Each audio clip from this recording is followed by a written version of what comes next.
correct me where I'm wrong, but I believe that Ford is being proffered to support the position that alleged violations of the rules of professional responsibility are sufficient to support disqualification. For a couple of reasons, Your Honor, I just ask that the court allow us definiteness on what grounds the court will continue to hear motions to disqualify. I know that we started out with the witness, that we were a necessary witness, and then after the June 7th transcript came out, there were other grounds. And today I'm addressing the ones that have been proffered by the defense. But my take on Ford is that it, like Piedmont Hospital, which Ford cites, they're both obviously cases regarding civil matters. And I think, Your Honor, that it's interesting that both of them also involve conflicts of interest.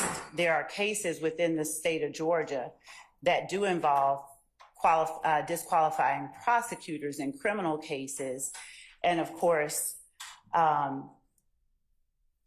there are, two general grounds. We've addressed that in a previous response. But as it relates to this, our position is that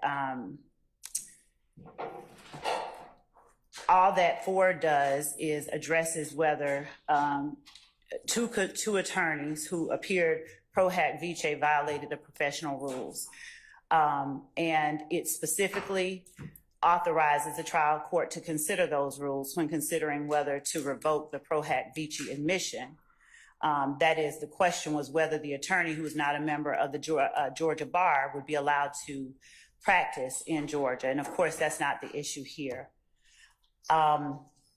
Ford cited Piedmont Hospital versus Redaction, which had held that it was appropriate to consider the professional rules on a question of disqualification. And one of the claims at issue in that case was whether an attorney for one party violated the professional rules when it contacted another party's board members and employees. And if true, that was something that the trial court could consider in a motion to disqualify. The Court of Appeals emphasized that the right to counsel is an important interest, which requires that any curtailment of the client's right to counsel of choice be approached with great caution. Disqualification not only curtails a client's right to counsel of choice, but results in expense and delay that are costly both to the client and to the administration of justice. And they go on to say that courts have been reluctant to disqualify an attorney despite misgivings about an attorney's conduct, perhaps because disqualification has an immediate adverse effect on the client by separating her from counsel of her choice. And that's Piedmont at 76 through 77. Finally, the court held that a party did not have standing to base a motion to disqualify an attorney to file a motion to disqualify an attorney based on a conflict of interest violation that did not involve that party. In Piedmont Hospital, the claim which was rejected was one entity's claim that an attorney was disqualified because of a conflict of interest, where that entity was not in an attorney-client relationship with the attorney. Here, Your Honor, the state did not violate the professional rules of ethics. We didn't violate Rule 4.2A regarding communication with an unrepresented person. The court has heard the testimony of Mr. Melnick, and the court can gauge the credibility of the witnesses after Attorney Melnick informed the state that he represented Mr. Copeland. The state had no further conversations with Mr. Copeland about the subject of this case without either Attorney Melnick or Attorney Bumpus present. And in its response to Mr. Melnick's email, the state agreed it wouldn't communicate with Copeland further, but noted that we had arranged for transportation and that an investigator would pick Mr. Copeland up the following morning for his court appearance.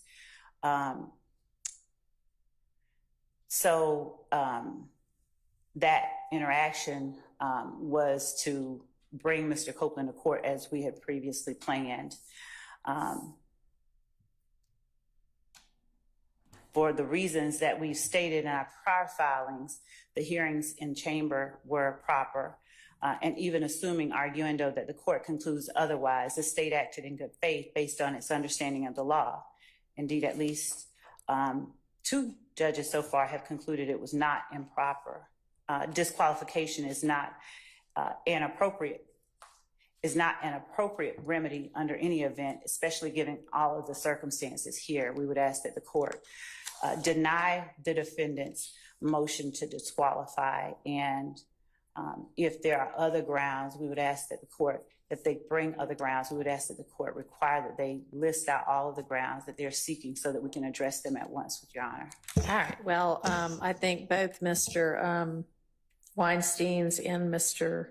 Shart's motions that are pending right now, Mr. Weinstein's for a mistrial and Mr. Shart's for a fair trial, set forth additional bases and suggest that as one of the potential remedies or grounds for relief. So I think the state has filed a response to Mr. Weinstein's motion on behalf of Mr. Kendrick. I don't know if y'all filed a response to the supplement, and I don't think I've seen a response to Mr. Shart's amended motion for a fair trial. So that filed Friday. Yeah, that was filed Friday, and I'm not quite sure when the supplement was filed, sometime last week. Okay. So if y'all want to get something to me, can you get me something? When can you get me something? Is Friday too late? You can get me something by Friday. Oh, thank you. Okay.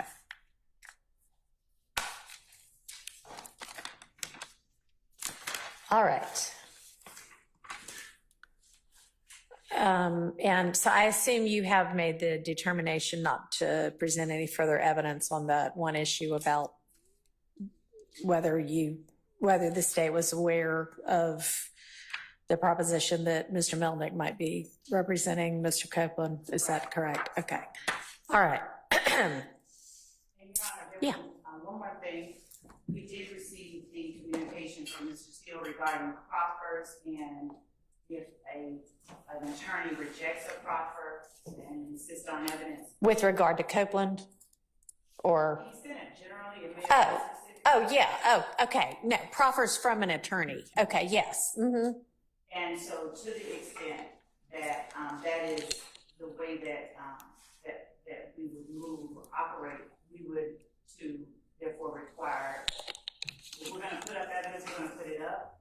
I don't know how the court views proffers, and well, I mean, I think that the case stands for the proposition that proffers are fine unless one party objects, in which case then you need to present evidence. And so if that's the case, we would ask to any circumstance where proffers, we would, if we have to put up evidence, we don't want to be dueling proffers with evidence. If it's evidence, it's evidence. But if the court proffers are okay, I'm okay with that. Okay, thank you. All right, how about on the discrete issue of the phone calls, jail calls? Yes, Your Honor. So I went back and reviewed what all we covered. So okay. We got through the 5 jail calls the state intends to introduce Mr. Copeland. And I also confirmed and spoke with Mr. Sharp, Mr. Steele. We were in agreement that we handled those jail calls related to Mr. Copeland on Friday.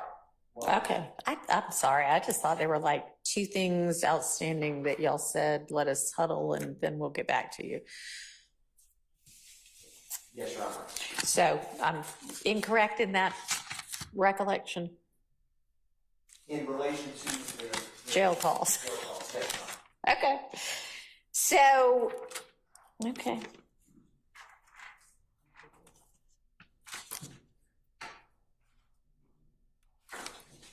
Well, can y'all do me a favor then and refresh my recollection about what it was that was decided about the jail calls? Because I don't remember y'all putting anything before me. Did y'all just come to agreement, but y'all haven't told me what that is?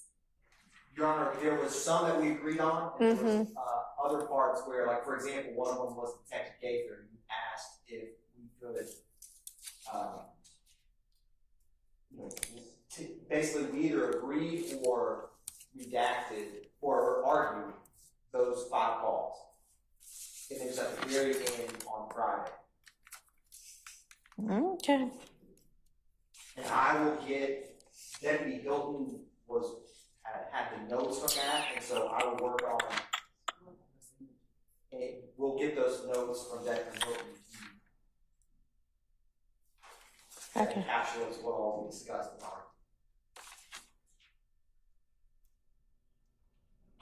in our. Okay.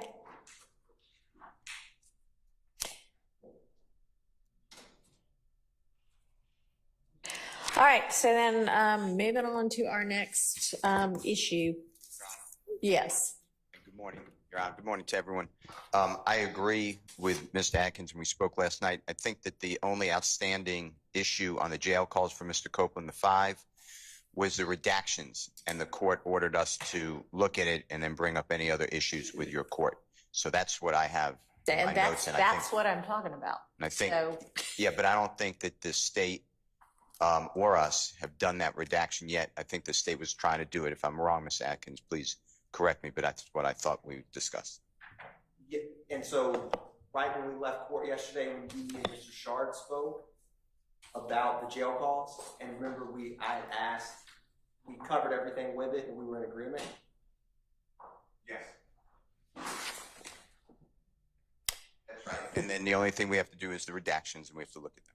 That's my yeah, so I think that there was, I mean, I've got highlighted now, I made a ruling on those things. So, okay. So, but yes, there was still something outstanding y'all needed to do.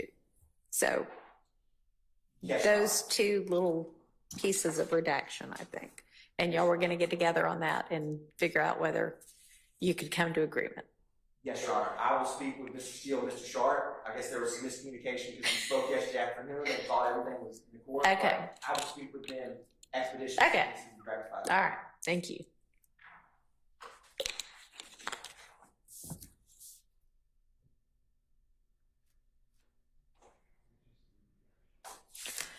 All right, so then our next sort of big topic we need to sort out is what, if any, part and how we're going to handle the fact that Mr. Copeland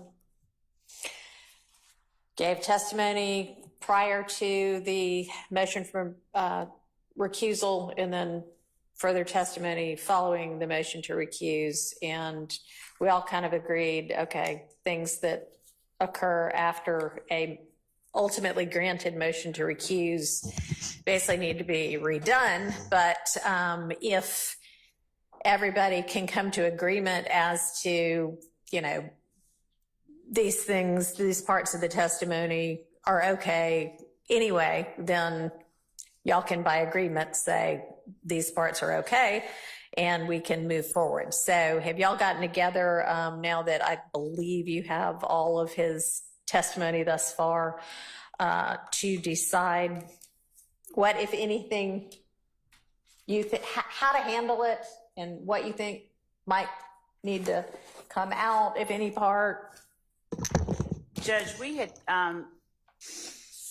been in communication with the defense, and I believe that the last time that Ms. Hilton spoke with Mr. Sharp, that they were representing that the defense would get together and see if they came to some collective understanding about what it was that they wanted to stipulate to and get back with us. But if I read correctly last night, they indicated that everything beyond the point of Mr. Kendrick's motion, they wanted to do over. If I read that wrong, I don't know. I mean, if y'all had email communications overnight, I don't know what those would have said. But does somebody want to represent to the court what the defense position is, if it's a joint position?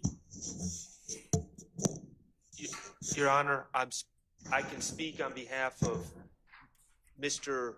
Williams, Mr. Stillwell, and Mr. Kendricks.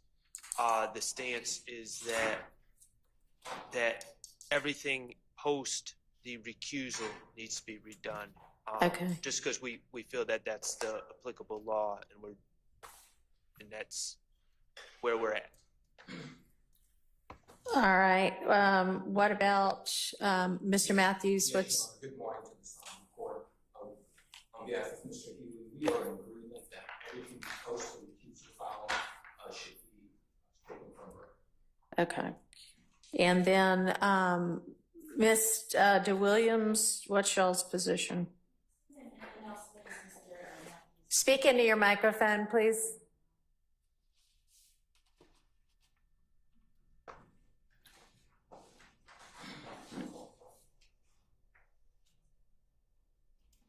Same position as Mr. Matthews, Your Honor.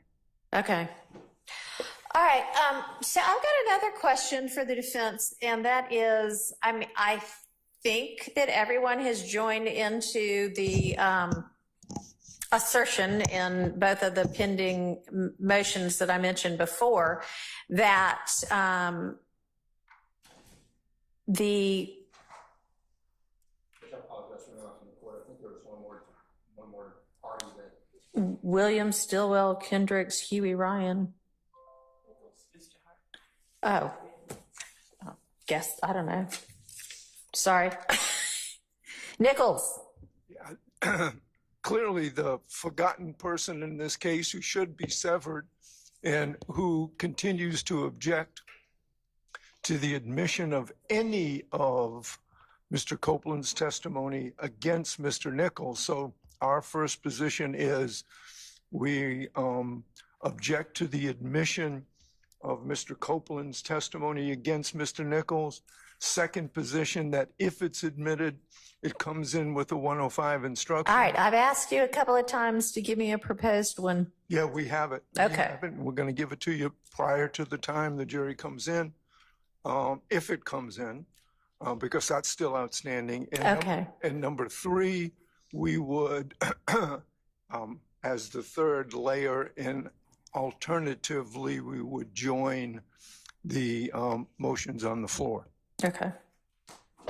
So on the proposed limiting, jury's coming back before too much longer. So go ahead and get that to me and the state so that we can contemplate language and whether, I think it would be appropriate to give, so, but don't wait till the evidence is coming in. Give me a chance to look at it beforehand. Assumes the evidence is coming in, and I don't make that assumption since the motions are still outstanding. I'm trying to cover things in terms of eventualities and, conditionally and things like that. So I understand that. I hope you're not chewing gum. Are you chewing gum? Okay, great. No chewing gum in class. All right. So it's my understanding that everybody has joined in the position that Mr. Copeland's testimony was coerced based on what occurred during the June 10th ex parte. So, and yet I know at least some of you want that testimony and said that yesterday. So are you waiving the issue of its potential coercion? And good morning again, Your Honor. I am not waiving that All right, issue. so then how do we handle that? I thought it's two-stage. I was answering your question. If Mr. Copeland's resumes testimony, then my understanding of the rule is, or the law, is the way that the court announced, and I think all parties understand it, that once that motion by the Honorable Douglas Weinstein was filed on the 12th, everything thereafter is excluded, and we redo it. And that's what we, Mr. Atkins sent an email last night. That's what three of us responded to. I don't want to waive, though, the issue. I thought we should have a hearing with Mr. Copeland to determine did that in camera, if it's in camera, ex parte rather, June 10th meeting, did you feel intimidated, coerced under the Archer case, which from Maryland, I know it's from Maryland. Right. that we discussed? And if yes, we were going to ask you then, if a witness was intimidated, that he should not have to testify.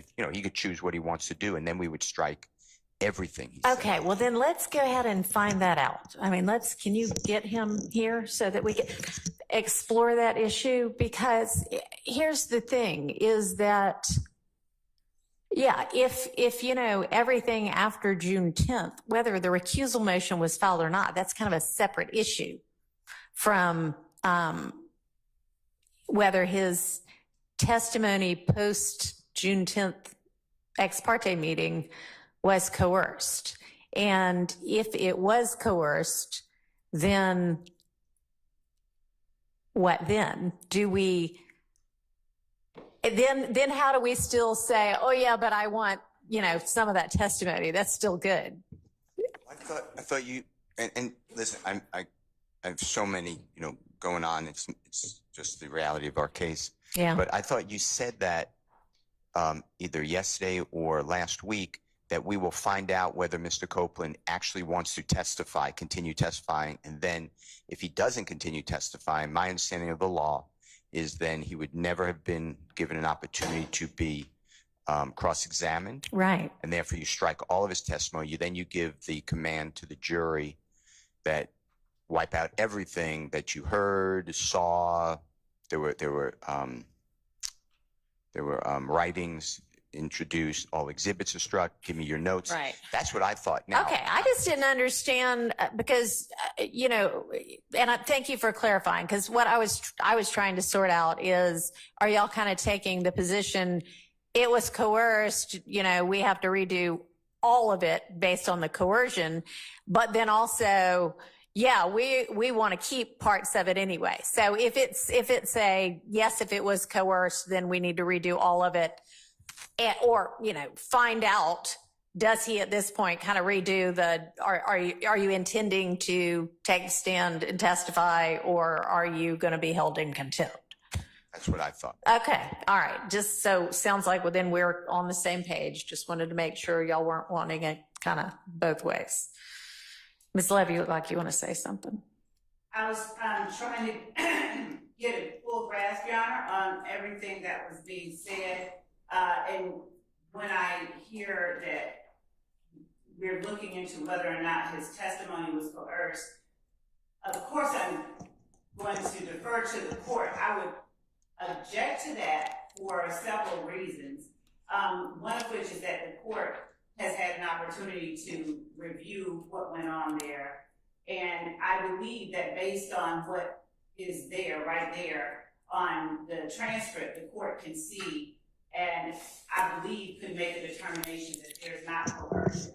So based on the way that the witness has conducted himself and based on the concerns that we have expressed, the concerns that the witness expressed during prior interviews before I even came onto the case, I would ask that the court not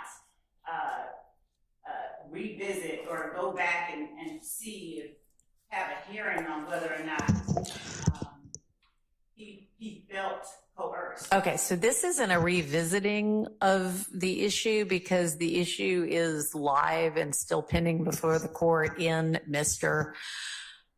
Kendrick's motion and supplemental motion for mistrial and in Mr. Shart's, on Mr. Stillwell's behalf, revised motion for a fair trial. That's a big claim in both of those motions. And I mean, I just gave you to Friday to respond to them, but, and yeah, I think that on the record, it's a legal determination to be made. We don't necessarily need to hear from Mr. Copeland because I'm not sure about Mr. Copeland's credibility on anything anyway, but.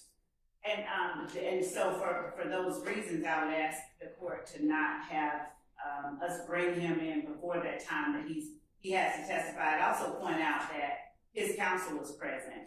I know.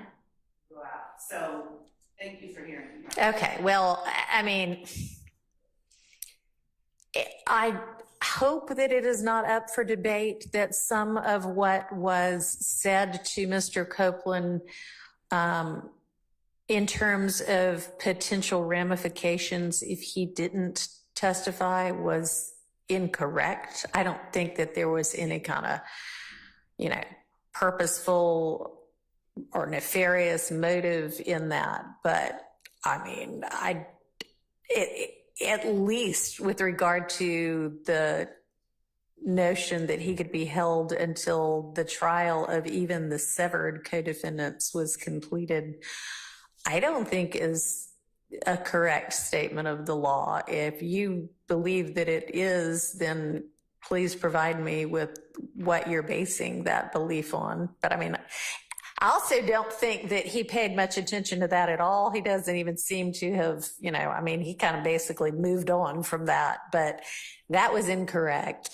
I think that some of the assertions about statute of limitations potentially were incorrect. I don't think that with regard to he seemed to be worried about a particular crime, the statute of which had apparently already run.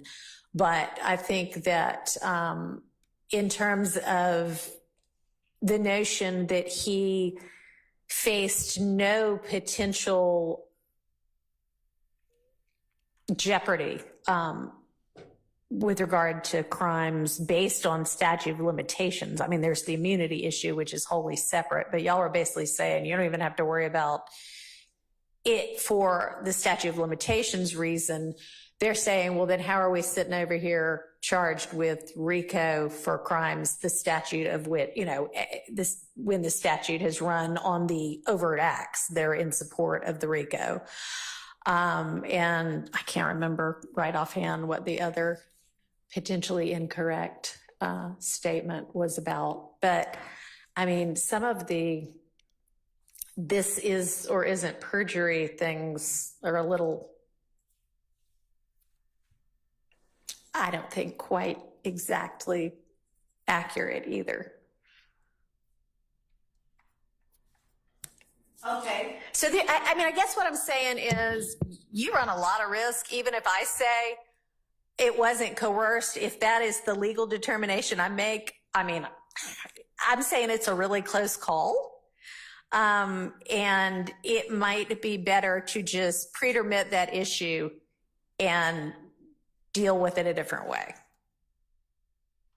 Okay, so when that took me to the question I had yesterday that I thought I had gotten completely wrong with respect to the motion to compel that we had filed, because it got to a point where he's trying to not testify.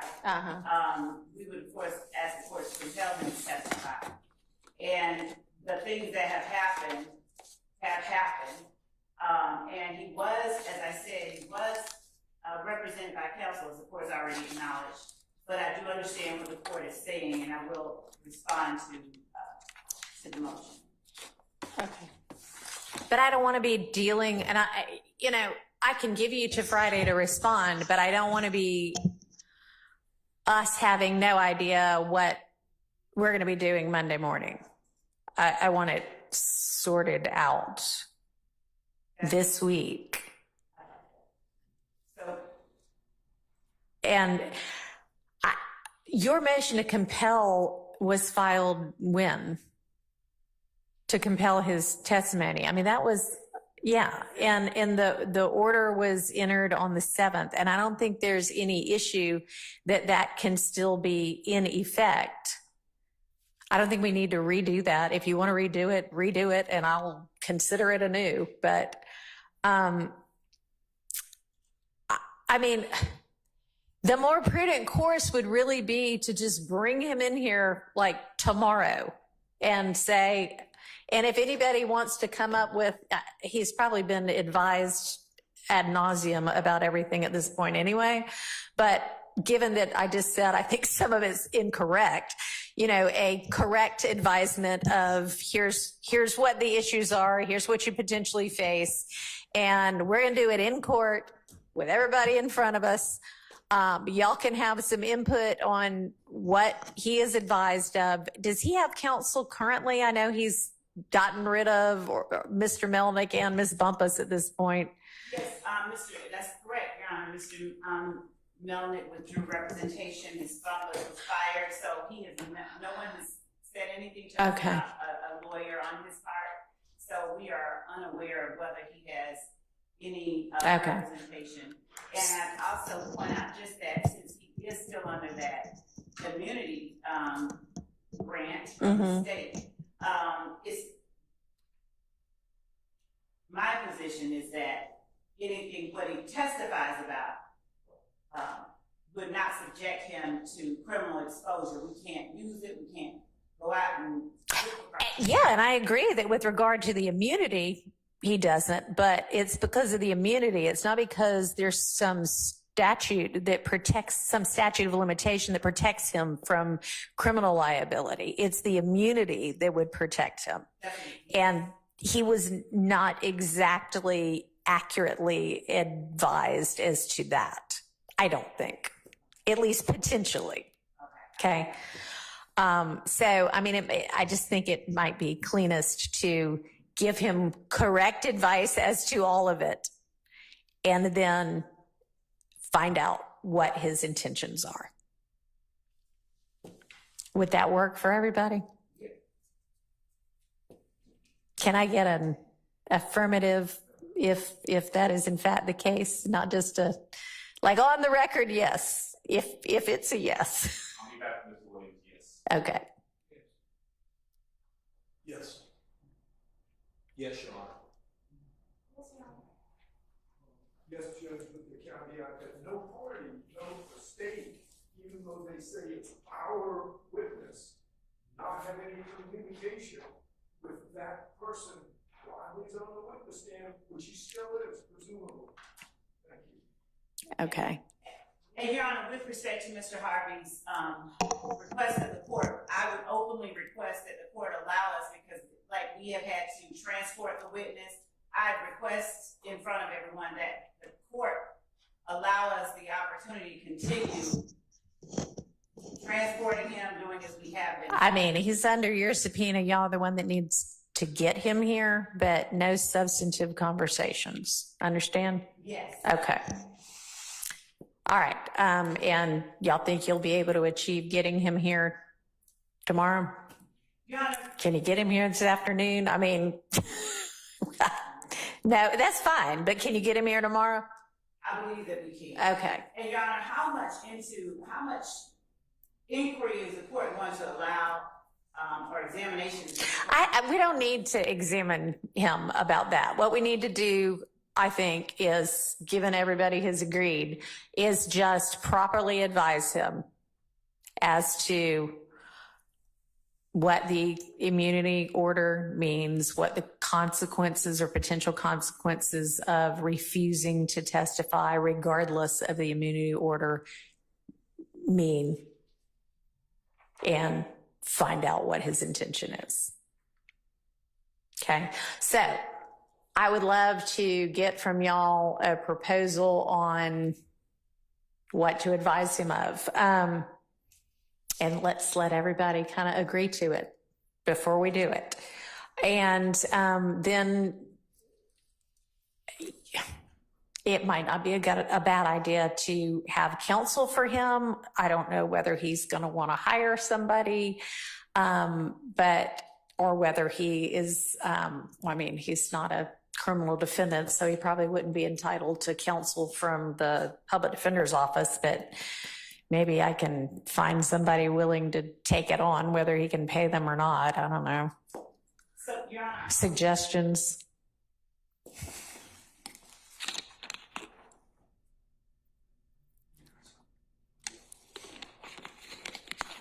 Your Honor, when the court just said about compelling him to testify regardless of the immunity order,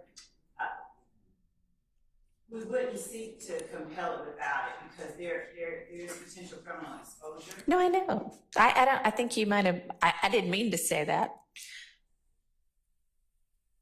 The consequences if he does not testify despite the order. Any ideas about counsel? I mean, I think he's probably entitled to counsel if he wants to advise him. I don't know.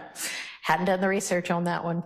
Your Honor, on behalf of Mr. Williams and I think the rest of the defendants, it seems to me most appropriate for the court to at least inquire of Mr. Copeland himself whether he is currently represented by counsel or not, and or what his intention is if he is not. Sure. I mean, yeah, I agree. I guess I can't find that out before he shows up here. I can have someone just bring him in. Okay. Where he is, so I can actually ask. All right. I mean, yeah, if we can find him, and even, I mean, I don't care if he shows up by Zoom for me to ask those questions, you know? I mean, that's fine with me.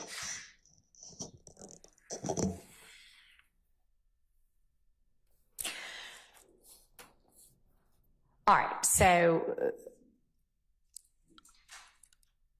if he ultimately then says, yes, I'm fine with testifying, then does everybody want to start everything over, have me tell the jury, we're doing a do-over to all of it, and start over with him? Or then do y'all want to agree to using some portion of what he's already testified to, some or all of what he's already testified to pre-recusal motion? I can't hear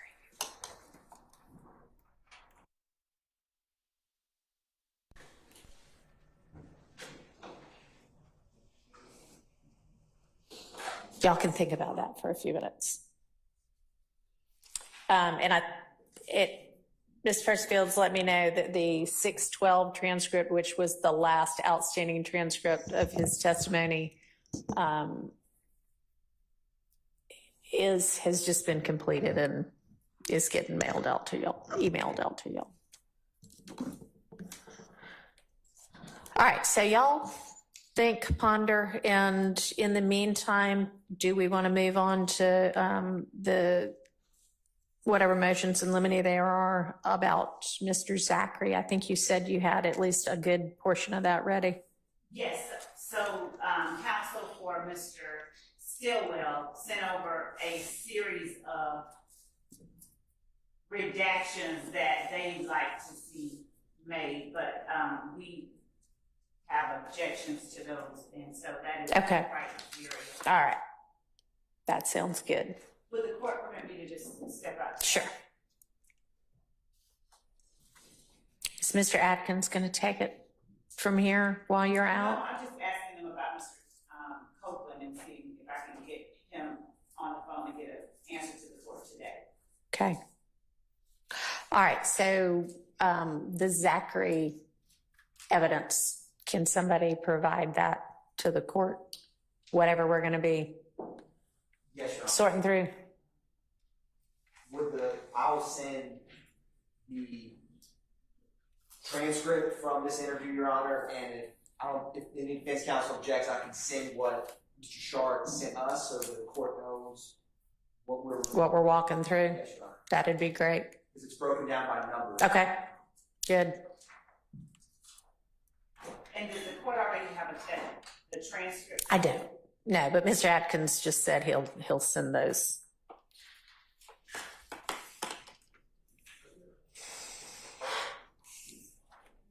And Your Honor, with respect to the transcript, they are uncorrected. There may be corrections that I make and then send to the defense. Okay.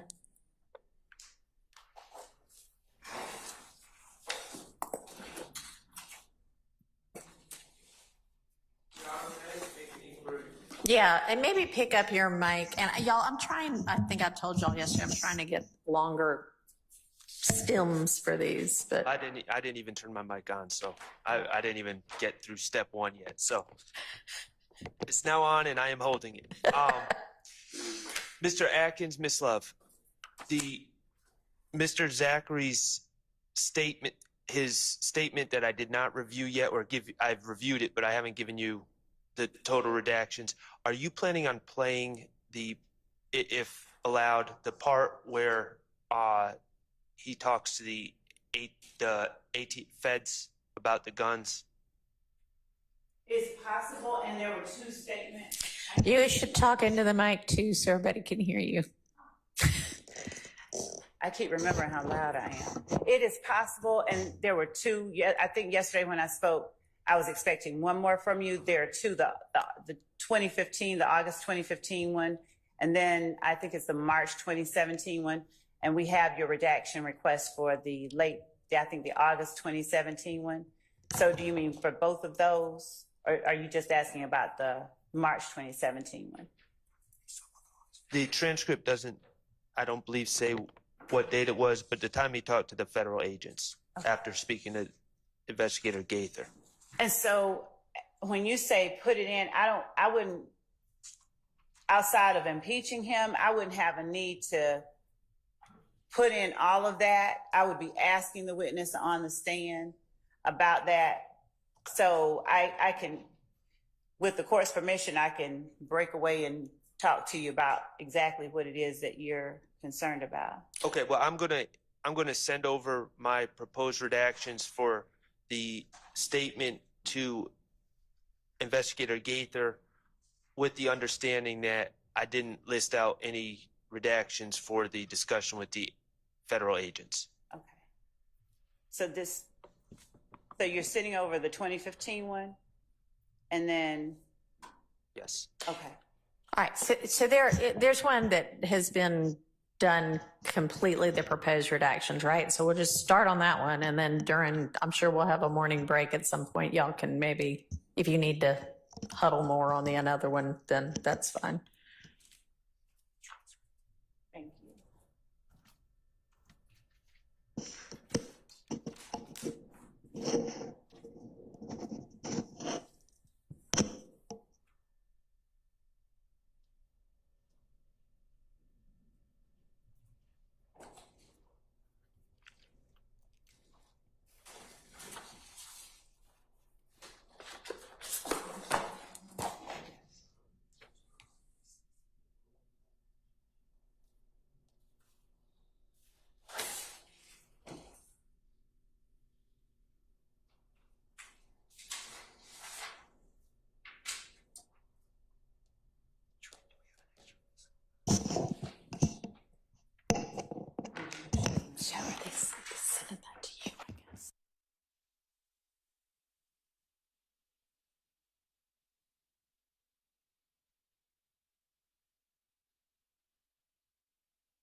Transcripts of Zachary's potential, I guess it's statements over Ms. Persfield, or? Yes, Your Honor, and I was going to also inquire, we have an extra physical copy of the transcript, if that works for the board. Sure. And then I will just email the redaction chart that we discussed. Okay. Waiting on that to come through, and then we'll get started.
All right, do you want to hand up the Yes, Your Honor. hard copy of the transcript? Because I don't have the electronic one quite yet, but I'm sure it'll come through at some point, but we can go ahead and get started with the hard copy.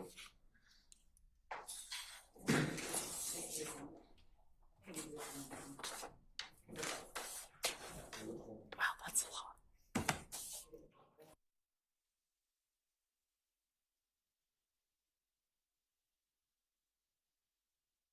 Copy the court can keep, but this teal colored one is gonna be what we're gonna discuss first. Okay. The red may come up later with the next. I'll put the red to the side right now then. That's perfect, Your Honor. Thank you.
Ready with the first one on, that's, I guess, page 11, lines 10 through 12. Is that what that means? Or is that a time stamp? Your Honor, that is correct. There was a couple Mr. Short had that, for the most part, I could follow. So if there's a discrepancy, I may ask Mr. Short specifically what line he wanted, but I believe for the first one, that is correct. All right. And is this mine to keep, this teal one? Yes, Your Honor. I can write all over it if I want to. You can highlight it, write it. Okay. All right.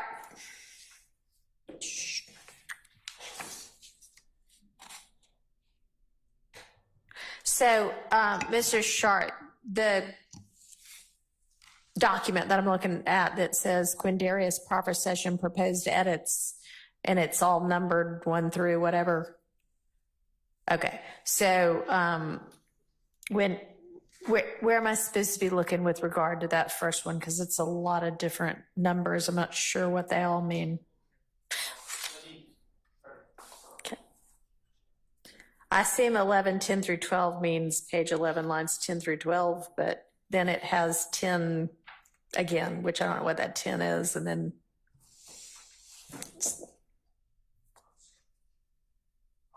it should be when it ends. So it would be like 10. I'm pulling up my document. okay.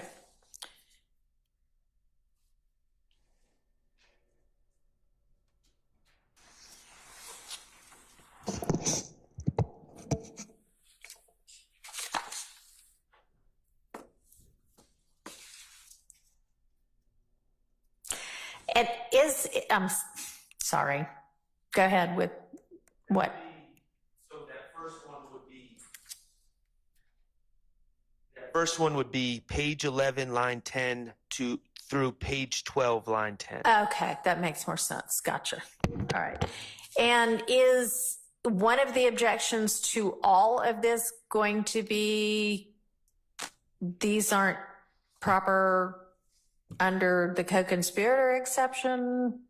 Well, not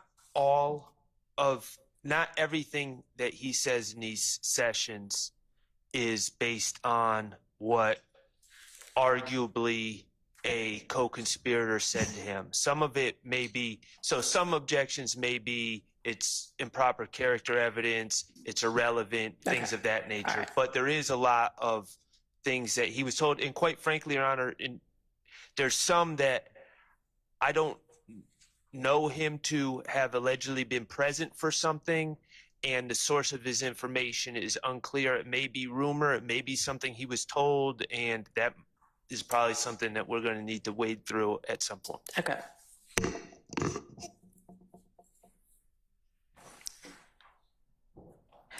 All right, so the very first one is, I'm about to tell you something, and I've just said I wasn't there. That's in page 11, line 10. Right.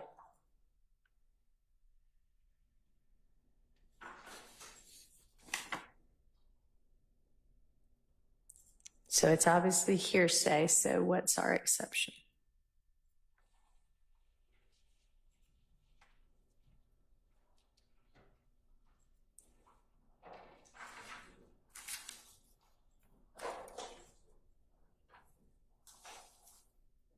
Your Honor, part of it, when he's saying that he's at crucial, No, he's saying I wasn't at crucial. when he's saying I was not at crucial. Right. And he can't speak about being at crucial. Mm-hmm. I don't have any objection to him speaking about or trying to speak about being at crucial.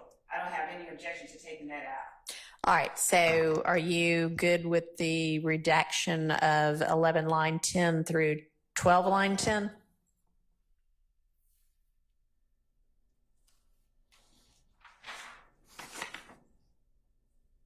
Have you had a chance to look at these proposed redactions yet?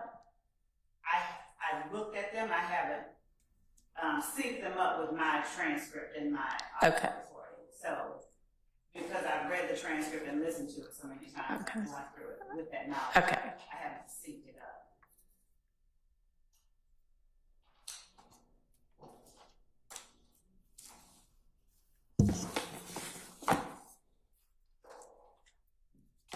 So I don't have an objection to up through line 10. I Okay. don't have any objection to it.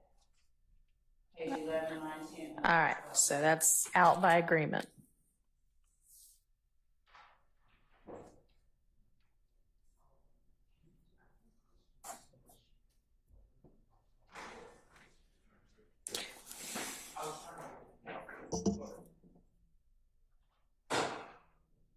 All right, so that one's out by agreement. Do you want to, is it, if I gave you 30 minutes, could you decide which ones you agree to? Okay. Sarah, something else anybody needs to take up before we take our morning break and let Miss Love do that? All right. Anybody else? Nobody? Okay. All right. We're just going to take our little morning break early. So we'll be back at 10:30.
Agreement on anything?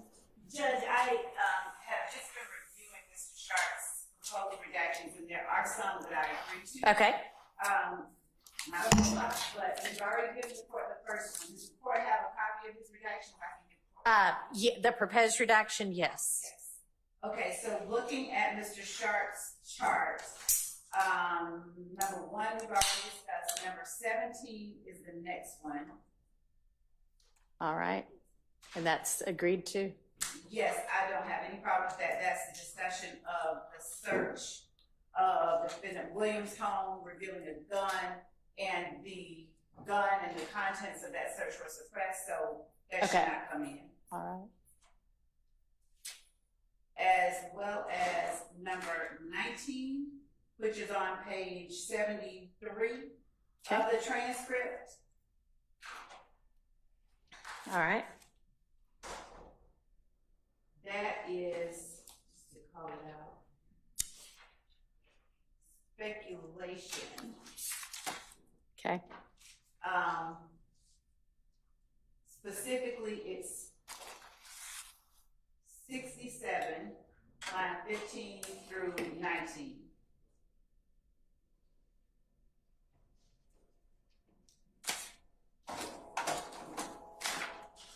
No, I'm sorry. Mr. Sharp has a description that is different than the lines that are listed. So 70, so on page 73, I don't have any objection to lines 10, he has it right, lines 10 through 13, no objection. Ms. Lowe, could you just give me the number of the section you had no objection to?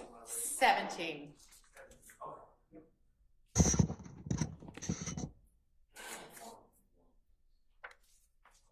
So 17 and 19, I also don't have any objection to. 23, I don't have any objection to. Okay.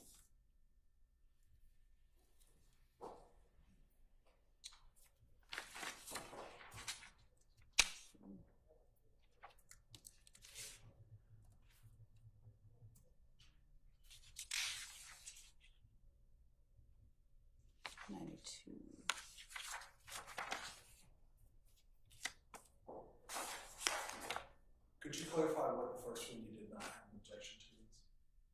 The first one that I did not have an objection to was number 1. And number 1, if you have, you already have the redactions? Okay, so it was Mr. Zachary, after saying he wasn't at Club Crucial, he talks about what happened at Club Crucial. And Your Honor, I will say that as it stands, I'm not trying to get that in. I don't know if something else changes, but right now I agree that it should come out. Okay. All right, so we had gone through 23. 24, 25, 26, I don't agree with. Going to 27, it is 9211.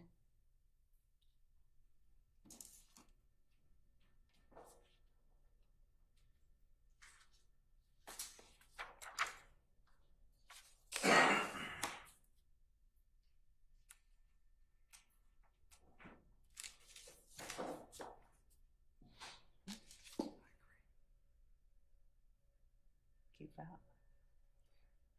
all the way through 9422.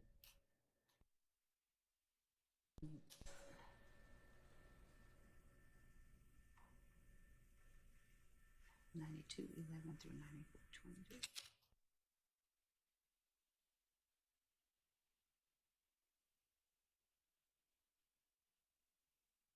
That's what I've gotten to agree to. If the court permits me to further review the rest of them, because some of them I was looking and I don't agree to, I'm ready to argue those, or I can. Let's do that right now, and then over the lunch break, you can go through the ones you hadn't hit yet and see whether there's agreement on any of those. Did Did the state agree to 27 or no? It's, No, we no, stopped. sounds like so far just 1, 17, 19, and 23.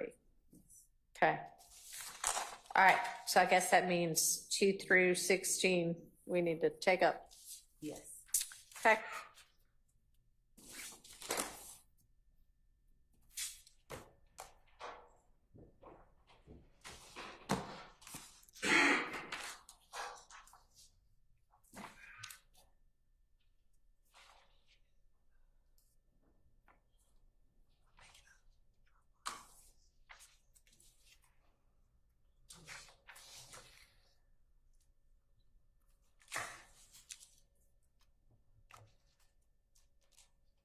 And Your Honor, will we just follow the same pattern we did last time where the defense tells what their objection is? Yeah, so I mean, the objections are essentially on the proposed redaction, so I guess the objections generally speculation about why they shot up the house. So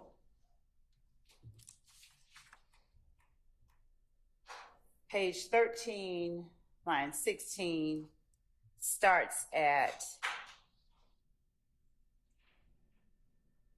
Dennis talking with the witness about the house getting shot up, and this is following, I think you have to go back a little bit further to page 12 to get better context. In that conversation, the witness is talking with Demikion Garlington about people that call him that night, starting on page 12, line 14.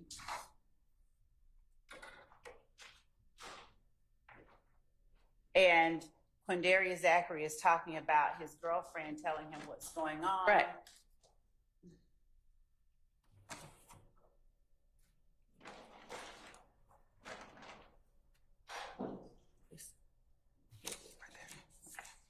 Yeah, so it starts at 13, line 16. He doesn't have objection to him saying, hey, this house got shot up. It's why the house got shot up, which the objection is speculation. So my argument, assuming I established the proper foundation, is that with Quindarius Zachary saying that Trevante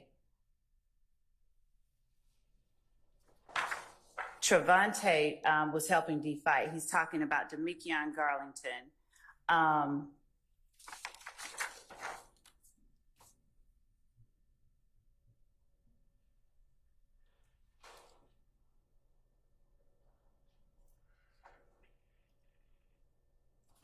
Right, so what would his basis of knowledge be? You would need to establish that he's got a legitimate basis to know that.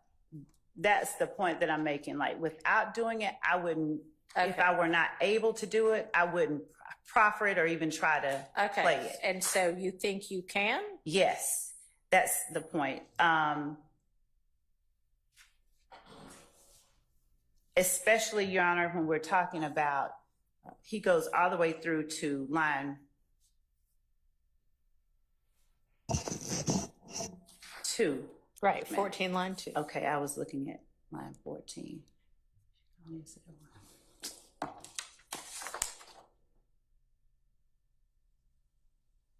And unless if I don't establish that foundation, I won't tender that. But if I do, I just want to be able to play that part about his. okay, so how about this? Right now, it's out on the, granted as to speculation.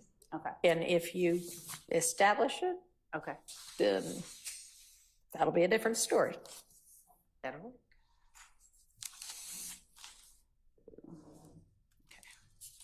Okay. 14. Okay. So the next one being page 25.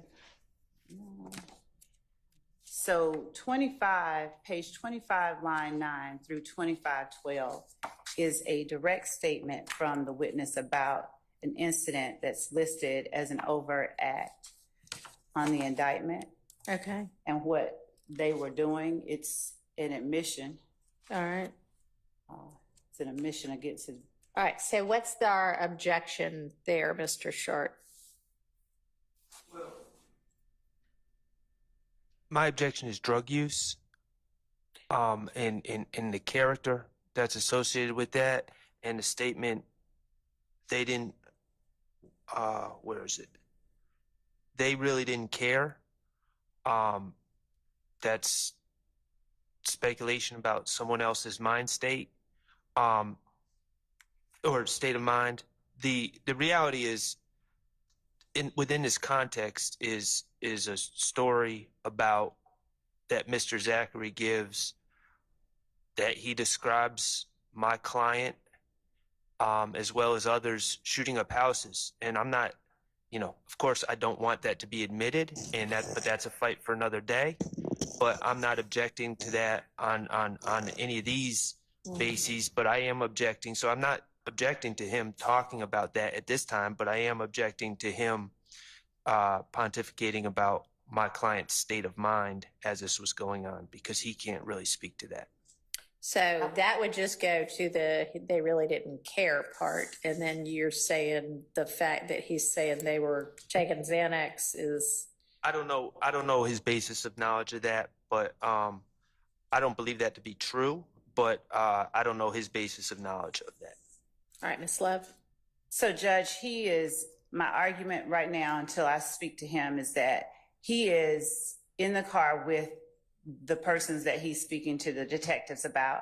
He has the opportunity to observe them up close. The question posed, as the court can see, is did they feel some kind of way that you didn't get out of the car? We believe that the evidence has shown and will continue to show that these people he's in the car with that are shooting up these houses are his friends. He's known them for a long time, and his personal observations of them and personal knowledge of them is what allows him to make the assertion that he does, that as to why they didn't care that he didn't get out of the car while they're facing arguably danger. They're the ones getting out, according to Mr. Zachary, doing the shooting, but they were high, essentially. So that's the reason why they didn't mind him not getting out of the car. We'd argue that it's intrinsic. It could go to why they would be so brazen as to do something like that. But the fact that they were high while they were shooting, the fact that it incidentally touches on someone's character. Okay, so I don't have I don't think I'm going to overrule it as to character. And if you can establish that he actually knew they were on Xanax and high, that's fine. On the they really didn't care part, are you maintaining that part should come in? Yes. Because his observation is that they didn't mind. He's offering up an explanation as to why. Basically, the investigator's a little bit incredulous that, wait, you... Right. What's the motive? The motive's just they were high. Yes. All right. Well, if you can establish that he knows that they were on Xanax, then I will let you use that part. So overruled as to character and sort of like to be determined as to the basis of knowledge on whether they were high or not. I put subject to foundation. Okay. So that is number...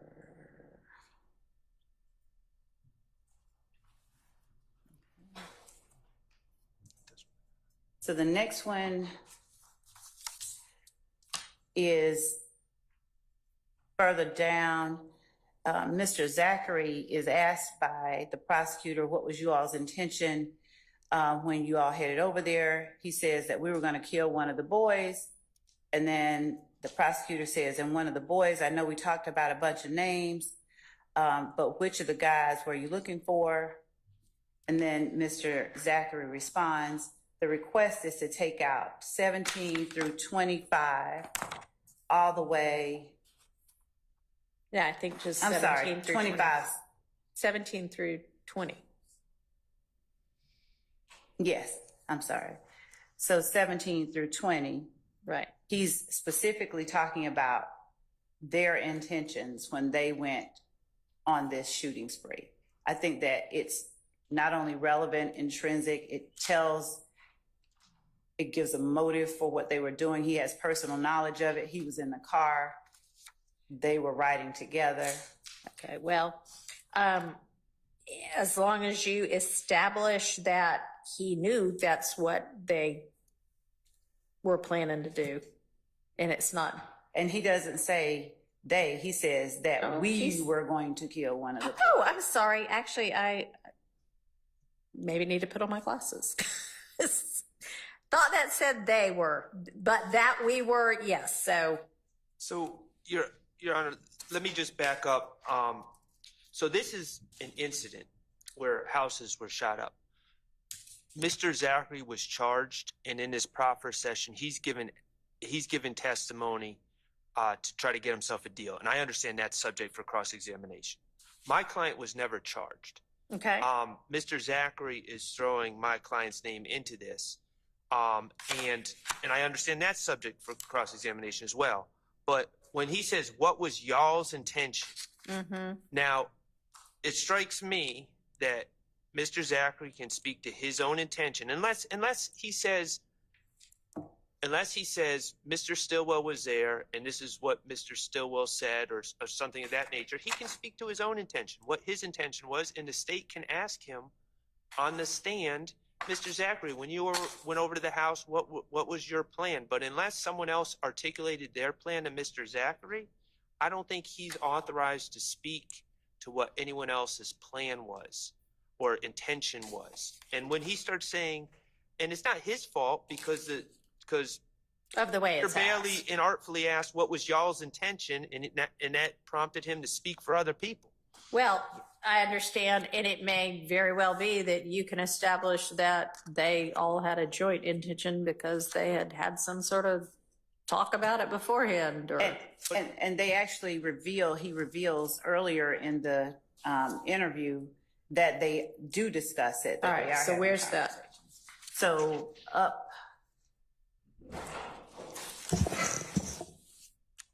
on line 4, he says, because he said we're not going to shoot a house, be that to them. So on line 2, Investigator Dennis asks, why does Muntung, and that is actually Antonio Sledge, it's spelled wrong, tell you not to get out of the car? He said, Mr. Zachary said, because he said, we don't shoot up houses, leave that to them. That's one point that they're talking.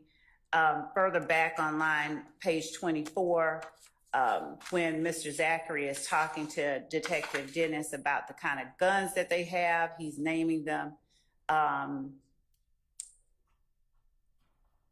Okay, I mean, it does look like they kind of had. Well, Your Honor, he's talking about what Muntung said. Muntung's not even here. My client is not Muntung, and so I don't find respectfully what Ms. Love said to really address the issue. All right, so where is it that your client gets? What is it that is indicating that he's talking? His speech includes your client if your client's not in the car. No, my client is supposedly in the car, according to Mr. Zachary. But what Ms. Love talked about is Muntung telling Mr. Zachary to not get out the car, saying, we don't shoot up houses, leave that to them. What that has to do with my client's intent to kill someone, I'm not seeing that link at all. And my whole point is this, Your Honor, if they can establish that through Mr. Zachary, that my client indicated what the intent was, what the plan was, that's not in this transcript. That's going to come across through live testimony, which would render these prior statements, out-of-court statements, irrelevant anyways, because it would have been established through live testimony. Right. So I don't know why we would keep this in the transcript. Well, Judge, I thought that the whole purpose of this exercise was assuming that they don't. It is. Okay, so assuming you need to use it as a prior inconsistent. statement. Yes, and in response to Mr. Sharp, Mr. Zachary is talking about his own intent and his understanding of what the conspiracy was. Arguably, this is a conspiratorial act of going out to shoot. We were going to kill one of the boys. So he does not, I don't think that it's improper for him to be able to talk about what the intentions of the group that he is acting as a part of were, as shown by their actions and their words throughout the course of the conspiracy itself. But if his statement is just based on assumptions he's making through the actions of others, then the jurors are in a similar place as Mr. Zachary to make that, to draw that conclusion. But Mr. So Zachary, I don't understand why Mr. Zachary, his conclusion about what my client's intent was, would be particularly helpful or relevant to anything unless my client articulated it to him. And from my understanding of what Mr. Zachary's saying is he gets a call from his girlfriend Summer. Mr. Garlington and Mr. Sledge leave the club. Mr. Zachary doesn't know, according to his story, he doesn't know how Mr. Stillwell gets in the car because he wasn't at the club. And then they pick up Zachary last. And Zachary does not describe any conversation in the car on the way to these houses or anything like that. He doesn't give any context about communication. He's just kind of like, I got in the car and this is where we went. so Judge, this is also the third interview that Mr. Zachary gave. He gave one earlier in 2015. This one occurred in 2017. So there are statements about this same incident in the 2015 interview as well. So we haven't gone through that one, but I could cross-reference that as well and provide those cross-references to the court. But the reality is that an assertion by a co-conspirator, if everyone is acting towards the same goal and people are getting shot up, houses are getting shot up, and With assault rifles that are in the car. right. Yeah, I'm going to overrule that.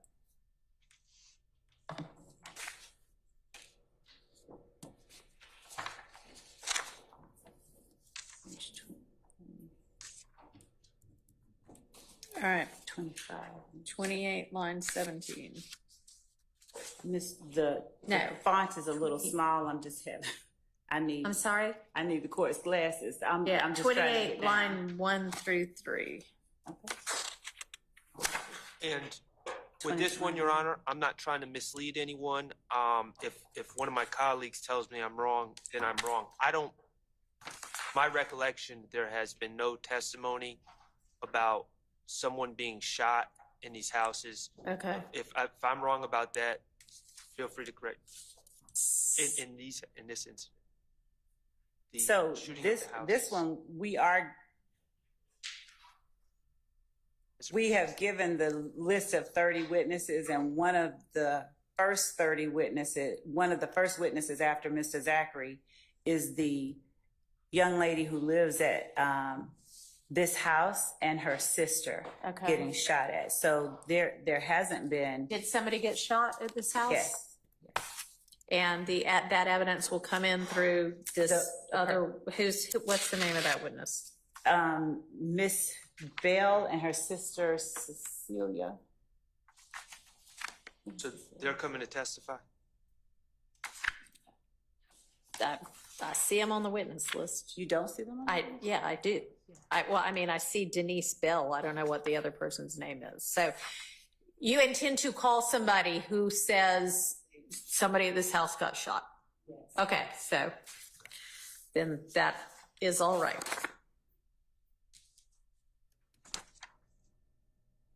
All right, number 6.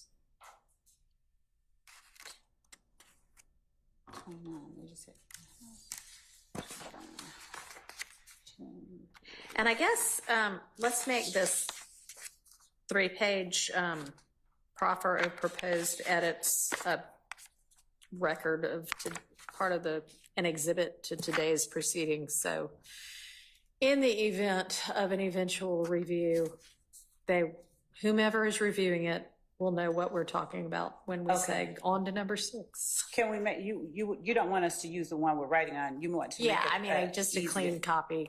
Okay. Yeah, I know we're all writing on ours right now. So yeah, just a clean copy, and it can be,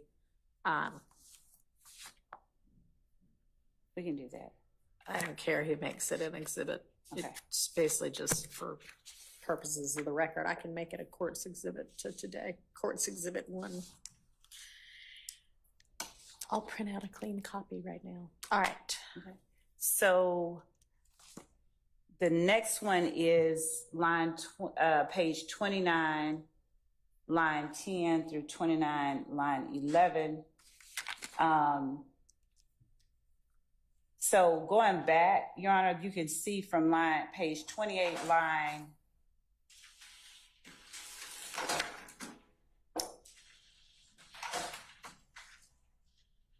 you can go back up as far as line 7, but you'll see that there's context.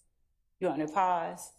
No. Okay, you can see that there's context. Mr. Zachary is talking about where they went, what they did. And at line 18, he's talking about the house on Oak. And later on, you have Investigator Dennis talking about his familiarity with the house. Right. The fact that he offers a concrete fact, his knowledge about the house, and Mr. Zachary doesn't correct him or doesn't say anything about it, I would argue it just goes to the effect. How would he correct him to that? I mean, it's not something that by itself is very material. There's just Then take it out. Strike it. Granted. You're okay.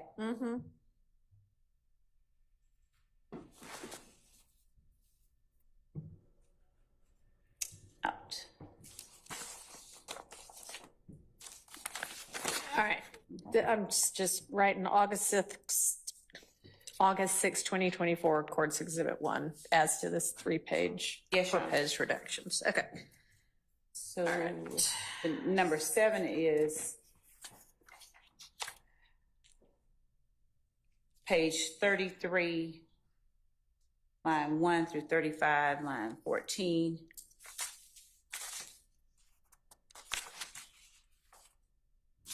That actually starts back up on page 32, or actually 31, where Mr. Zachary is talking about Trevante. So page 31, line 16, where Dennis says, got it, you were sitting behind Montunk, Demikian is in the back with you and Shannon is in the front, and then and then Mr. Zachary says they were in another car, yeah. And they go on and talk about that. My argument is that the portion that they're asking to keep out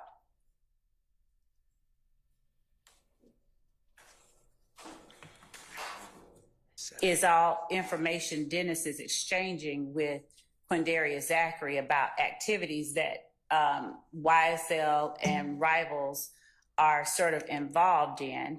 Mr. Dennis talks about how they thought it was kale, and Mr. Zachary says, no, he corrects him, no, and then Dennis says, well, enlighten me, and he's like, no, you go ahead. But Zachary later on line 17 says, they tried to say that we did it, acknowledging that there is a we, acknowledging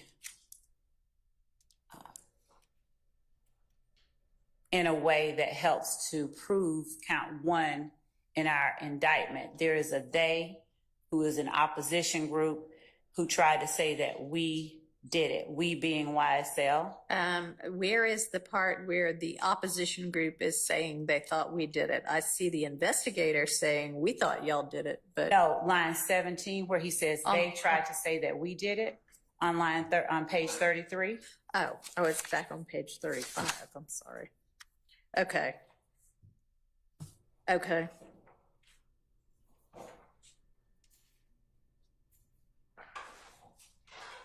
And so this would be to establish The existence of the enterprise, the gang, and the fact that there is an opposition and a they and a we. all right, Mr. So, Sharp. I mean, that's not factually accurate. Okay.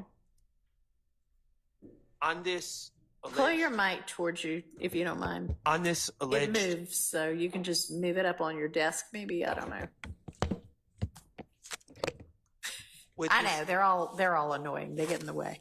with this alleged incident, the shooting up the houses, Mr. Zachary also puts a gentleman, two gentlemen, a Trevante Turner and a Tay, as being in the caravan with them shooting up these houses. Trevante Turner is sadly deceased. He has never been, I've never heard anyone allege that he was a member of YSL. The paper just reported that he was associated with, I believe it was If Gang. I'm but not sure I'm gonna go on what the paper says. I understand, but the state has never alleged that. He's not charged in this. Okay. This is a gentleman who, has not. There's been no allegations that he's been affiliated with us. I believe that there's a suggestion that he's a friend of Kenneth Copeland's, but that's it. So I don't want it to come in, but I don't have a legal argument at this point against them. Mr. Zachary saying Trevante Turner was part of this mission that he's claiming existed. But at the times that I highlighted that I have a problem with, it's talking about a wholly unrelated incident where Trevante Turner, who's not one of us, and Shell Kell, who is Kelvin Watts, were having their own side beef and shooting at each other. And I believe Trevante was shot maybe by Shell Kell. Mr. Watts was maybe shot by Trevante, but it has nothing to do with this indictment. It's not alleged as an overt act, and it has nothing to do with, if I were to, for the purpose of this argument, agree that there's a group called YSL and it's a criminal street gang, which obviously is an issue here, this incident would have nothing to do with that. And it's just talking about, and they're just really treating it as small talk. That he's telling a story and then it's a little aside about Trevante, which has nothing to do with this case. All right, Ms. Lett, what do you have to say about that?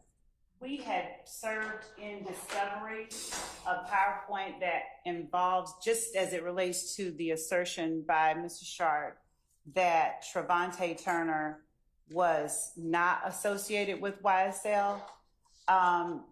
And in that PowerPoint that we served, we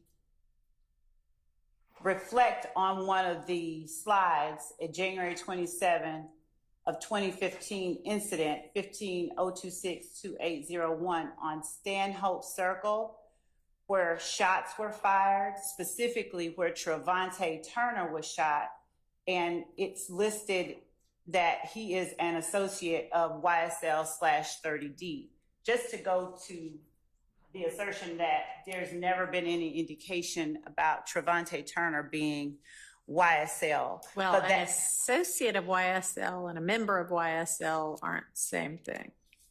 They aren't, but I'm not asserting one way or the other as it relates to associate or member with respect to Trevante Turner. What I'm saying is that in saying that they tried to say we did it, Quindarius Zachary, when we charge the gang act, associate or member, it doesn't matter. associates commit acts with the gang. So it doesn't in any way cut against, is my position, my argument that in saying they try to say we did it, he's not just talking about a random group of men. He's talking about them as a group that operates as YSL is the argument that I would make. Well, Who's the they here? The person. Go ahead. she does. So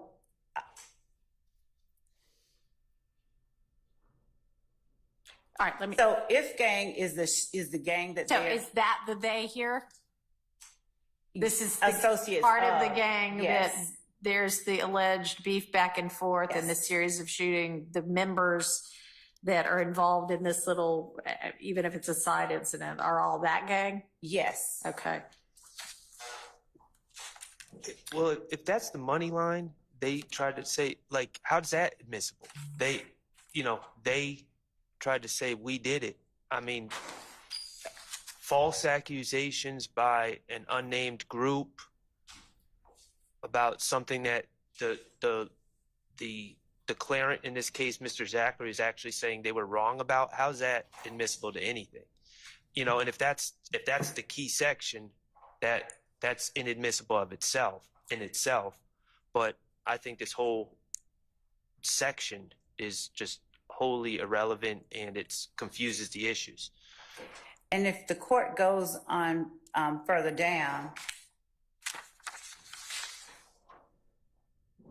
and investigator Dennis elaborates that basically you all were laying in wait for Kelvin Watts. It says Watch, but it's Watts, W-A-T-T-S, Shell Kel, who also has a gray Charger. Just in the continued conversation with everything he asserts, he is making an affirmation about the existence of the gang itself. Yeah, that's what they say. Is what Quindarius Zachary says. He's not pushing back against the notion that they would be laying in watch for Shell Kel. He's just saying, yeah, that's what they say. There's an acknowledgement still of an opposition and of a group that he belongs to. All right. He's literally saying, no, that didn't happen. Right. But she's not offering it for whether it happened the way they said it happened or not. She's offering it for the concept that Mr. Zachary is saying, yeah, there's this we here that is YSL, and that is certainly relevant to the issues in this case. And if you want some kind, I mean, if it even comes in, because I assume, this is all if he doesn't testify as the state thinks he will, and then they have to impeach him, although, it would be interesting to see how you use this and what you would be using this to impeach for. Because if your purpose with it is to establish there's a we and a they, then he'd have to testify inconsistently to that for you to be able to use this. Do you understand? Yes. Okay. And Your Honor, and if that is what you're able to then use it for, I mean, I'd be happy to limit that this is only for the purpose of that, and it's not for whatever may or may not have happened with regard to some side shooting incident. And let me just say that in his statements, Mr. Zachary, in his statements, and if he testified, I anticipate, he doesn't deny that there's a group called YSL. Right. He doesn't deny any of this. So I don't think that these issues are really. Yeah, that's what I'm saying is this one may be one that never materializes, because I would say this is potentially admissible as impeachment on the issue that you're saying you want it for, not anything as to whatever this actual shooting is. Understand? yes, and Okay.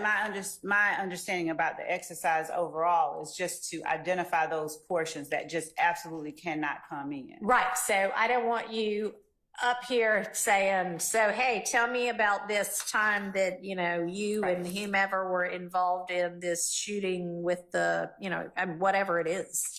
So unless, right, I understand fully. Like, Then in he other says words, something don't try to different. get You're like, him, don't try to impeach him just to get in some ancillary, otherwise inadmissible thing. Correct. Yes. Okay. All right, moving on.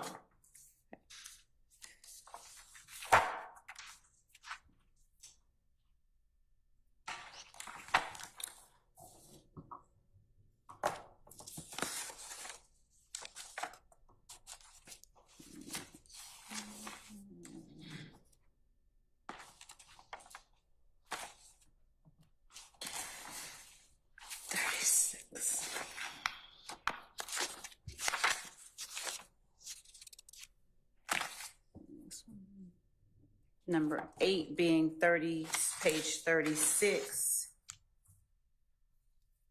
lines 1 through 30. I'm sorry, I hadn't read it all, but if it is gang members being happy because Gaither's not working anymore,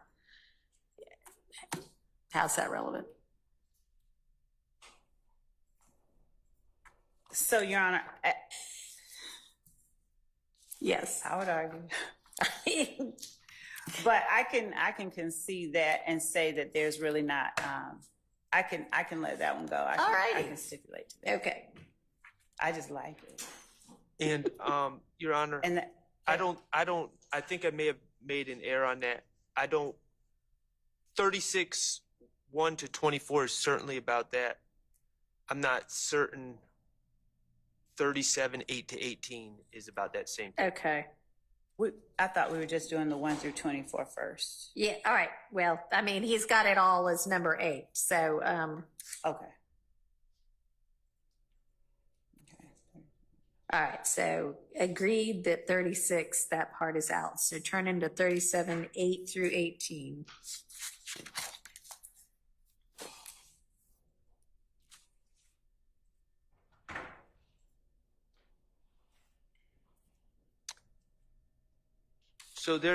So in 37, 8 to 18, as I understand it, they're trying to identify Tay, and they're showing picture of Tay with a car, and they're saying, is that the car? And then Investigator Underwood and Dennis and Zachary are agreeing, no, that's not the car. That's the car that got shot up by another person named Kel.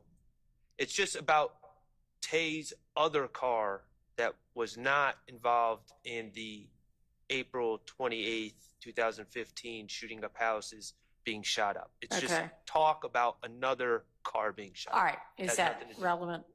So, Judge, in context 37, Mr. Sharp's objection goes all the way into page 38, unless I'm reading it wrong. No, it's 37, 8 to 18, right? Correct. Okay.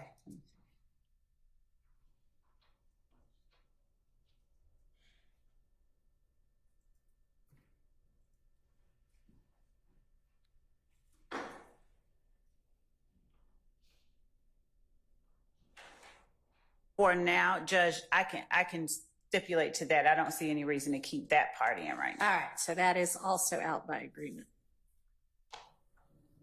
And Your Honor, should anything, and I don't anticipate it, but should anything come up that causes me to ask the court, hey, there's something I agreed to that I need to get in now because Let's not wait until the last minute to do it. Okay. It would only be by virtue of something happening on the stand. Okay. I mean, can you imagine a scenario why it suddenly becomes relevant that some other car that... It's not the car being shot up. It's Mr. Zachary giving the description of the individuals and his knowledge of certain individuals. Tay. Mm-hmm. Okay, so that's lines 3 and 4. Is that Tay? Yeah. And 16, where he's talking about the other boy called Kale. Those sort of instances. I don't foresee them being necessary, but I didn't want to not say to the court, hey, this might come up. Okay, well, so maybe if there's some issue as to who Kel is, okay. And then I think that the next one on number 8 is all of page 38. Yeah. It's 38, line 8 to 39, line 11. Hold on. 38. Line 8. Okay. Through 39, 11. Well, really to 39. It's Through 39, line 1. the end of 39. Okay. Oh, It's two different incidents. It's a discussion about people saying on the street. Again, I'm just trying to clean up this transcript. It's just going to be confusing to people. I don't care if all sorts of bad things come up in against about Tay one way or another. Right. But I'm just trying to limit confusion that Right. the jurors would have. And they're talking about people on the street saying that Tay shot up Rich Homie Kwan's dad's barber shop. Rich Homie Kwan's I have no father objection is a to- barber and runs a barber shop.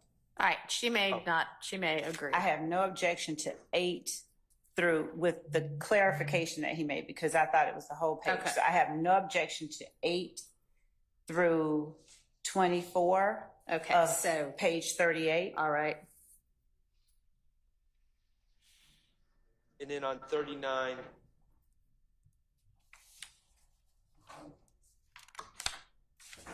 uh, 30 to 39:19, 1 to 39. 19. 39, 1. 39, 9 through 19, or 1 just through all? 19. 1, okay.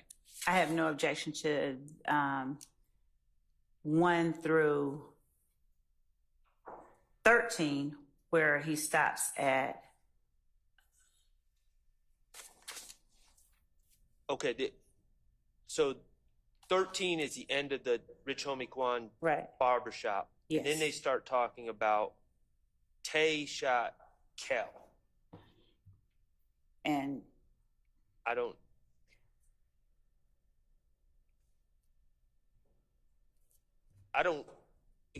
represent Tay. Tay's not associated, but it's just I just think it would be confusing. Why is it? Tay is associated. That's what we were just talking about. Tay being Trevante. Right, who's dead and not on trial here, right? Well, that's true, unfortunately. Okay, so is it relevant? In it, I mean, I would assume you want a clean, clear story to the extent you can have one as well.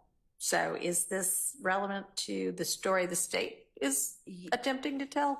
yes, it goes over into page 40. There's a video that we're going to have about with Quindaria Zachary, Antonio Sledge, I think Demekion Garlington, and they're saying they're talking to Shell Kell, who is If Gang, and I think that they have a gun. That's my memory, that they have a long gun, and they're saying we ain't going back and forth, and they're saying disparaging things. Mm-hmm. And it's over a girl named Antrevia Smith. And when the court sees Tree in this transcript, they're talking about Antrevia. Okay. So to the extent that we're talking about one associate or member of YSL, Trevante, and we're going on into the fact that Antonio Sledge and Shell Kell were seeing Antrevia. We're getting into information that we've noticed the defense that we're going to introduce anyway. So I don't know why this would not. I don't know or understand the nexus between Mr. Sledge threatening Kel on social media over a common girlfriend and Tay shooting Kel. I mean, I'm not talking bad about the guy. I think there was probably a lot of people that had problems with Mr. Kelvin Watts, and We'll take it out. Tay shooting. All right, they'll take it out. We'll take out. So it's going to be 15 through 21. All right, so we already agreed to 39, 1 through 13. So I think this would start at 14. 39, 14 through what? 14 through 21. I have 4215. It bleeds into number 9. I think that's why I was unclear. I made it its own separate one, this issue. Wait, what now? To number 9 on my list is the continued discussion about the beef between Kel and Trevante, and they start out with Trevante shooting Kel, and then they talk about how Kel allegedly shot up Trevia's house. Again, something that I don't believe that the police believe is true. That was Mr. Zachary. We don't. Saying his understanding was that Kel shot up his girlfriend Trevia's house. All right. Hang on. Ms. So- Love. In as much as Mr. Sharp said that the police don't rather believe that Mr. Zachary's line about Kelvin Watts shooting up Entrevia's house, that part is correct, because Entrevia Smith relayed to police when she gave them that video that Kelvin Watts was in the house with her. So in as much as Quindarius Zachary is attempting to push responsibility from what we believe is one member of his group to a member of the opposition group, I would think that would be relevant. It wouldn't be the first thing that I would ask him. It's something that I don't think is inadmissible, but it's also something that at this time, we're going to talk to him. We've noticed the defense about our intent to talk about when Entrevia Smith's house got shot up. Mm-hmm. It's just not every line of this portion that Mr. Sharp has labeled number 9.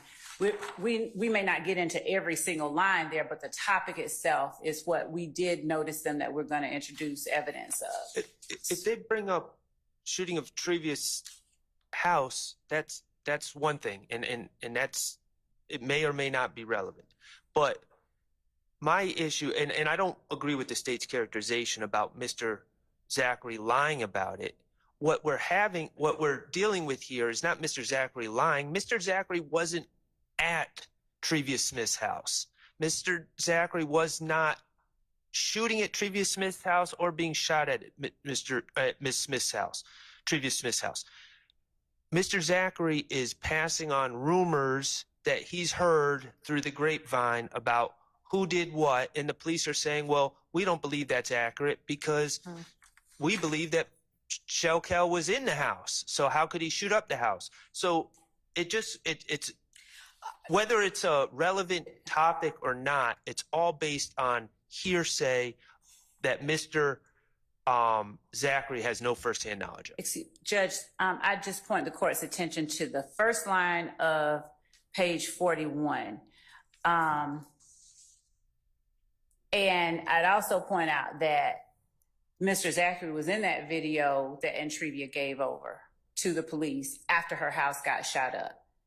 He was in the video along with Antonio Sledge, where they were threatening Kelvin Watts. All right, let me ask you this. Could you take a closer look at the rest of 39 through 42 and maybe sort out what part of that you think, if he doesn't testify as you think he will, you would use to impeach him on a relevant issue, and then maybe get back to us on this one? Yes. Okay. Because I kind of hear you saying even you think not all of it is anything you would want or need. Okay.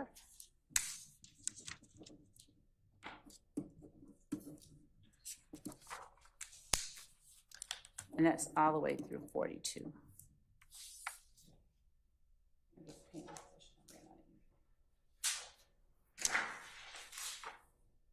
All right. So.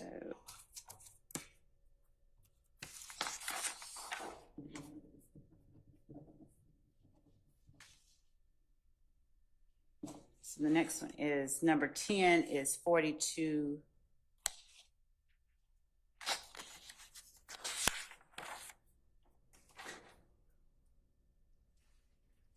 Line 17 through 44, line 6.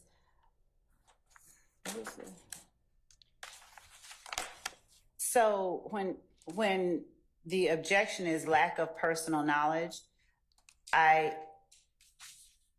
am laboring under the assumption that Mr. Sharp's belief is that Mr. Zachary lacks personal knowledge. I would just ask that the court allow it, because it's all opposition actions towards one another. Shell Kell shot up the gambling house. On McDonald Boulevard, Dennis asks on page 43, line 1, that's when Thug's car got shot, right? I believe, if we haven't already, I believe that we have we've touched on that there was a shooting where his car got shot. But it may have been with Kenneth Copeland and some of the stuff that we have to redo. Right. But Mr. Zachary is saying, yeah, shot up Thug's car. Thug wasn't studying it. All of that information, maybe not like that, but that information we anticipate bringing out. So to the extent that Mr. Sharp objects and has as his basis lack of personal knowledge, I would just ask that the court find that it's admissible subject to the proper foundation being laid for it. Okay. That seems reasonable if you can lay the foundation. Okay. Yes. Okay. After consulting with others, we're going to withdraw our objection. Okay. All right.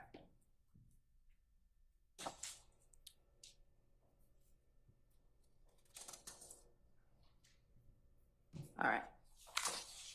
So I'm going to take that out.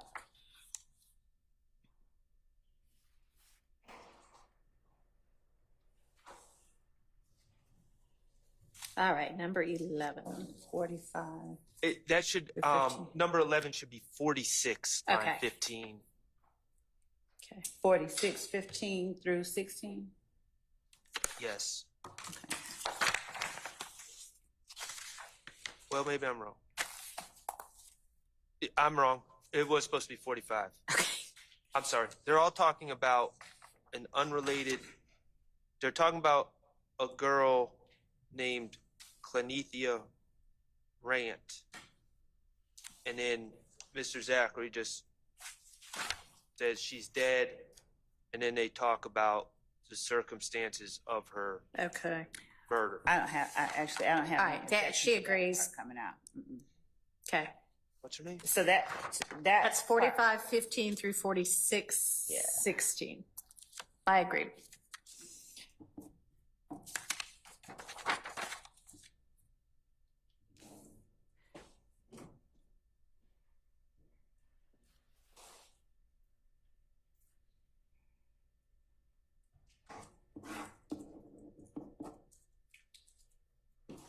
Okay, let me interrupt y'all a minute. I have word that Mr. Copeland is here and available right now, so why don't we pause what we're doing with this and have him in, see if he has an attorney, see if he wants an attorney. We don't yet have anything put together that I'm going to advise him of, but I'm good with that. we could get through a little bit more of this, tell him to hold tight, take a lunch break where y'all can come up with something. But I could at least find out about the attorney issue right now. I think that's Okay.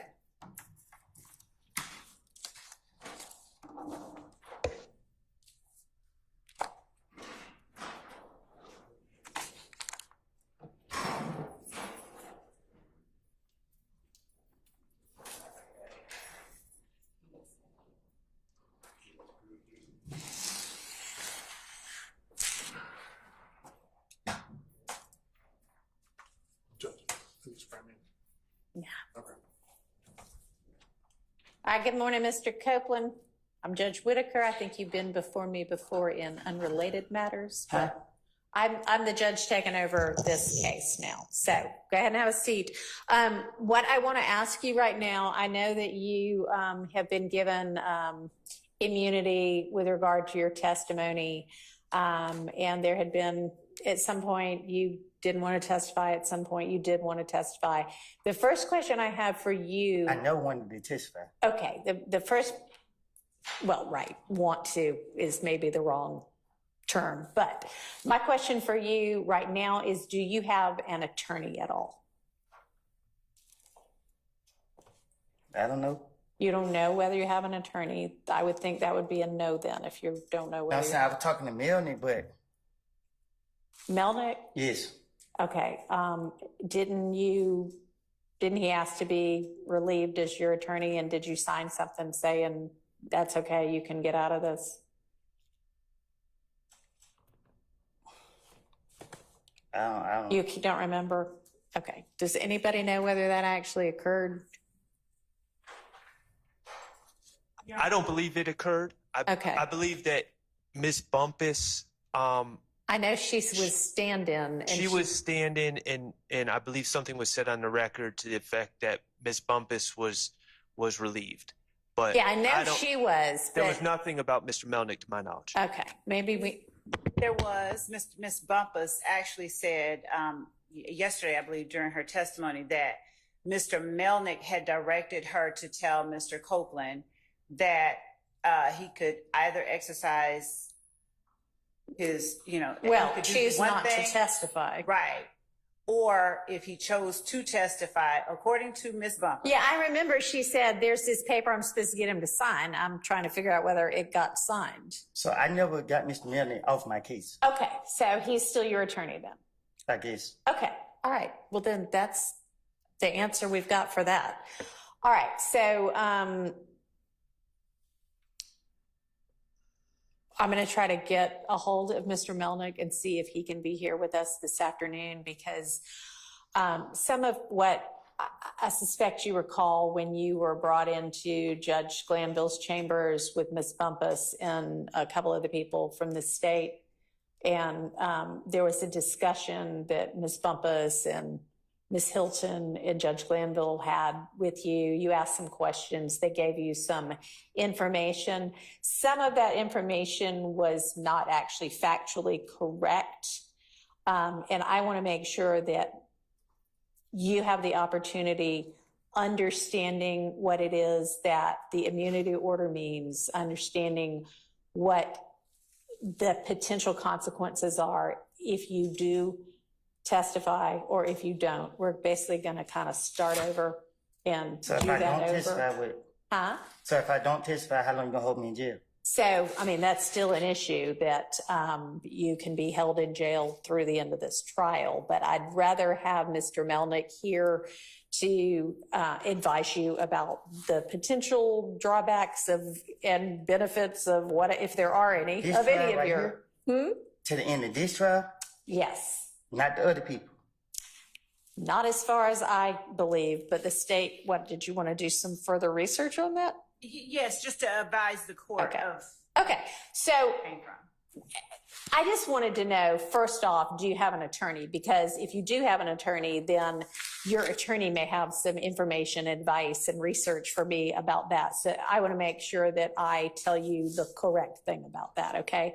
So we're going to take a lunch break in a little while, and why don't we plan to have you back here on standby at least. I don't know who was in communication, but we need to reach out to Mr. Melnick, see what his availability is. So just be on standby in case I need you here, like at 2 or 3 this afternoon. 2 or 3? Yeah, because we're about to take a lunch break before too much longer. So you're okay to leave for the next couple of hours, but stay where whomever reached out from the state can reach you to let you know whether you need to be back here this afternoon or potentially tomorrow instead, okay? All right. All right, thank you.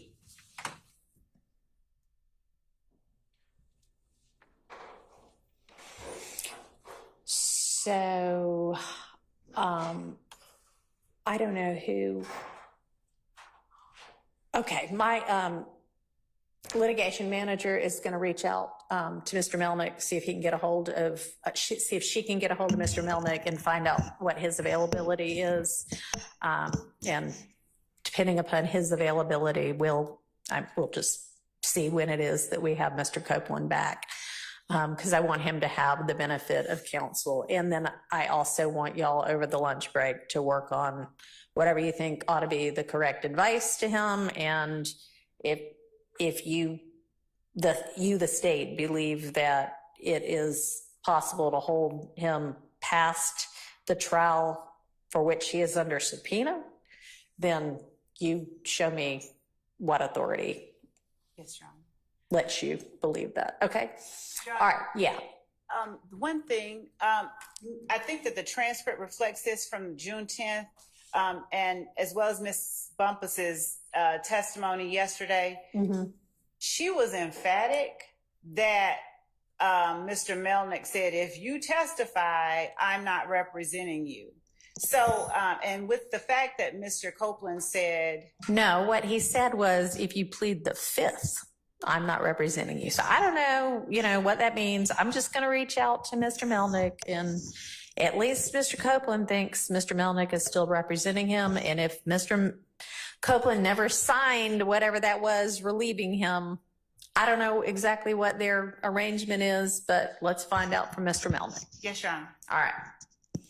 Okay, so let's get a few more minutes in of this before we break, because it's not even noon yet, and we were making some progress, which is good. All right, so we were on number 12.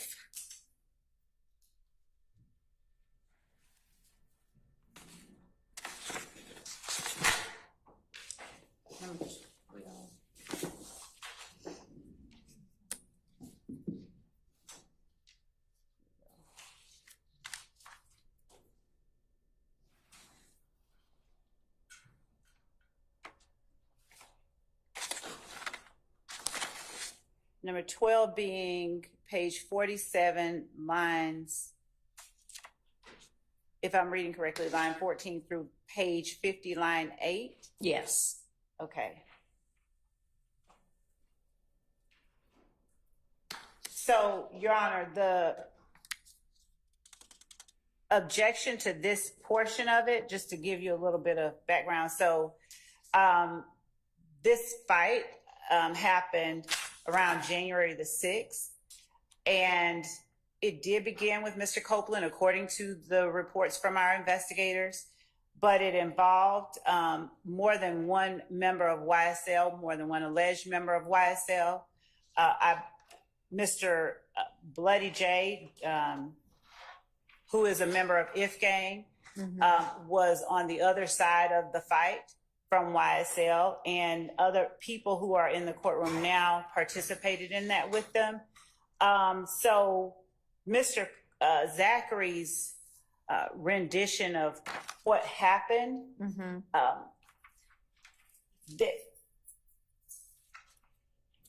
we would argue it's Mr. Zachary's knowledge of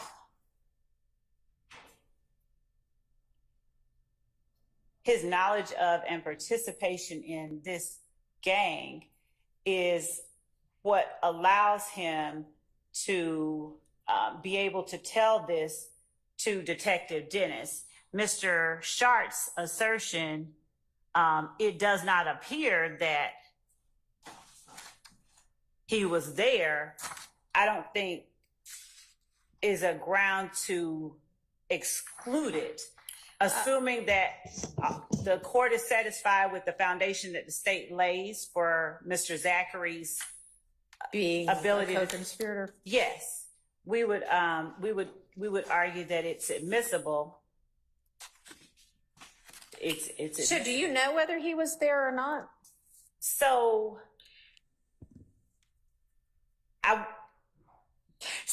let me ask Mr. Shart, is the basis for you saying you don't think he was there that no on line 23 when Is that the basis of it? What page, line 23? 47, line 23? Because I don't think that no is actually an answer Oh, to. no, Okay. it's not based on that. Okay. You have no actually reason do to not believe. know. Okay. I actually do not know Okay. he was there, and I haven't heard anyone talk about him being Okay. there. Do we And know whether and he this was is- there? Page 48, line 5. Start at line. Oh, so we went back there. Yeah. Okay. Okay. If he was in fact there, then And I then withdraw. somewhere else he says, would he? Okay. All right. Well, then you'll withdraw that objection? If he was there, then yes. Okay. So that number 12 is withdrawn. All right, number 13.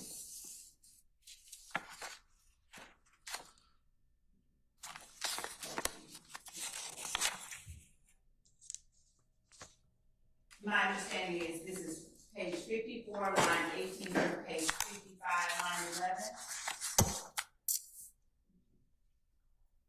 11. Yeah, let's take that up first. So the state has no objection to page 54, lines 18 through 22, where investigator Dennis says who they say killed him, meaning Donovan Thomas. Zachary repeats the question. Ultimately, Zachary says, shoot, they say Woody and them, I don't know for a fact. So I would agree and argue that he don't know. Okay. So it's He's not. telling them. Okay. So 54, line 18 through 22, you concede should be redacted. So, and let me also give further clarification. Mr. Zachary, later, he tells earlier in 2015, he relates to law enforcement about statements made to him by 2 people in the courtroom now. And 2 people admitting having killed Donovan Thomas. Okay. This statement right here is after 2 years later. So, when he says, they say Woody and them, I don't know for a fact. Mm-hmm. If somebody argued that that's an inconsistent statement that should come in, I'm not objecting to it coming out because what I feel is a lie is irrelevant, but I'm not objecting to it coming out. Okay. So, Your Honor, we got a lot of moving parts here, because eventually, I agree with Ms. Love. Eventually, in this statement, Mr. Zachary claims that Mr. Kendrick told him that they killed Nutt, and Mr. Stillwell told him that they killed Mr. Thomas. Okay. So I anticipate, because I was doing this for Mr. Stillwell, but I anticipate other counsel in this courtroom arguing that are affected by this, arguing that this is spilling the beans, and it's not a statement by a co-conspirator and therefore not admissible. Which part are we talking about? Okay. I think. Okay. So, right. Okay. Okay. So if I guess I'll rewind. I will say that if there is testimony, either through direct testimony or cross-examination or impeachment, Mm-hmm. that my client said something to Mr. Zachary, or that Mr. Kendrick said something to Mr. Zachary, then I would want to get that in. 18 through 22. Right, because it would be inconsistent with the claims he says later on. Here he's saying, well, they're saying Woody and other people, All right, but I then don't know. later on he says, my client directly said this. All right, So I- if that comes in, I'd want to use that for impeachment. I'd have to know who the they is here. right? Before that could be, if the they is Mr. Kendrick or Mr. Stillwell, yes. But if the they is some random amorphous gossip rag, Well, no. it would be relevant because if he's telling the truth, okay, assuming he's telling the truth. Oh, I see I see what you mean. Yeah. If he's already said, or he will later say. He's going to say that he already said in a different statement, and later in this statement, he's going to say that my client told him at night. And if he's holding that information, then him answering, they saying Wooby and them, I don't know. All right, I still need to find out who the they is then, because the question posed by the investigator is who they say killed him. I think right? So who the streets are saying. Okay, well then for Mr. Zachary to say, here's what the street is saying is not inconsistent with, but I actually know because the perpetrator told me it's the perpetrator. So that would not be this 18 through 22 would not be inconsistent to a statement by Zachary that Mr. Kendrick and or Mr. Stillwell told me personally that they're the ones that did it. You see what I mean? I see what you mean. I would argue that would be the time a reasonable person would say, who they say did it. Well, if my client had said he did it, say, well, I don't even need to tell you who they say. All right, well, I would reject that argument. So that's out. All right, so next.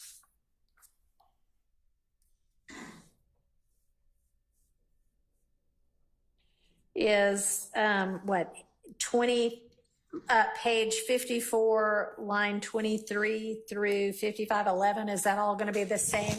That is all. Chunk of whatever? Okay.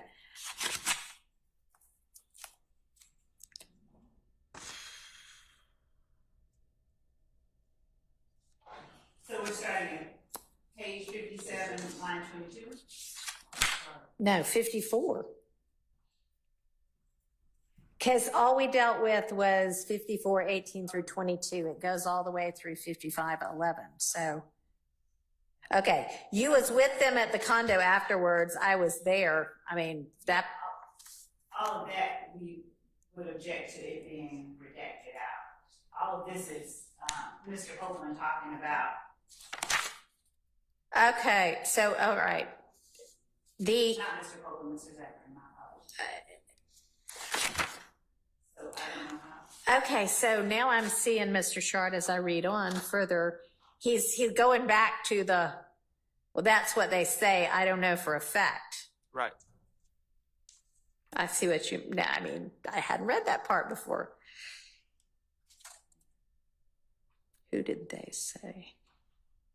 God, I don't even know if we're talking about the street here, because you was with them at the condo afterwards. I was there, but shoot. That what they say? I don't know for a fact. Right. I'm saying, who did they say killed him? He may at this point mean, who did they, the people you are at the condo with, say? So, can anybody actually point me to who the they is? If I flip back far enough? In this particular interview, no, not as it relates to good Lord. Statement right here. Because it's one of those. It's all over the place. No, it's as it relates to the way that Dennis is talking to Zachary. Yeah. He means it just like if I were to just pop up and say, who did they say did it? There's no they identified. Is there a video of this? Yeah. All right, I may need to watch the video of this part, because maybe the inflection will let me know whether he means. Let me watch the video on this. Can y'all send me that and then give me a timestamp for this part? Let me revisit that whole thing, including the 18 through 22 part. If you send, I don't know if you have the times marked, but if you send the video that shows Mr. Zachary's face kind of zoomed in, I think it's an MP4 video. I think it's right around 27 minutes, 30 seconds. 27 minutes, 30 seconds? I Okay. believe so. Thank you. Per my notes. Okay, thanks.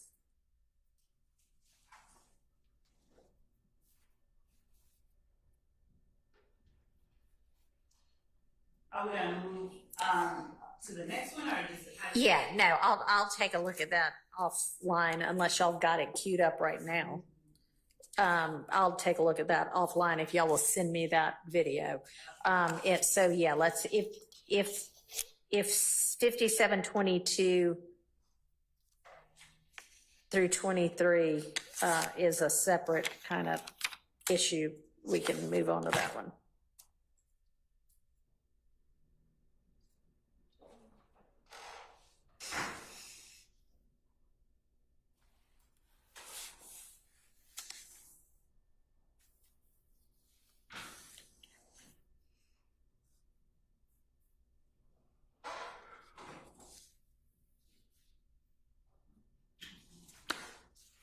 All right, I have 3 digits. I know it's meant to be a typo, probably. Is it just 5722 to 5723? Because it has 223.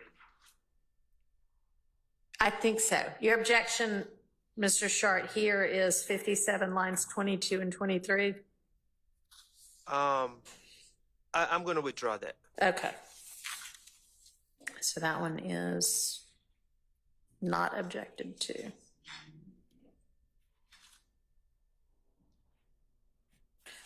All right. Moving on to number 14, which is page 60, line 19 through 61, line 20.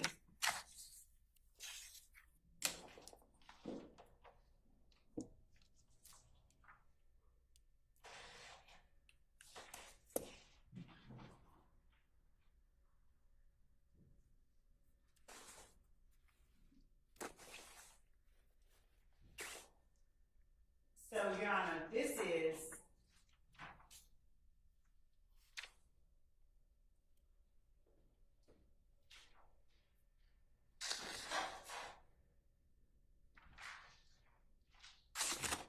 I'm going to withdraw that one as well. All right.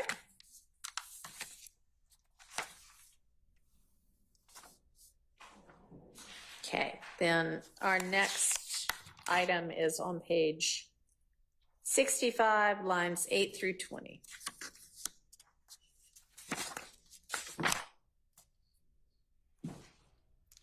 We're on number 15. Yes.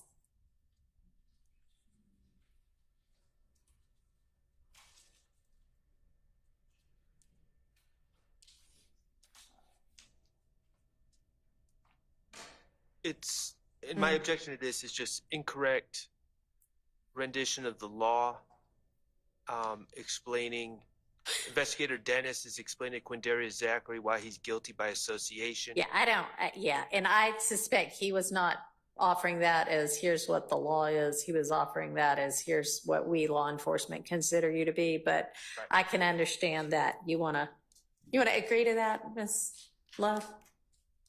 Judge, if the court will give my counsel is sitting here whispering in my ear. The court will give me 1 second. To get there and consider it, yes, I will give you a second to do that. I'm here in the court. We'll see.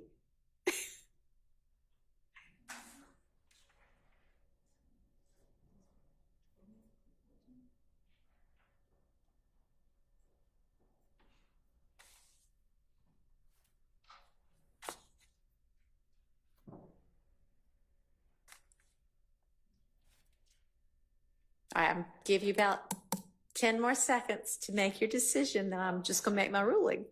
I don't object to 65-8 through 65-20 coming out. All right. So that is out by agreement. And Your Honor, Yes.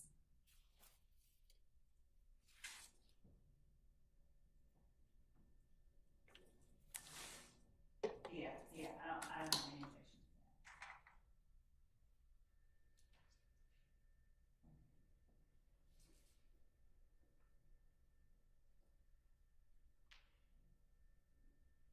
I don't have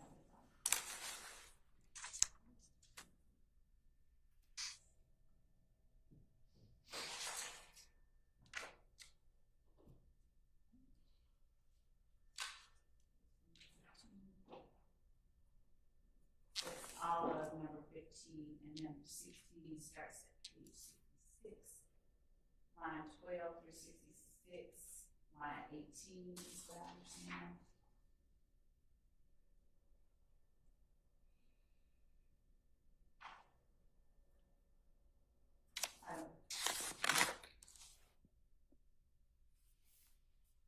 Your Honor, this is one of the acts that's listed as an overt act in this indictment. As I'm reading it, page 66, line 12 starts out talking about the gun that Mr. Zachary got caught with on May the 7th, and then Investigator Dennis goes on to say the assault rifle you're in the video with, and he's saying what it came back to. And then you have Mr. Zachary saying that's Moon's gun. But he is acknowledging that he and Mr. Sledge, who the state alleges, Mr. Sledge already pled, but Mr. Zachary is indeed YSL. So they're swapping guns. We would just argue that this is evidence of count one and the gang count in this case.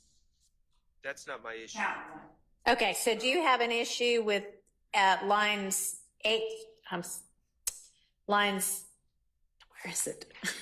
12 through 18? I do have an issue with 12 to 18. I don't have an issue with him saying that he gave the gun to Moontook or that's Moontook's gun. That's fine.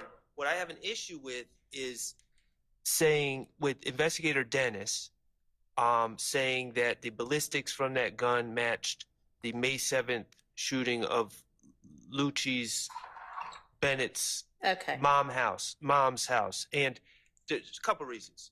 It's not Bennett put in evidence. Okay, well, hang on. Maybe we can address your objection and still have in the portion that Ms. Love wants it for So by really 16, redacting a smaller part of it. I should have said 16 to 17 if I was to be more precise. Okay, so any issue with just with redacting out 16 and 17, Investigator Dennis's statement about it having come back to that? Not for the purposes of Quindarius Act. No objection at all. Okay. So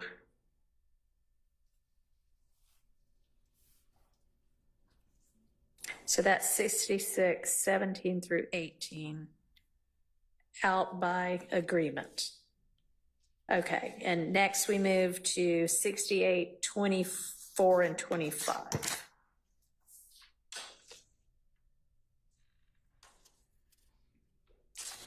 I was before asking. I don't, Mr. Sharp, did that have some issue? Right. 60. They're going back to Lucci mom's house, and then they're saying the gun you got caught with has something on it until you didn't know until you went to court yesterday. So I think that should come out 6819. Okay, so then maybe we just aren't lined up with line numbers. Yeah, that's my so 68, 19 through 21, right? 5, I would say. 25. Because then they go to Lucci mom again. Well, 24 maybe? Right, okay. Okay, right? Yes. So 19 through 24, out. And then... All right, hang on. Let's make sure that we've got agreement on that. So 19 through 24, so that's page 60. It's page 68, lines 19 through 24.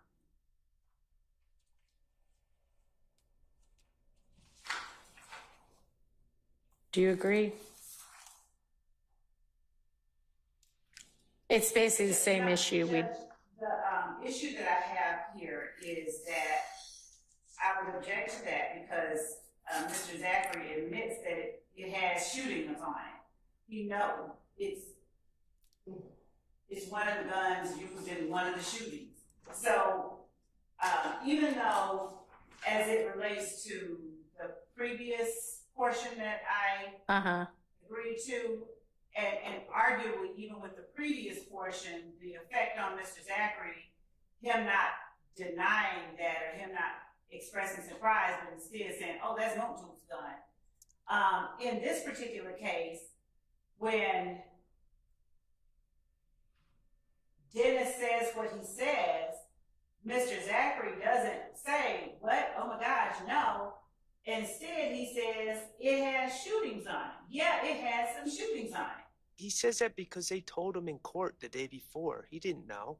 But Judge, Mr. Sharp can't be the witness in this particular instance. I'm going by what the transcript says. I'm saying, though, that he can't speak to why Mr. Zachary said, yeah, it has some shootings on it. I'm going to exclude that. I mean, honestly, it looks to me like he's saying, yeah, I mean, now that I know, I'm not surprised. But, I mean, if that's what you wanted in for, make that argument. But I didn't hear that argument. So that would be lines.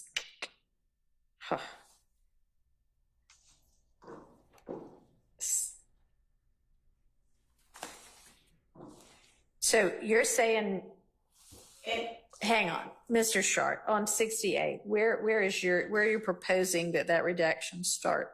19 to 24. 19 to 24, okay. I am going to exclude that.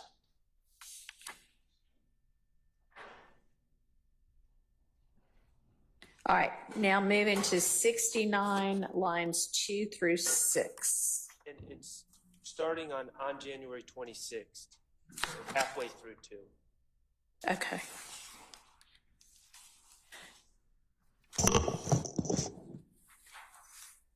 Through 5, really.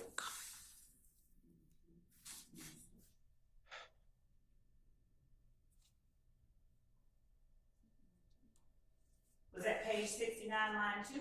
Yes. Yeah, lines 2 through 6, starting with on January 26th. I mean, they're basically again saying, hey, you had this gun at some point, and we know that it was involved in this shooting. We'd like to know who gave you the gun. And they don't have an issue with we'd like to know who gave you the gun. Just we found out later this came back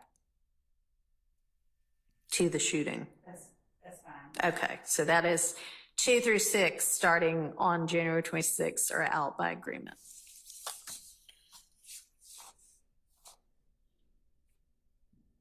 Okay. And then 17 we already did, so the next one is actually 18, page 69, line 25 through 7213.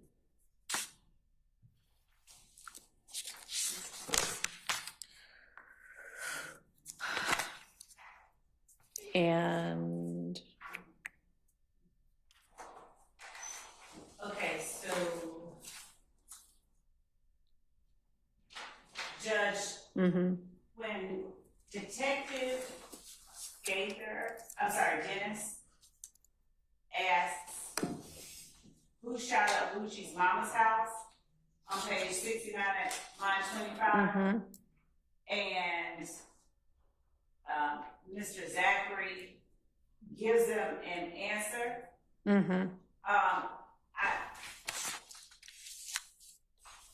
I would argue that all of this is information that I should be able to ask him about.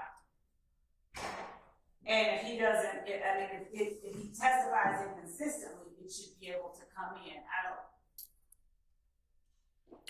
I'm not looking at his reason for asking it to come out, so I wouldn't. yeah, what's your There's no indication.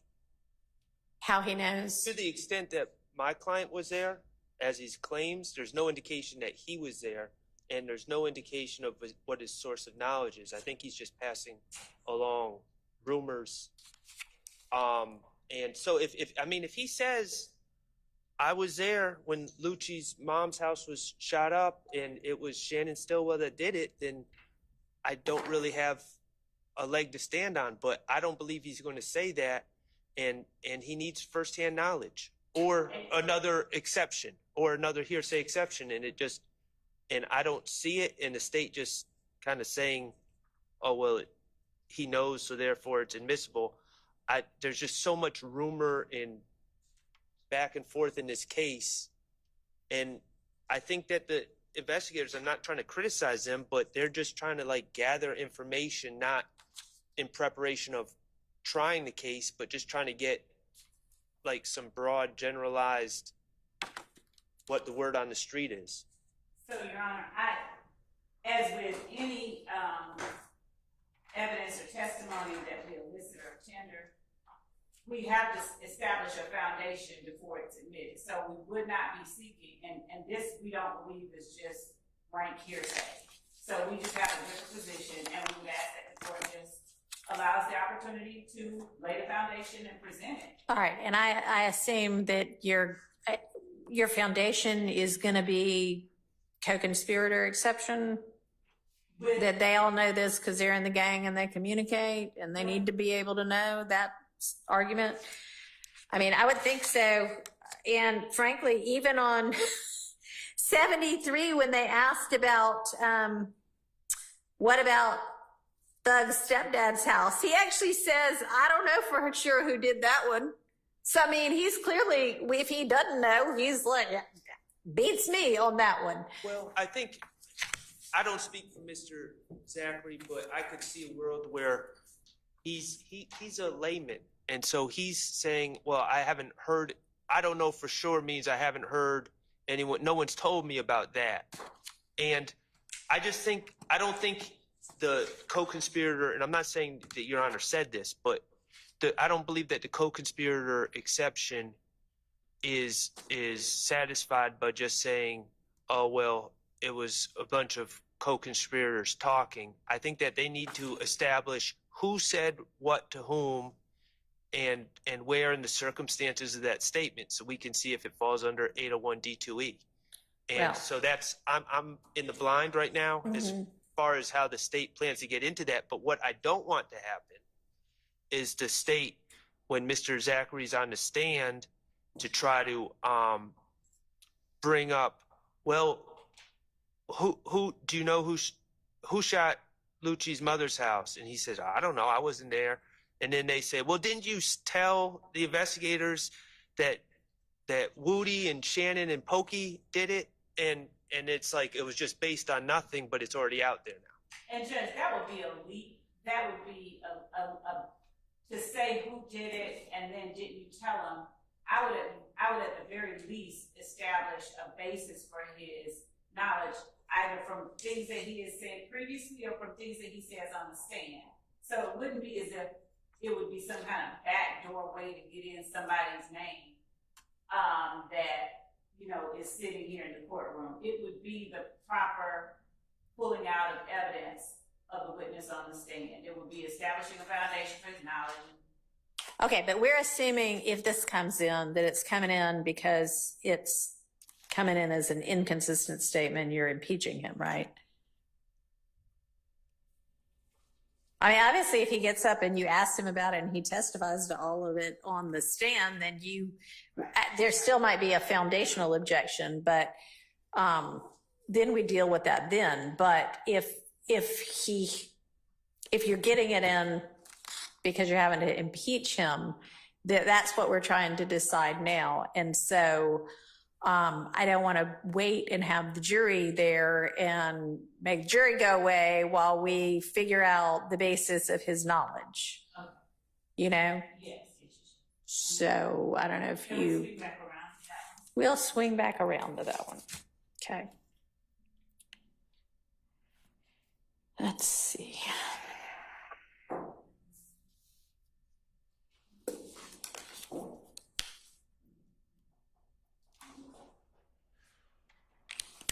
I mean, and frankly, it's probably going to be the same. You're going to need the same information for a foundation, regardless of its as to his testimony on the stand or as to this, you know.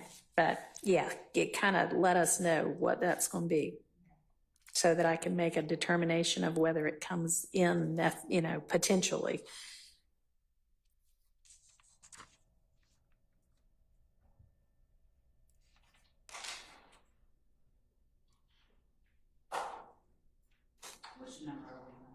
Well, that was 18. You agree about 19, so we're moving to 20.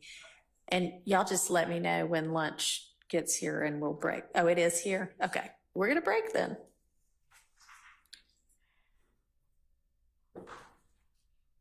All right. Great. So it's 12:15 right now. So far, Ms. Rosser has not been able to reach Mr. Melnick. You know, it's probably more likely that it'll be tomorrow than today. So why don't we, I don't know, maybe I'll know more after lunch, but let's break until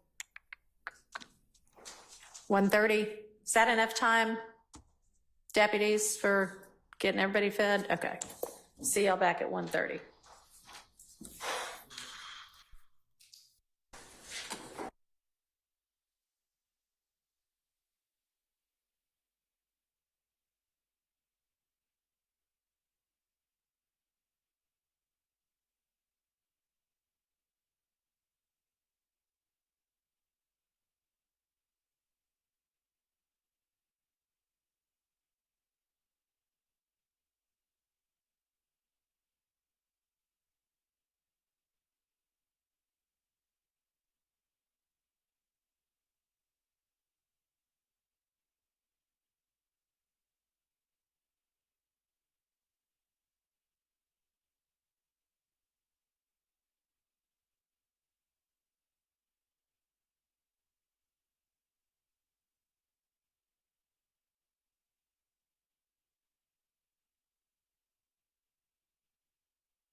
We got everybody? All right. All right. What I know about Mr. Melnick at this point is that he is going to be available by Zoom 3-ish, and he was going to, I didn't talk to him. My lit manager talked to him, so I'm not sure we have a super clear answer on whether he currently represents Mr. Copeland, but Mr. Melnick was going to reach out to Mr. Copeland, and maybe by the time we hear from Mr. Melnick at 3, we'll know the status of that representation. All right. Yes. Am I cold? Is the court cold? No. The court's never cold because these robes are really heavy and hot. So no, but I mean, I realize that it is probably objectively a little cold in here, so I might nudge it up a half a degree for y'all. And then if y'all, hang on.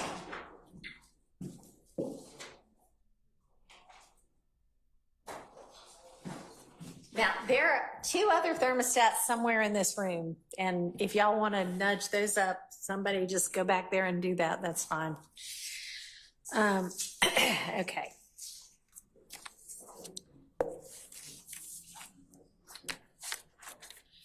All right, so we were, I think, on item number 20.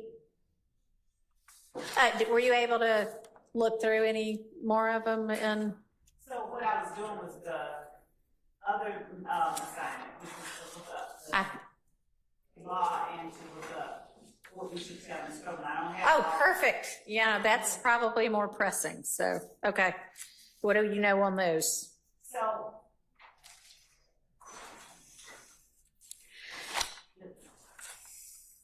I'll start out with just the fact that the language of the statute itself is part of the basis, well, actually was the basis for the interpretation that we had regarding. Okay, let me get maybe to the statute. Give me a second to get on Lexis. Unless you have a copy of it for me. I don't have a copy. That's fine. It'll just take me a second to get it pulled up.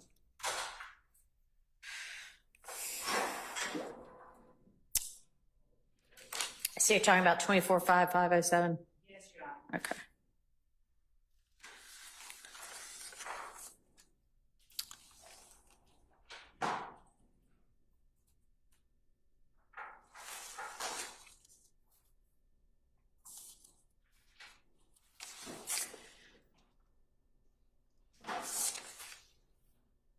All right.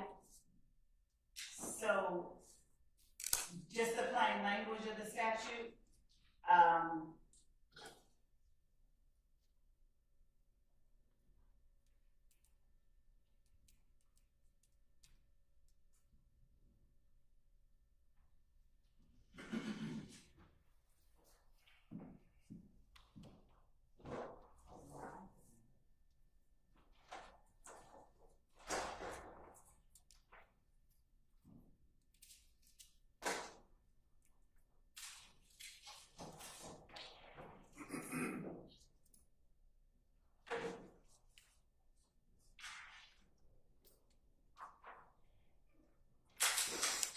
So, just the plain language of the statute, Your Honor,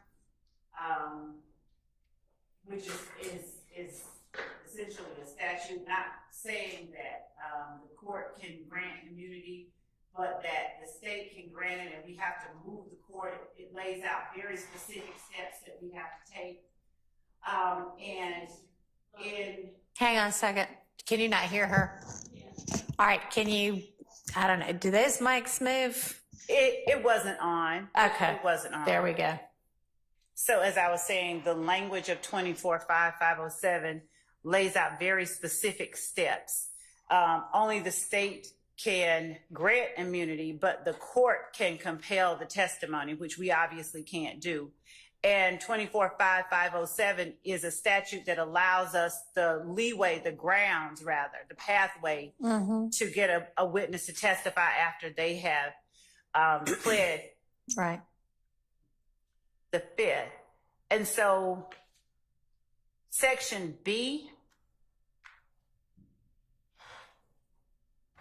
of 245507 says, if a person refuses to testify after being granted immunity from prosecution and after being ordered to testify as set forth in this code section, such a person may be adjudged in contempt and committed to the county jail until such time as such person purges himself or herself of contempt by testifying as ordered without regard to the expiration of the grand jury. I don't know why it only references the grand jury and not a petite jury, because the top portion of the statute in Section A refers to both. And it talks about the fact that if you're needed in a criminal proceeding before a court or a grand jury, if your testimony is deemed by the district attorney necessary to the public interest, then the DA may ask the court to compel that person to testify. In any event, the last line, which says that if the grand jury before which such person was ordered to testify has been dissolved, such person may purge himself or herself by testifying before the court. I don't have the reason that they refer to the grand jury and don't reference a trial jury, but given the fact that the statute itself refers to them almost interchangeably in Section A when they say if you're either brought before the grand jury or a criminal proceeding. And so the fact that even after the grand jury is dissolved, the court can keep you there until you purge yourself of the contempt by giving the court testimony. The extrapolation that I made was you can be kept until you purge yourself of the contempt by testifying, because you don't have a right to assert your Fifth Amendment privilege. Right.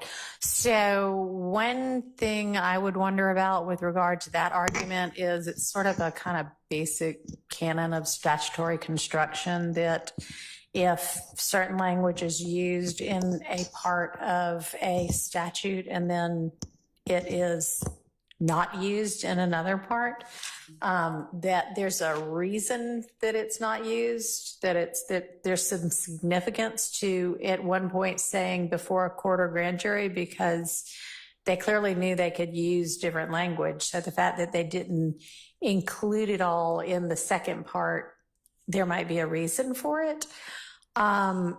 So that I think kind of cuts against the argument that I can hold Mr. Copeland throughout all three trials.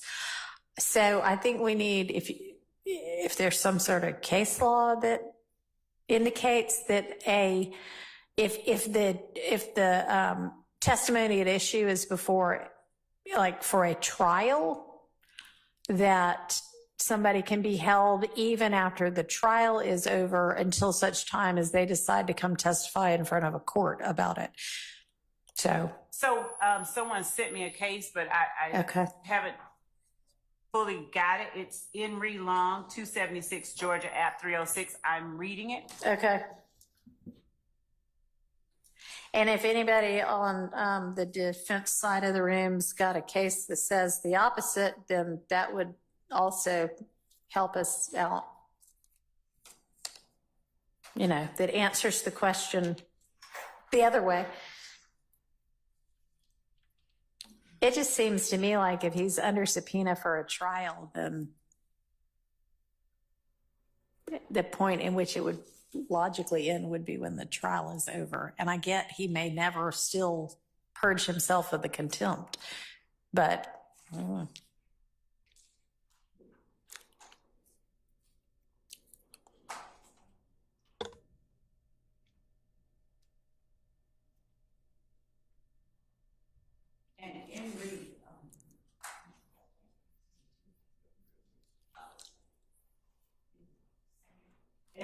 it's a 2005 case, Judge, so I haven't looked carefully at it, so I don't know if it's cited in the annotations? It is for a different proposition. I haven't read it myself either, but.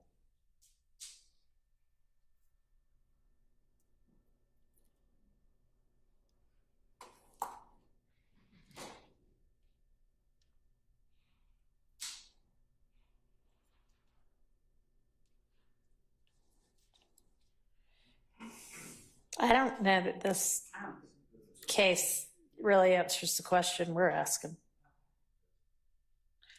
Anybody have any other kind of case? I mean, my position without a case to say it clearly one way or another is I sort of feel like it couldn't go past the end of the trial.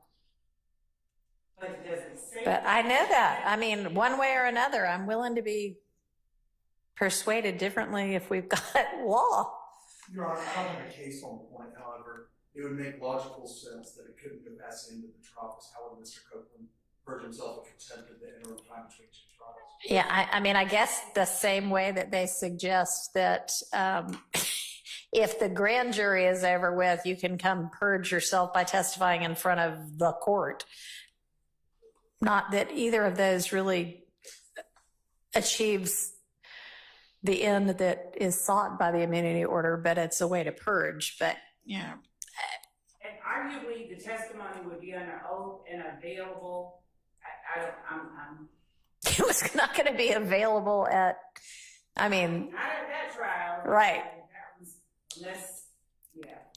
So I'm sort of going with through the end of this trial unless somebody tells me differently. All right, has anybody come up with anything else that he ought to be advised about?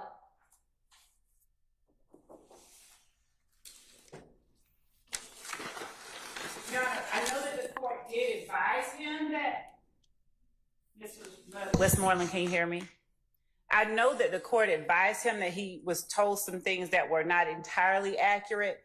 And just listening to the testimony and looking at the transcript of what he was told, as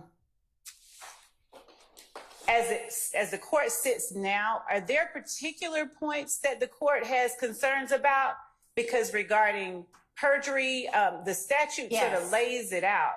And I know that before he testified the last time, Judge Glanville, I think, gave him Gave Ms. Bumpus to give to him, I think. No, actually, while Mr. Copeland was on the stand, I think. In court. Yes, okay. He gave to Mr. Copeland, read to him or gave it to him a copy of the statute and apprised him. I think he made. Okay, right. But all of that was before the ex parte. Y'all, it's already too hot, so I'm gonna have to turn it back up. Okay.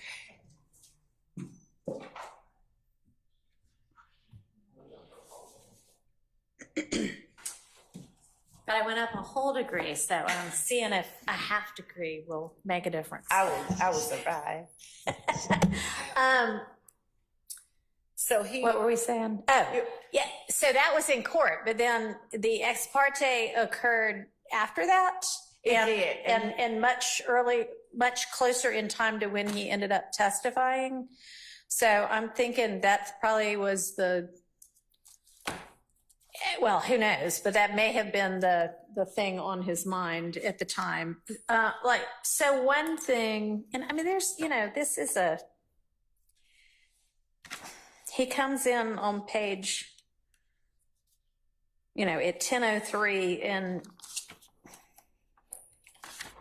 it goes until 11:30, and I mean, there may have been a break or two in there, but so I realized that it's not just he's told one thing at one point in time, and that's really unclear. I mean, it may be that the gist of it gives him the right information, but for instance, I know there was one thing about perjury that I didn't think was exactly accurate.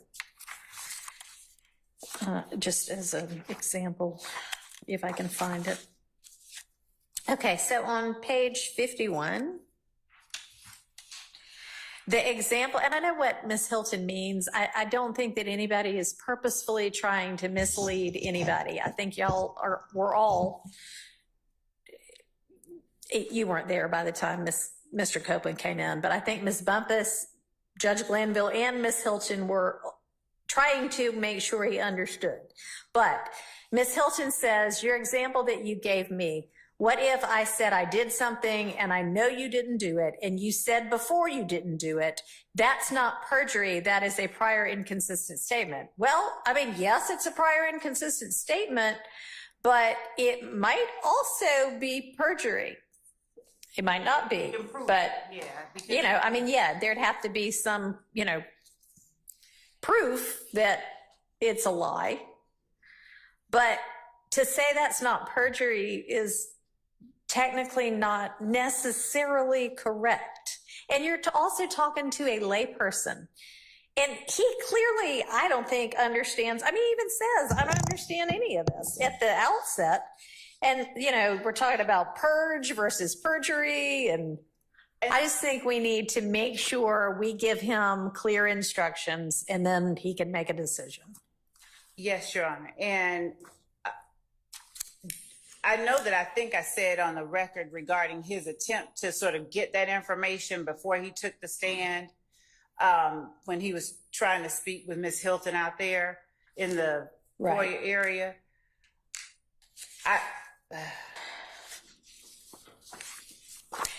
Yeah, and then, we also discussed the, immunity versus statute of limitations. And yes, the immunity, because he has been given immunity, protects him from being prosecuted based on anything he says, if he says anything. And that is true. But he was also sort of told, you don't have any statute of limitation worries either. And that's not necessarily true. And it may have no practical effect because if he can't be prosecuted, he can't be prosecuted, even if it's for something within the statute. Right. But it was technically not necessarily 100% accurate information. Whether he in any way relied on that, I'm not saying that at all. But I just want to make sure we do it entirely, to the extent we can, correctly and accurately. So would the court be inclined to read him the statute and then respond? I don't know. I'm asking. Respond to questions because, for instance, I even heard, it may have just been a misstatement, obviously, and people communicate differently, but when Mr. Melnick was saying regarding how his testimony couldn't be used, but we could use the testimony we can't. So I don't know. Some people keep saying he's got use, and then some people are saying he's got use and derivative use. So I probably need to look at the order. I wrote the order, and I literally modeled it after the exact words in the statute. Like, I took the statute and put it in the order for the most part. And so the part of the statute that says that no testimony or other evidence required under the order or any information directly or indirectly derived from such testimony or evidence shall be used against the person in any proceeding or prosecution for a crime or offense. That sounds like derivative use to me. And so that, that was in there from the start. And all right. And yeah, do you want to, what's the perjury statute? I will look it up. And frankly, I'm not sure that either giving him or reading him any of these statutes is going to be particularly helpful, but that's why I would like for him to have counsel, so counsel can explain to him, here's what the perjury statute means. Here's what your immunity order means. Here's what a prior inconsistent statement is. Here is what you face if you decide not to testify regardless of your immunity. And then, sure, if he has any questions of the court, still we can entertain those. But and I don't know how wise it would be to even make the request that if his counsel seeks to understand the extent to which the immunity exists. Like if he would speak to us, but Well, maybe we can you- dial down from all of that too. That's been several weeks since y'all all made, assertions about whether or not who knew what when and who was professional and who wasn't. And maybe I'm going to ask Mr. Melnick and you to move past that. And I'm beyond it. I would. You're beyond it. Great. We'll see if he is. And I would love to be able to fully explain, to allay any fears that he has or concerns about his client's criminal exposure. But 161070 is the perjury statute. Okay. And then I ought to know prior and consistent statements by heart, but which one is that? 24 something? I don't know. I'm sure I have it in front of me somewhere, but I think those would be the 4 relevant things: the Order 507, perjury statute, and prior and consistent statements.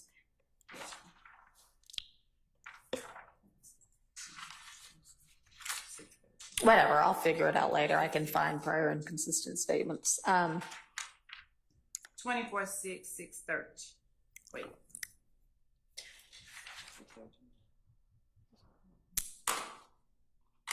24-6-613. Witness's prior statement. 24-6-613B.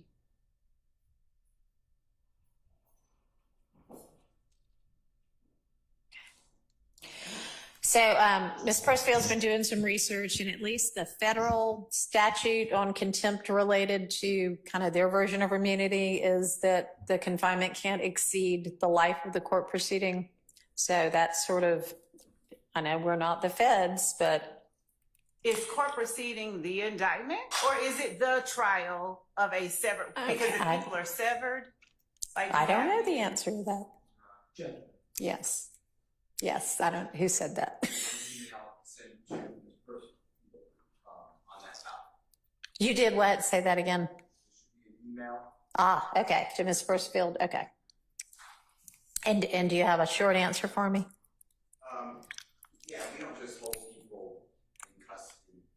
As U.S. Supreme Court cited in the footnote 1, from the Middle District of Tennessee, our issue is a deposition. The person refused to testify. There were trials coming up. They were not set yet. The government's position is like the state of Georgia.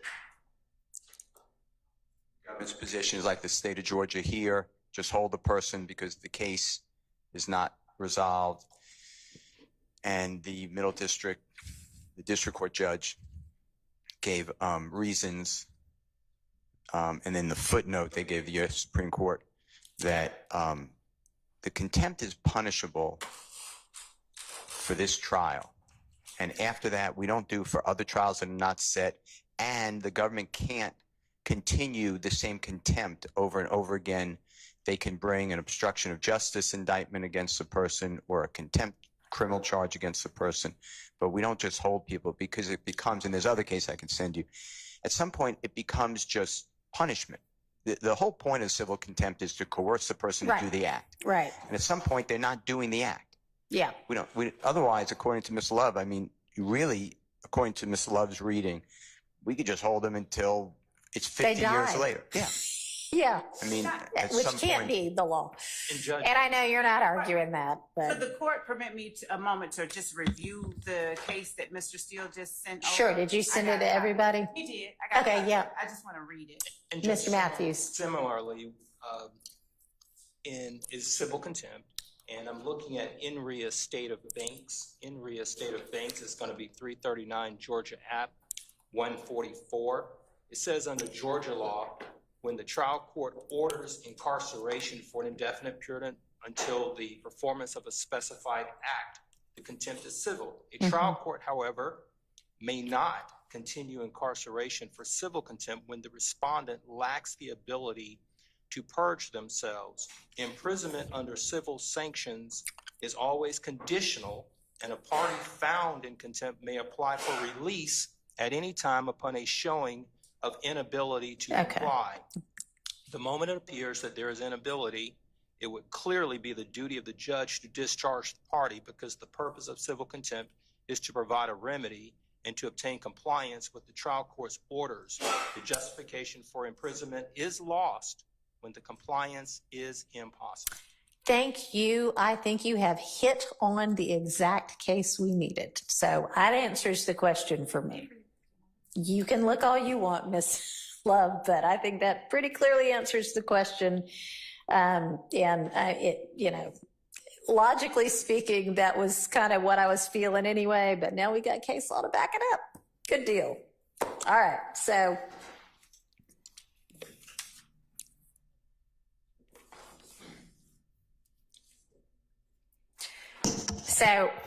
I am proposing that if Mr. Melnick is in fact representing Mr. Copeland, I ask Mr. Melnick to please make sure he understands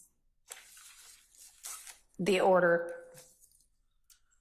the scope of his immunity, which I read to be derivative use as well, and what perjury means, what false statements mean, what could get him either of those charges, legally speaking. And I know, Miss Love, you and Miss Hilton had said there are certain things that even...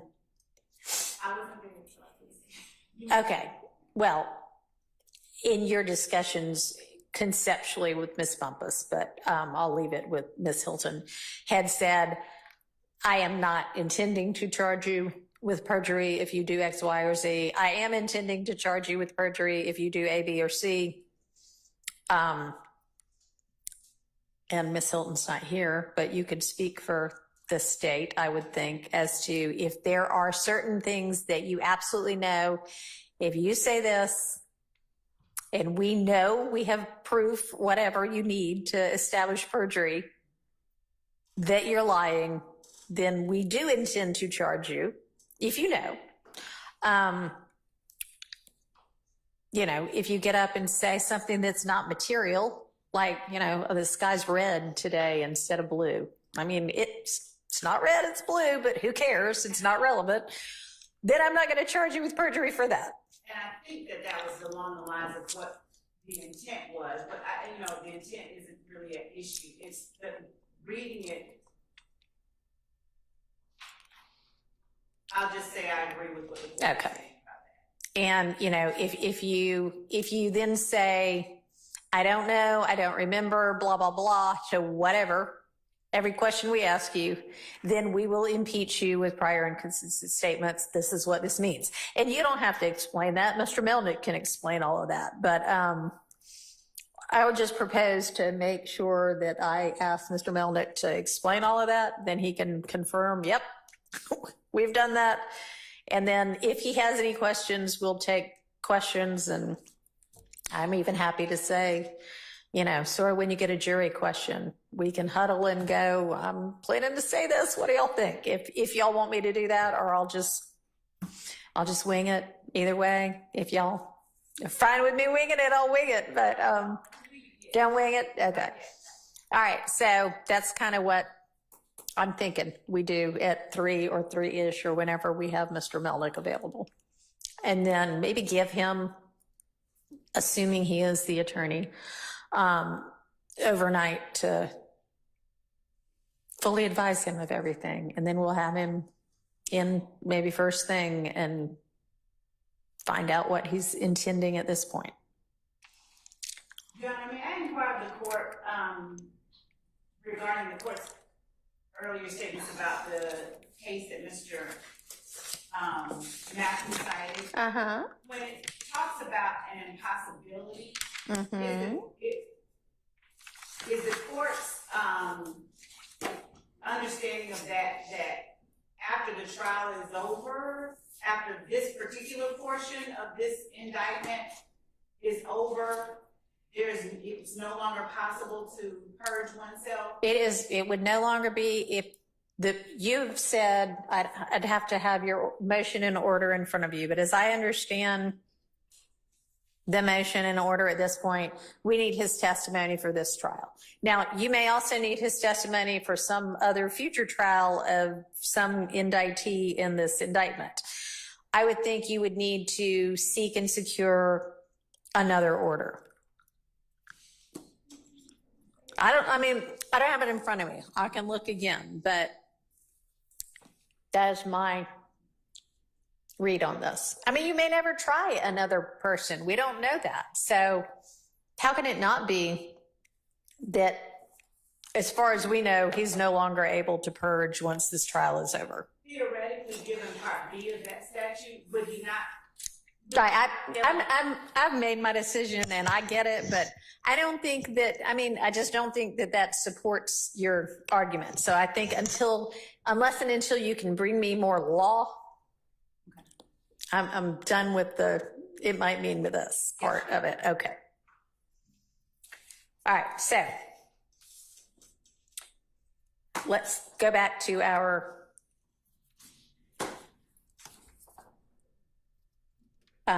narrowing down, figuring out what needs to be redacted out from these statements of Mr. Zachary. Your Honor, may I inquire one more thing? If Mr. Melnick intends to not represent Mr. Copeland, what is our position at that point? I guess we can ask him, does he want an attorney? And I have inquired, because I don't know the answer, of the public defender's office, whether in a kind of situation like this where you have somebody who could have been indicted, who's not currently indicted, who's been given immunity, assuming he would qualify for their services, could they or some conflict attorney provide representation? Judge, I would tend to agree that seems to be the most sensible thing to do. At any point where someone's liberty is at issue, the court should at the very least inquire as to whether or not there's representation that can help a layperson, Mr. Woody is, navigate his way through these things. So I would agree with the court's inclination. Okay. And if for whatever reason, a public defender or conflict defender cannot represent a witness, although I would think they could because of what you said, as long as they qualify, his liberty is potentially at stake, but if they can't for whatever reason, then I don't know, we just have to. Then I would suggest that the court take it upon itself to do the best the court can to advise the witness appropriately without any input necessarily from either party. The court is less vested in Mr. Copeland's testimony than either side, and so I think it would be the court's responsibility at that time.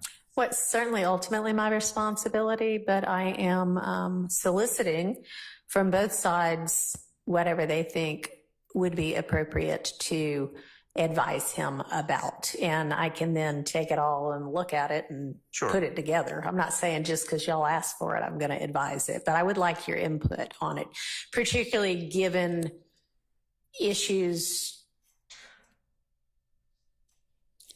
that have been complained about his prior advisement. So, good. All right. Okay, so let's turn to, somebody needs a bathroom break. So I know we just got back here 30 minutes ago. Y'all should have gone to the bathroom before then, but we'll take a bathroom break quickly. I'm just going to stay here.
terms of our potential redaction and reporting?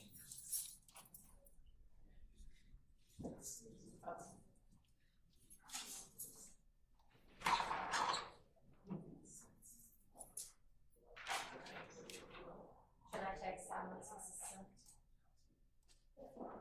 How about resignation? Because Yeah. Fair enough. All right. So, and whenever Mr. Selman joins us, we'll just take a pause with us and deal with that.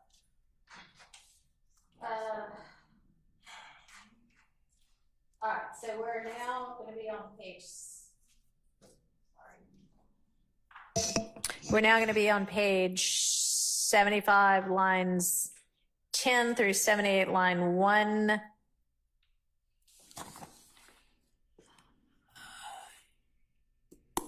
Hearsay about who shot at Woody and who shot Boo, and I'll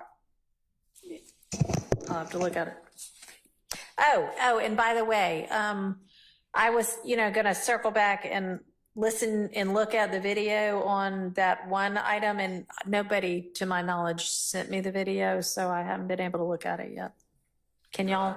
I uploaded, I neglected to inform the court, I uploaded that Dropbox link for recording. So. I don't know if I still have that Dropbox link. I don't know. Can you just shoot me the link again? Yes, Your Honor. Okay. I try to keep the same link for the transcript, so I will resend you that link. And then there's one long version of the video, and there's a smaller one where it breaks it into smaller chunks. I've used VLC to operate. I don't know if the court has that player on your system. I think so. I think we have that one. Okay. I will resend that, Your Honor, right now. All right, great. Thank you. Okay, so let me. I recommended that he send the smaller chunks, so the bigger chunks have a harder time. Actually sending, yeah. All right. And is this hearsay? So, Judge,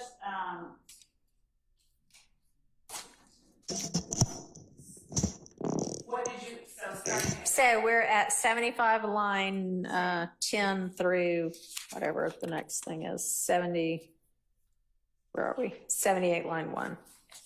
So I don't have any objection to 75 line 10, where Dennis says, what'd you hear about them when they tried to shoot Woody?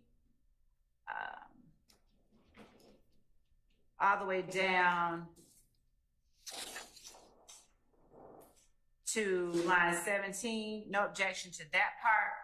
But when Quindarius Zachary starts talking about, when he says, oh, you talking about where they got shot at, and then Dennis clarifies when they made this post the following day, Zachary says that's when their spot got shot up. That was the next day, though. You're right.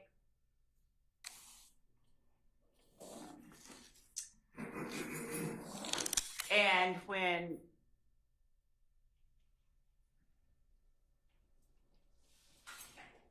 I think it could be seen a number of ways, but when he says Woody went to the hotel party and basically Kel got locked up when Moochie's mama's house got shot up, and Zachary says, yeah. And Dennis says, right. And Zachary says, yeah. If that portion is being offered for hearsay, if that portion is being objected to on the grounds of hearsay, I would say that that's just a matter of showing the proper foundation. And I would ask that that not be excluded before that foundation is properly laid. If it can't be laid, if we don't lay it, then we don't try to get it in, and we don't backdoor it in any way. So I would object to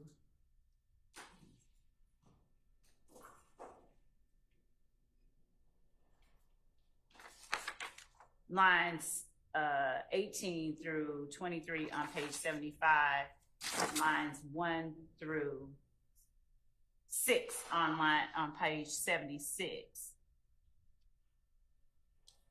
and as, Okay, well, I mean, that all seems to kind of be like the question on the floor for discussion, right? I mean, they're like saying, okay, what is it we're talking about now?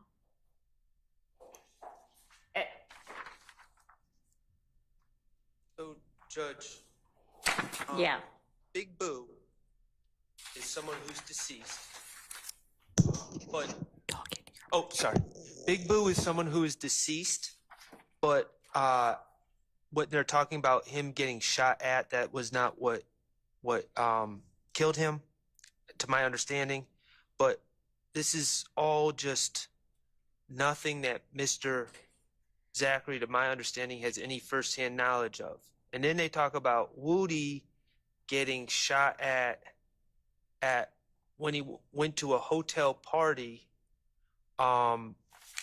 That case was never charged. I've never seen anyone say they know who shot at him, and this is just more speculation and hearsay. I have no reason to believe that Mr. Zachary was at that party. And then I withdraw the objection. I'll stipulate. Okay, so that carries us through all of 76, or down through more, it looks like. Well, then they through start 78, line 1. Okay, all of it. Yeah. Okay. Thank you. So that entirety of what is represented by our number 20 is redacted by agreement. All right, 21. That's page 79, line 14 through 22. Speculation about who shot at Thug's stepdad's house.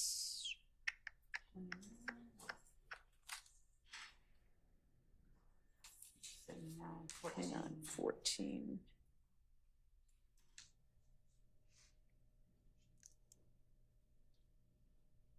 Yeah, I mean, it's pretty clearly speculation.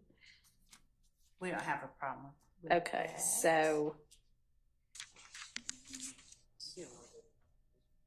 that is out by agreement.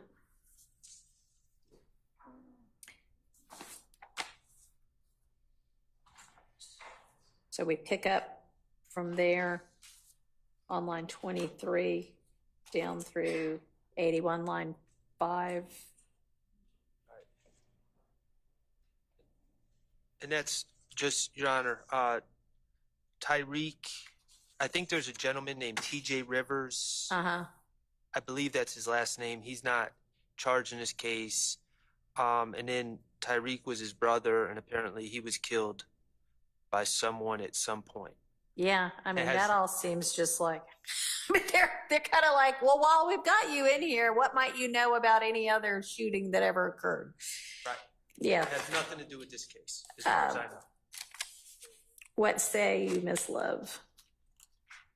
I have no objection to, I'm just gonna go down the list. The latter, page 79, 23 through 24.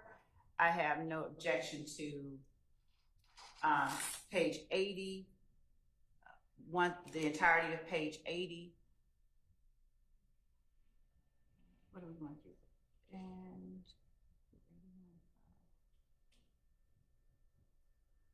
up through page 80.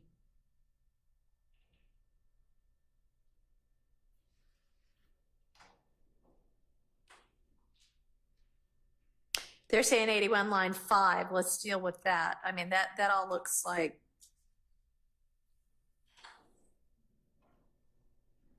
So Slug Trontavia Stevens is a member of YSL. He's already entered a plea in this case. And Quindarius Zachary's association, knowledge of, affiliation with Trontavia Stevens. When investigator Dennis says it went quiet for a little while, and then Mr. Zachary, that is, gives this explanation.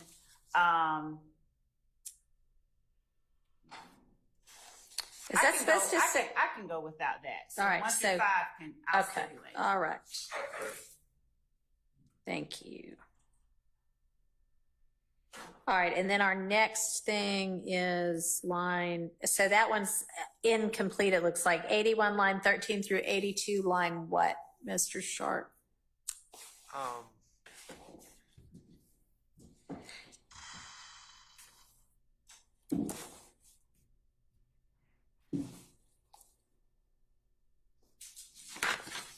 think to the end of 82.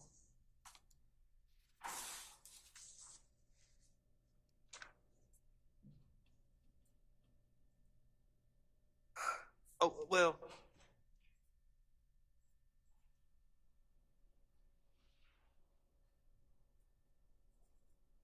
You know, I would say 82 line 6. Or actually 82 line 3. I don't really have a strong opinion about it. I just, my problem is when the police start talking about ballistics and this matching this. I mean, if it's relevant, that information obviously can come in if it's relevant and you know, fulfills all the other requirements, but that would come in through a GBI expert matching ballistics, not through Investigator Dennis sharing information with Mr. Zachary. Yeah. Okay, so Ms. Love? I have, if it is, and Judge, I apologize, Mr. Atkins just apprised me our server's down, so he wanted to get my external drive to share those videos with you. All right. So I was. That's okay. So we're talking about 81, line 13 through 82, line 3, and no objection to the rest of 81.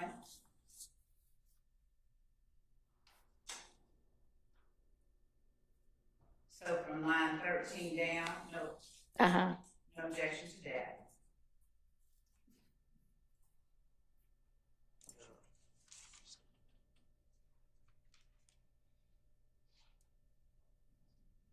So 13 to 23? No, yeah, through 82, line 3.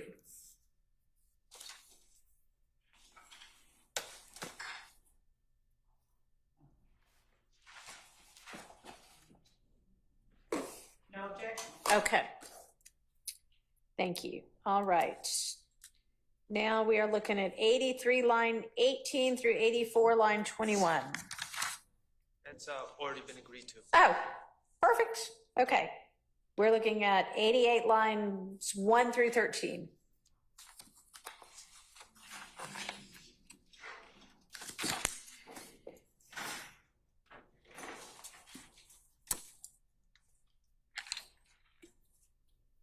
So, Your Honor, let me be clear. This is my understanding.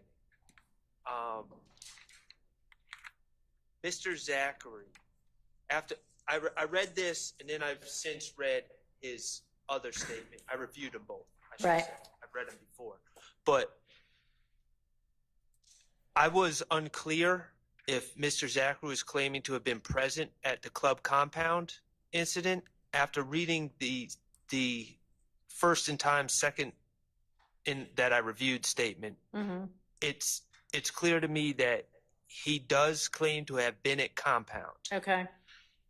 My understanding, but there seems to be a blending of what he saw versus what he was told, because my understanding is at some point he flees from the area. He is definitely, by his own words, not on 285 when Lil Wayne's bus is shot. So he can testify, or he has firsthand knowledge, presumably, about things he saw while he was there. But when he says Pee Wee ain't do the shooting, he wasn't there for the shooting.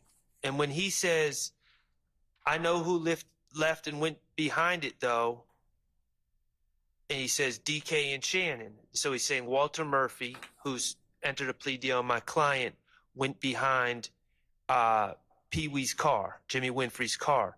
So to the extent that he has firsthand knowledge of things, I concede that he can testify to what he saw, and anything he has firsthand knowledge of that is inconsistent, if he had in fact had firsthand knowledge, he can be impeached. But there's certain things that he speculates, or maybe someone told him, I don't know, but it's not clear to me. So Pee Wee didn't do the shooting. That's a conclusion. He did not witness the shooting. He did not witness anyone do the shooting. So I think that's inappropriate. Okay, so that is 88 lines 1 through 3, basically. And even the police are like, yeah, we know he didn't do the shooting, so. Well, people in Cobb County would be interested in that, but. Okay, well, I don't know. I mean, maybe they're just saying that to see what he's going to say. But then he says, I don't know who was exactly in the car. I know who left out and went behind it, though. Yeah. So to the extent that if he witnessed a cars leave compound, I get it. Right. But beyond that, things that he did not witness, that's what I'm objecting. I understand. So I'm trying to kind of take it piece by piece, because you're saying he cannot say with certainty Pee Wee did not do it unless Pee Wee was with him at the time. Amongst themselves. Okay. Do you have any basis for? Well, the portion of it where, so Mr. Zachary, like Mr. Copeland, makes assertions about the shooting itself and who was doing what. And the way that the shooting happened is a person is driving down the road next to a bus, and in order to be able to both drive the car and shoot the bus, from the way that both vehicles are positioned, you would literally have to have one hand on the wheel, and it was a precarious kind of circumstance that would be needed for the driver of the car, who is Mr. Winfrey, to also be able to at the same time fire the gun and shoot the bus. So in as much as it reflects his personal knowledge of all the people who were there and what was going on, we would argue that his assertion that Pee Wee didn't do the shooting would be subject to a foundation that, we would seek to lay, and I can't say that we have laid that part yet. I think that he is just saying he didn't do the shooting. He was a party to the crime, but he didn't do it. He was driving. He couldn't have. So is Mr. Zachary in a second car that's involved in this? So he is in another car, but he is not shooting. He's not in that. He's not in the shooter car, but he says, me and these other people went the other way. So he's compound. Right. Everybody shows up at this one place where Yep. the plane is in about 5-6 different cars. Okay. And 2 of them at least follow the tour bus. Okay. He is not in one of the ones that follow the tour Okay. bus. But he's there when you have you have evidence that will support that he was there to be able to say at least that as to the car that wasn't, as to some car, the car that went behind it, that he saw who was in those cars? Yes. Okay. Mr. Zachary says, I know who left out and went behind the car. So he Yeah. says, and the fact that he's asserting Buchanan Shannon, if he's crossed on that I would argue that goes, it's weight, not its admissibility of Mr. Sharp. Okay, but yes, and thank you. But I guess what I'm trying to get clarification on is Mr. Zachary.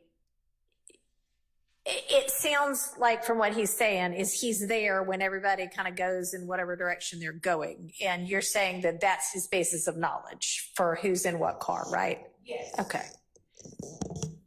Even at the point where, like in line 14 of page 88, he's saying me and Trontavious We don't want the other Right. way. Yes. It sounds like that's all kind of contemporaneous that they're leaving out. Okay, so then I get that there is a basis on which to believe that he has firsthand knowledge to be able to say, I know who left out and went behind it. Who was that? Well, here's who it was. But coming back to the Pee-wee ain't done the shooting, if that's something you want in, then how does he know that? What's your basis for him being able to say that? At this time, I wouldn't even proffer it. So I would agree to it unless something is said that changes. Okay. Because I don't have. There's never been a time where I heard him say, you know. Okay, so then by agreement, then. Well, then why do we need 2 and 3 and 4? Because they're just confusing without line 1, right? So 1 through 4 are out by agreement.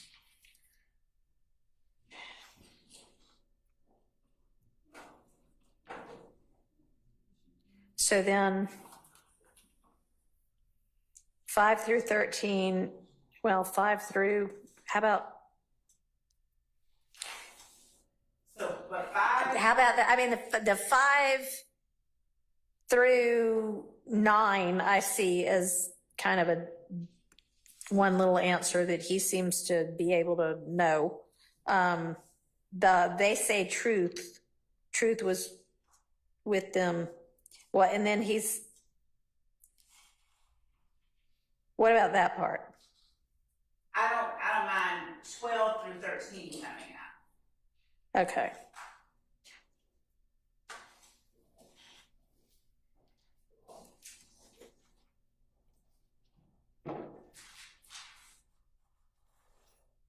Okay.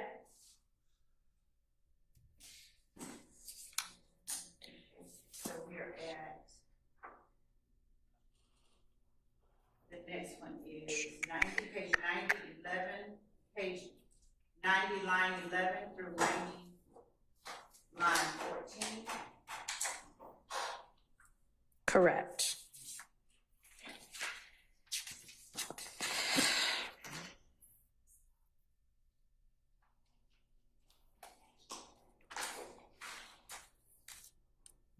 Those are words of the police. Oh, Mr. Melnick is here now. So he's not here on the Zoom, virtually here. Do y'all all have the Zoom link? I mean, you're welcome to, I assume it'll show up on, does it show up on that big screen? All right, so y'all can just watch it on the big screen. Are you ready for him? I am.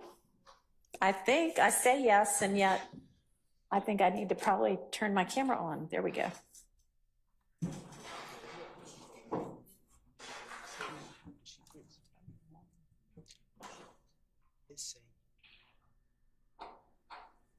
Hi, Mr. Melnick. Good afternoon, Judge. We can't get enough of you. All right, so the reason I have asked again for you to join us, and thanks for doing this by Zoom at very short notice, but so I have essentially determined somewhat with agreement of the parties that we are just going to start over with Mr. Copeland, and he has an immunity. There is an immunity order in place. He has immunity protection.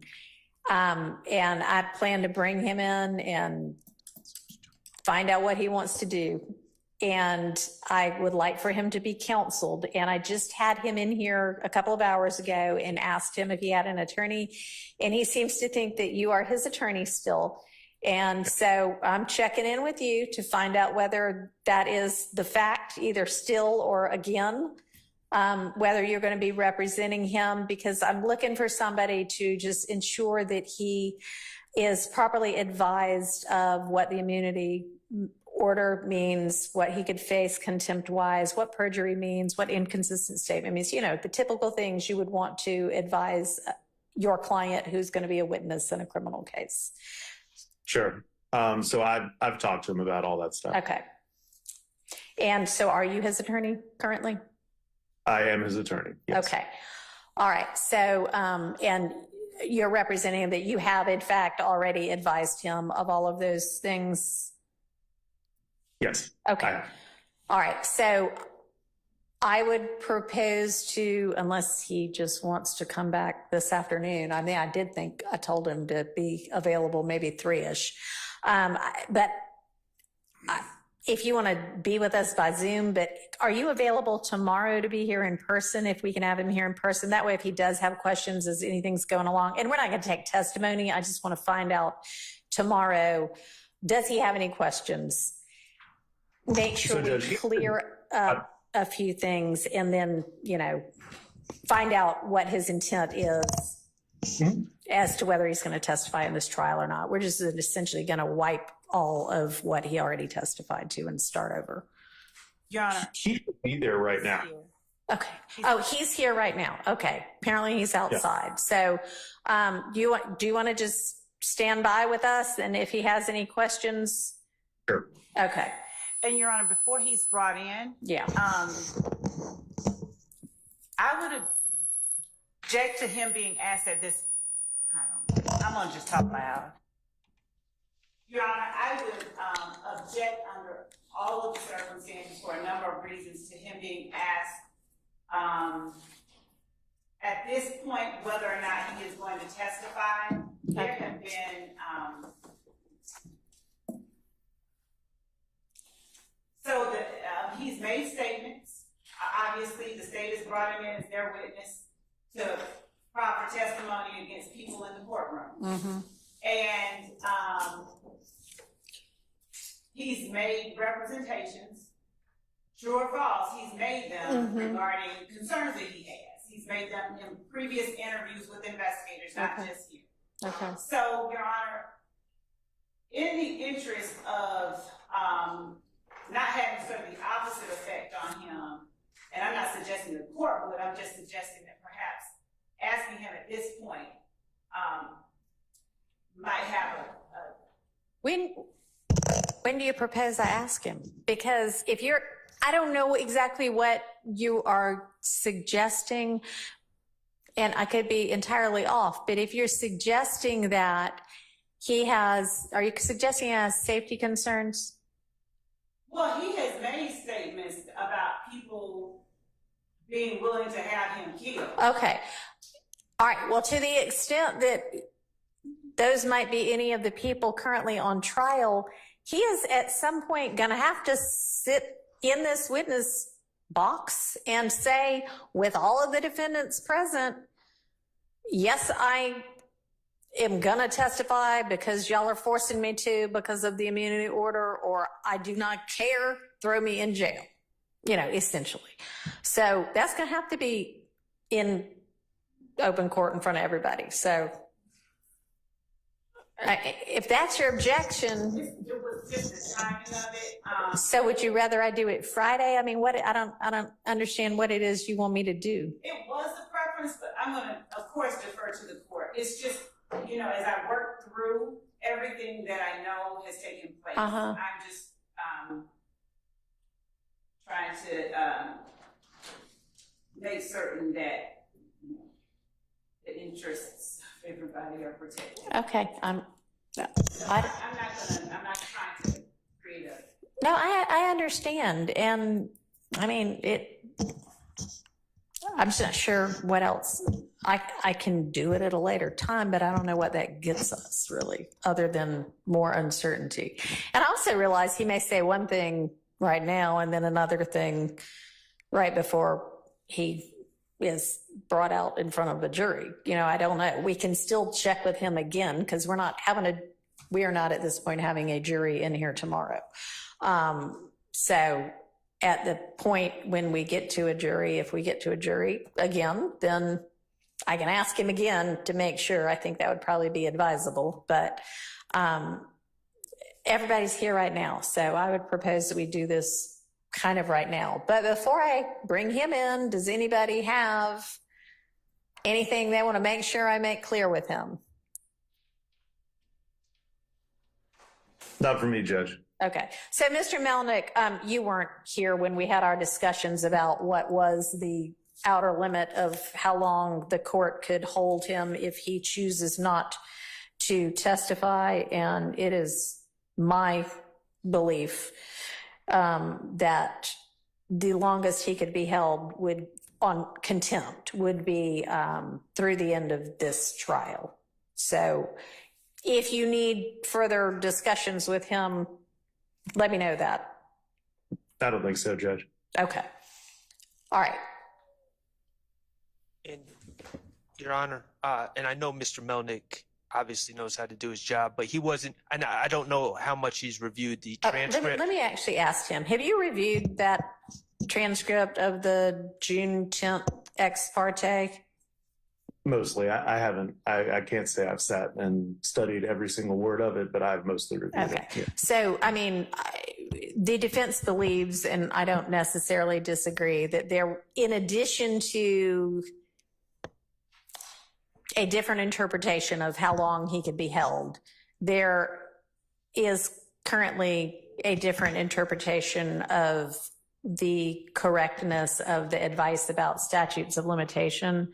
And we also think it doesn't ultimately matter, because what is protecting him should he testify to something that he did that's criminal is not whether a statute has run or not anyway. It's that he has immunity.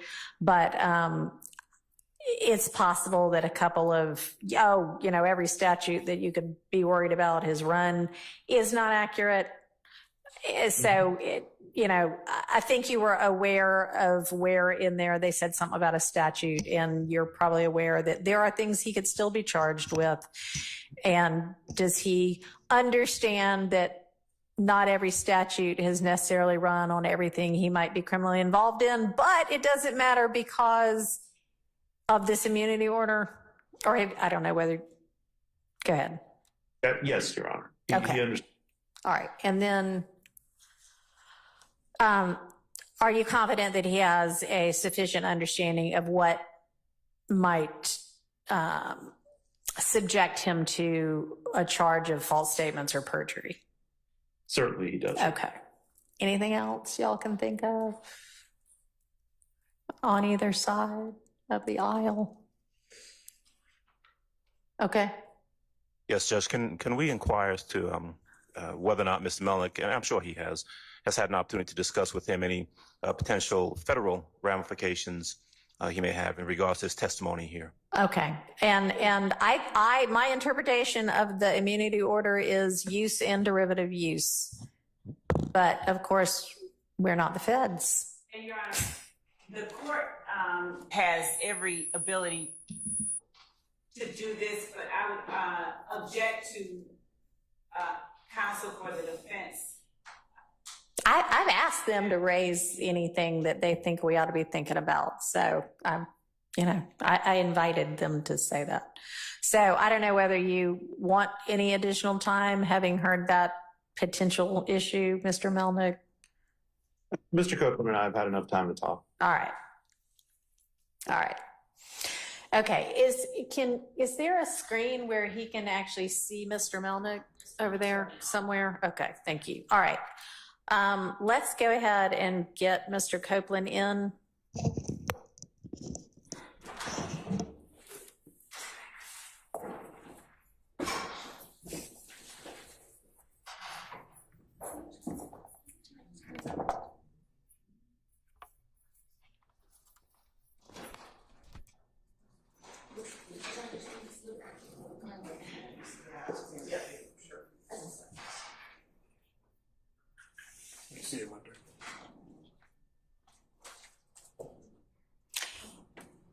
All right. Hello again, Mr. Copeland.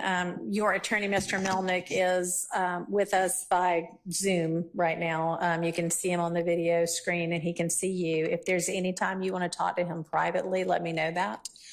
And I know y'all have had an opportunity since you and I spoke this morning from the bench and the stand to talk about the fact that the state is not interested in you pleading the fifth, and in order to avoid you pleading the fifth, they have secured an order that says you now can be essentially compelled to testify because we are acknowledging that anything that you say, we cannot prosecute you for a crime other than perjury or false statements based on something that you might say that would otherwise incriminate you if it weren't for this immunity order. And if knowing that you still choose not to testify, the court can and will hold you in contempt. And what happens in that event is that you go to jail. And the length of time that you could be held in jail for, if you don't change your mind and say, okay, I guess I will take the stand, is through the end of this trial. I don't know how long it's going to last. I think previous projections had been February or March of next year. I don't know yet, but I guess that's not outside the realm of possibility. But it would only be through the end of this trial. It would not be through the end of whomever else might be severed from this case and tried later. And I know Mr. Melnick's talked to you in more detail about that. So I want to see if you have any questions of the court about that. I didn't understand. Now you said at the beginning. Didn't understand anything. All right, so. No, I'm saying, like, I heard you, but I don't know what you're talking about. Okay, so tell me what it is that you'd like more information about. You said something about what they said about immunity? Yeah. What you mean? Okay. Does anybody, I think I've got the order. Mr. Melnick, have you reviewed the immunity order with him? Oh, you're saying it's the same from last time? Hang on a second. Yeah, the same one as last time. Yeah, yes. That one. So that's the one I'm talking about. And that is still in effect. So you're saying that changed? It has not changed. All right. So what has changed is, it's my opinion that I cannot hold you in jail if you refuse to testify beyond the end of this trial. I think you had maybe been told something different earlier, and I don't think that is So I ain't got to wait till every defendant that's not here. Correct. But you would, if you choose not to testify despite this order, you would potentially be held in jail through the end of this trial, which might be February of next year, might be March of next year. I really don't know. It ends when it ends.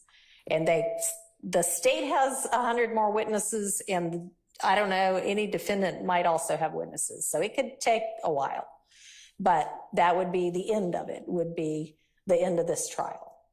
Okay. So do you have any other questions? Okay. And do you want to talk to Mr. Melnick any more about this particular issue? No. All right. So I'm going to ask you right now, because I'm planning to have the jury back on Monday. And I am going to tell them, we would essentially start over, because I want you to have a voluntary, to an extent, choice and knowing choice whether to take the stand and be questioned and cross-examined or not, knowing that if you do, other than if you lie, as Mr. Melnick's discussed with you, and it's something the state knows and can prove, they could charge you with perjury or false statements, but they can't, if you incriminate yourself about another kind of crime, they cannot use that to charge you with a crime. And they can't say, Well, can I speak? You can, I yeah, have you told have the a, state. huh? I have told the state I have lied and lied and lied and lied. I know. And, so how are they going to be able to question me? I mean, that'll be their problem. That's their case to make or not make. I mean, that's not for you or me to worry about. So they said they're going to be able to charge me if I lie. Like, when it's up to them to choose when I'm lying. Not prior. You've said you've lied and lied and lied in every, I don't know what you've said, but let's even say you've said you lied in every statement you ever gave to the police. If you get on the stand and say that again, or if you say, all right, this one was the truth, that one they cannot charge you with perjury for, because those are things in the past. What they might be able to charge you with is, I don't know, I mean, give me an example of something that you know he didn't do, and well, maybe not, never mind, don't do that. Can I give you an example for what they told me?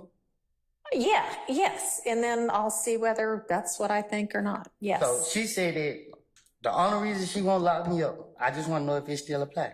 Okay. She said if I do two things, if I plead the fifth and I say that I killed Donovan Thomas. Okay. She said if I don't say them two, she will not lock me up. All right. What was the first one? Pleading the fifth. Say it again. Taking the fifth, Judge. Taking the fifth. Okay, right.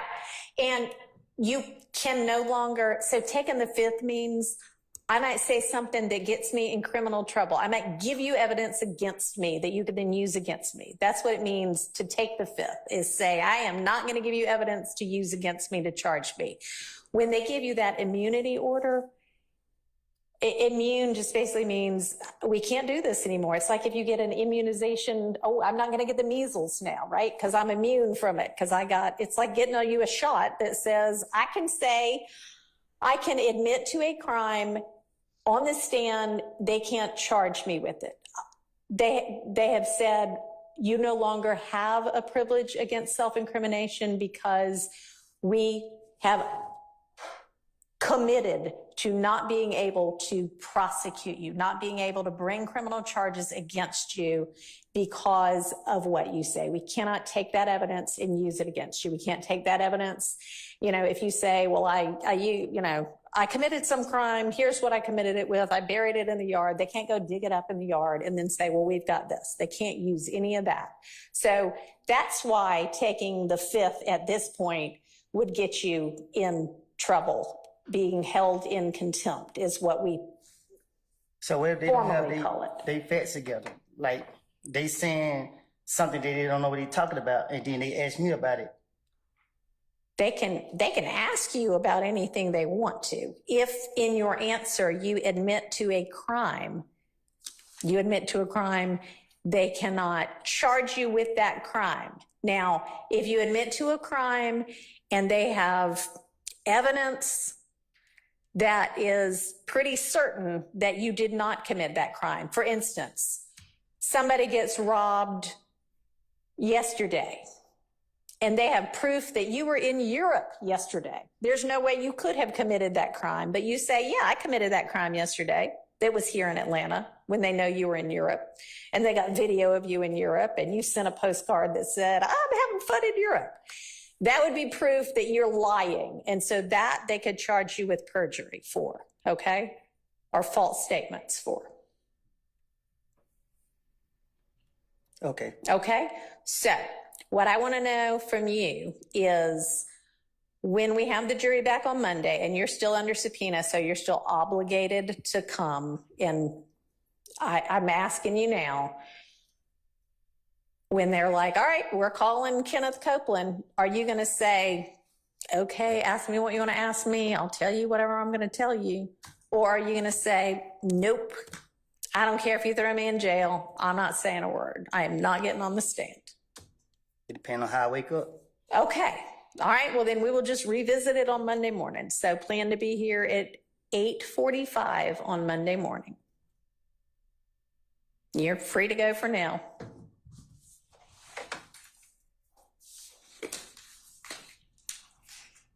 All right, Mr. Melnick, please be with us at 8:45 on Monday morning. Can you do that? Okay. Thank I'm you. on a trial calendar with Judge Barwick, but I'll notify her what's going on. All right. Thank you. Appreciate it.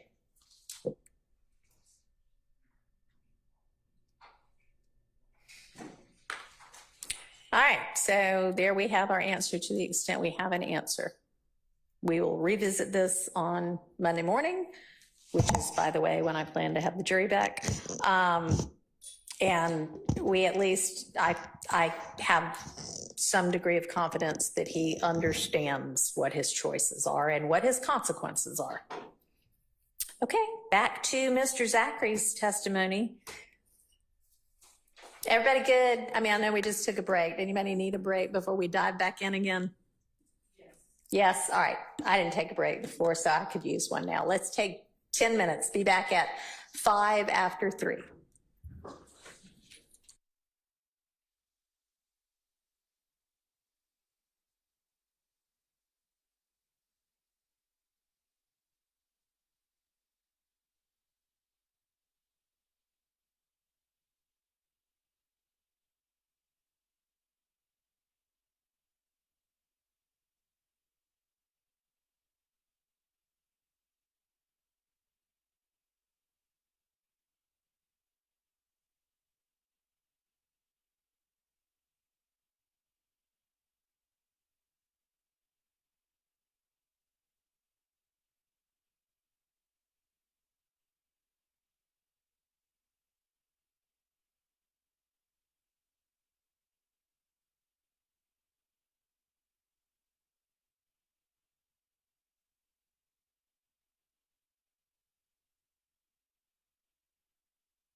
Okay.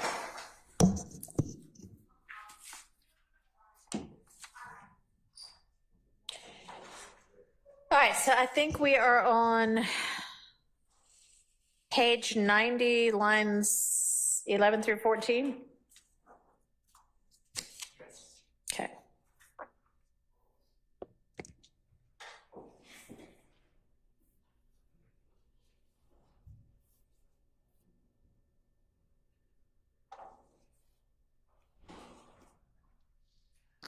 That's law enforcement speaking, basically saying that how Shannon involved in everything.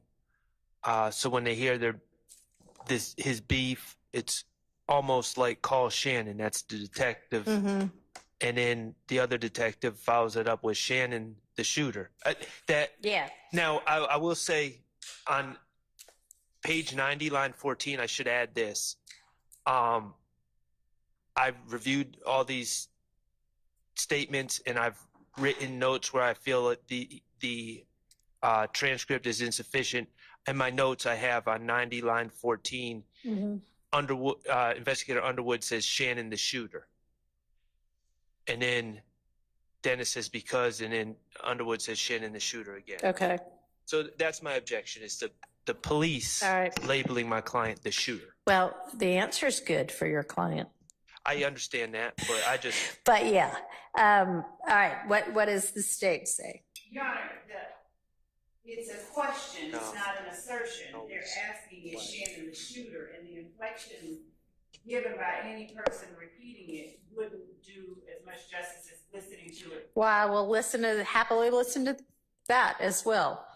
But even if line 17 is a question that is saying Shannon the shooter, right, then we probably could just go with line 17 and not like the 11 through 16.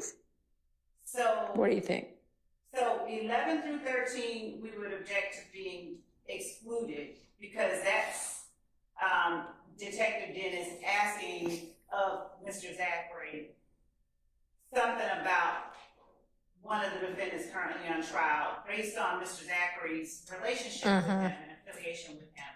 I don't have any objection to 14 through 16 coming out. Okay. That's what they want, but we would ask that the court, I think Mr. Atkins has had an opportunity to send the link to the, no, he hasn't. He said it's taken 31 minutes. Yikes. So I may be able to, I don't know if. I mean, if y'all have it and could just pull it up, I can listen to it right now. You can do that. Then also I'll bring it to you. Talk into your mic, please. On line 21, yes.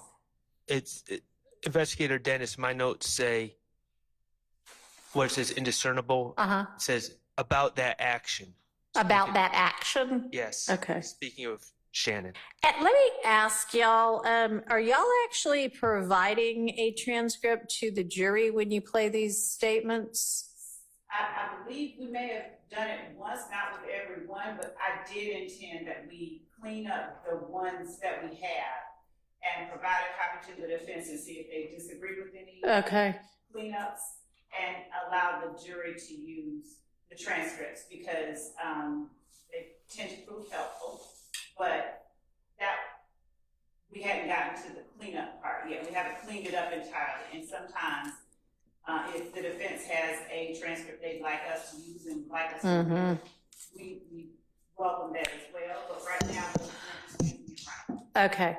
And I don't know if the defense would have any kind of a position on whether on that issue.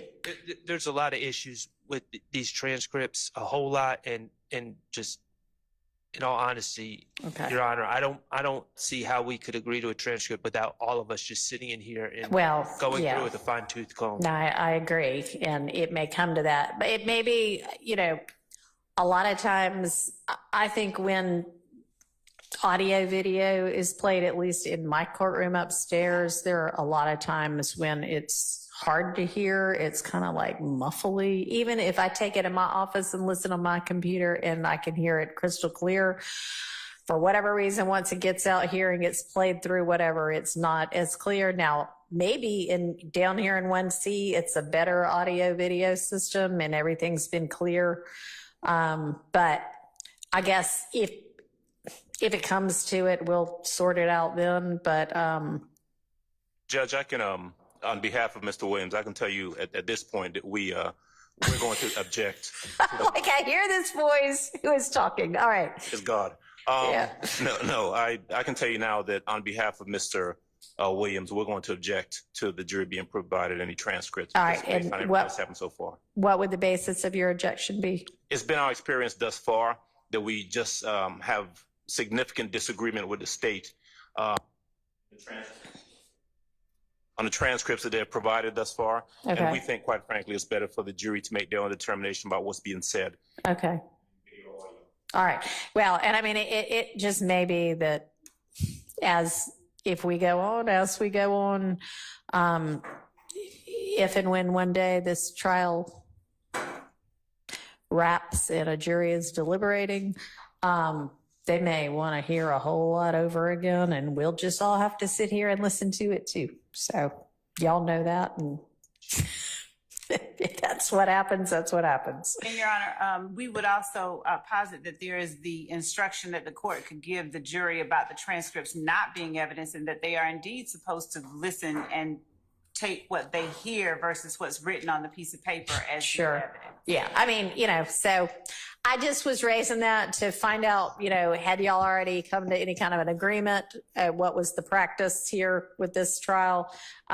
So it sounds like if you want to do that, first off, you need to endeavor to the extent possible to come to agreement on what a transcript says. And then second, if it's necessary, I will sort out whether I'm going to permit that or not. And I'll listen to the legal reasons for or against. But okay, so if you can tell me, I know that first thing you gave me 27 minutes, 30 seconds. So for this one, where would I be listening? Oh, we're going to play it here. Never mind. We need the Zoom link. Oh, it's the same one as it was a minute ago when Mr. Melnick was on. Okay.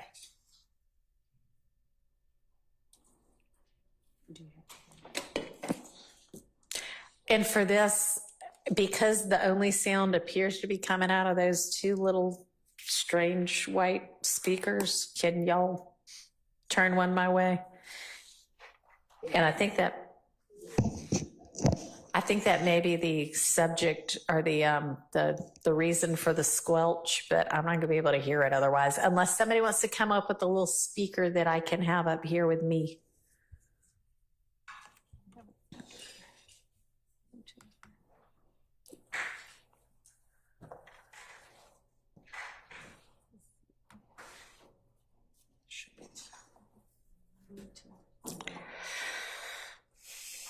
Judge, could the court give me just a minute? I'm trying to get it open and then Yeah. trying to get to that point. Okay. And as long as we're going to do this, we might as well listen to both of the ones, and I don't care which order we do it in, but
Y'all can go ahead. I mean, look, is the video matched up with the audio when y'all are showing video in court, or is there a lag? Sometimes there's a lag if we use a server, but if we do it from a hard drive. Okay, so that's what y'all been doing, is using a hard drive? We've done both, and that's what happened. All right. What are we going to be doing right now? A hard drive. Okay, perfect. Because honestly, sometimes it helps to see what they're saying in addition to listen.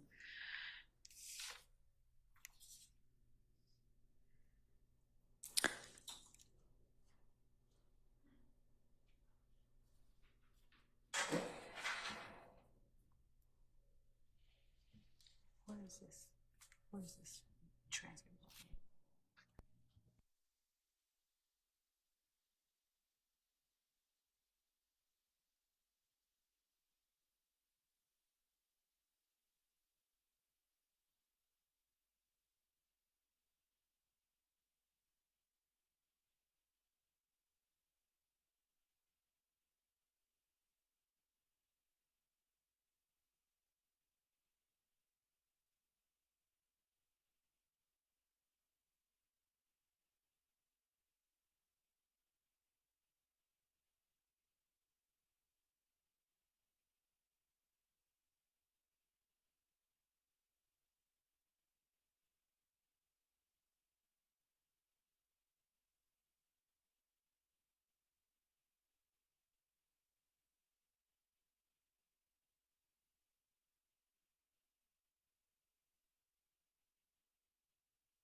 Which one are we targeting first? The one on page 90. Okay. I'm just trying to get. So where we are, the line he's at right now is the line 25 on page 89. Okay. So if I may, I'll just. Sure, that's fine. Yep. Dang, Slug real just take care of him. So Slug ain't go on the bus yet? Nah. Why not? I told you he grew up, he even on that. He got jail, he hadn't grew up, even really on that no more. But you said Shannon. How Shannon get involved in everything? So when they hear his speak, it's almost like call Shannon. Because that's what they say because Shannon the shooter. Now, Shannon always be quiet. Right. He did. Yeah. He's scary. Yeah, he shoot. When it comes down to it, he's not scared. Who shot Shannon? Who shot Shannon? They say he smoked. I don't know. I walked up. All right. It's a jail. I read through jail. I heard what I need. Okay. That's definitely a question. Shannon the shooter? And then the answer is no. He's quiet. So 17 is fine to be in. Can the court remind me of the one before? Yes, so that was with regard to item number 13. And y'all said it was around 27 minutes, 30 seconds. And I'm wondering, and we may need to play more of it than that, because I was asking, who is the they that they're talking about? And I was just going to maybe listen a little bit in front of that. But then, so anyway, that was the issue there. So I don't know how much we're going to need to listen to find out who the they is. Or if we can find out who the they is. But your item number 13, which was on page 54, but I'm thinking we need to go find the beginning of whatever this portion of questioning is.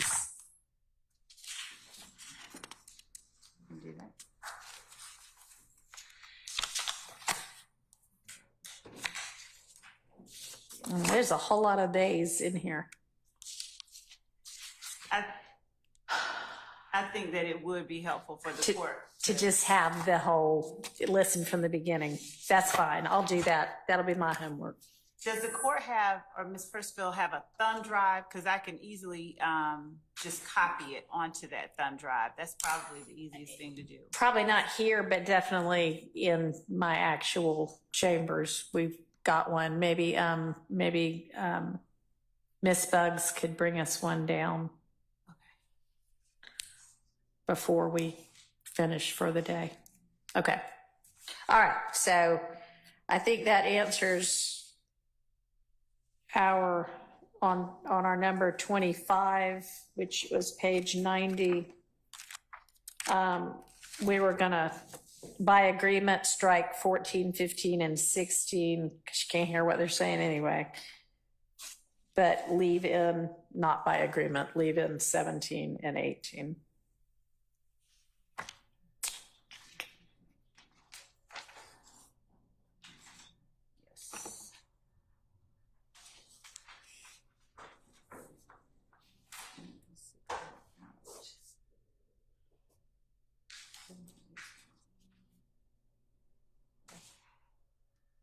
All right, so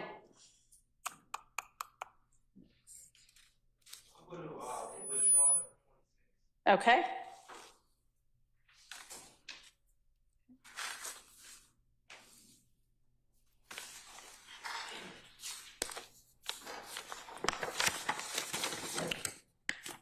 All right, that takes us to 92, line 11 through 94, line 22. Dennis, who's Dennis? It's investigator Dennis. Okay.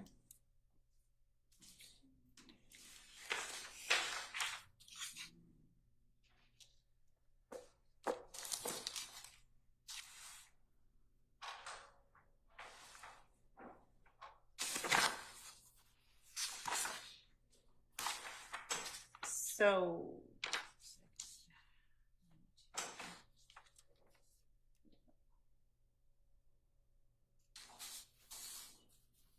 Okay.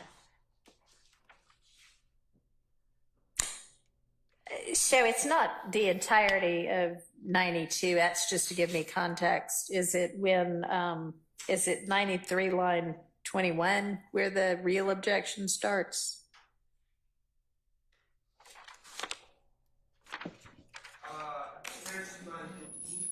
92 line 15. So investigators. Oh, if y'all don't mind turning those speakers back around now so we don't have squelch. So, Matthews, bring around the corner. Bring around the corner. Thanks. Yeah, and it's right this way. That's good. Okay. So Investigator Dennis was present. He was working an extra job at Club Compound, and he's already testified, and he's provided live testimony about what he observed at Club Compound. Right here, and I think admittedly in the statement, he's just kind of going off his memory, and he's confused, and he's testifying about, not testifying, but he's talking to Quindarius about what he saw. Right. And we've already heard from him sworn in court testimony about what he saw that night. And this is, in several of the interviews, he goes into what he saw that night. And I just think it's inappropriate for the jury to get Investigator Dennis's version of events through unsworn out of court statements. And they're likely to confuse it with what he said on the stand. Okay. So can you pinpoint for me on page 92, is there anything? Well, I guess line 15, like right. He's leading into it. He's talking about DK, who's Walter Murphy, and I believe it was Pokey. That's Kaikendo, and he's actually wrong about that. Fatty is Kaikendo. And so he's just kind of setting the stage of the people he saw. And then starting at where? 15? 15. Okay, yeah. And then he's talking about the gun that DK had a gun and he recovered the gun, and how he pulled out his gun, and Jeffrey's sister Max took offense to it, and how the gun was put on Dolly. Dolly is Max. That's the same person. It's on Dolly's truck. Yeah. And so he's just reliving what he observed that day, and I just don't think it's appropriate for it to be played in an out-of-court statement like this. What's the state's response? Your Honor, with respect to the sections about Detective Dennis relating and receiving input from Mr. Zachary, information about the Little Wayne bus shooting, as Mr. Sharp said, Detective Dennis was there that night, and as he relayed what he saw, Mr. Zachary's reactions are the more important thing. Obviously, the jury has heard Detective Dennis on the stand, and particularly at line 93. On which page? I'm sorry. Page 93, line 15 through 17, for instance, where Detective Dennis says, but DK had a gun. I recovered a gun from DK that night. And Zachary says, yeah, I saw that. So Detective Dennis's words impact on Zachary and his responses to them are the more important thing than us trying to have him, as Mr. Sharp said, testify. That's not what we're trying to do. Now, there are parts of these that we don't have a problem, consenting to. All right, well, tell me what those parts are.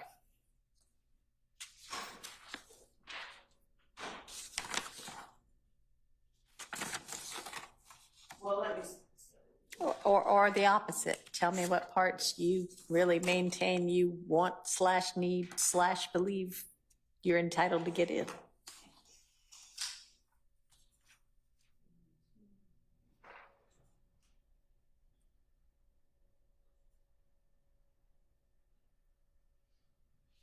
So starting with taking out, I don't mind page 92, lines 11 through 25. Okay. Well, so we'll redact that by agreement.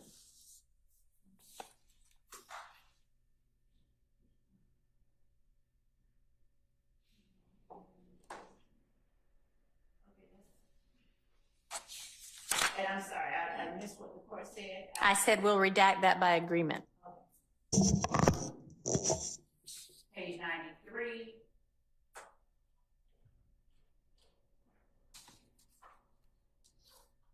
Lines 1 and 2. Okay.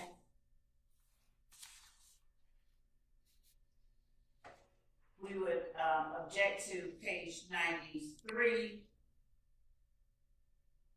lines 3 through 9.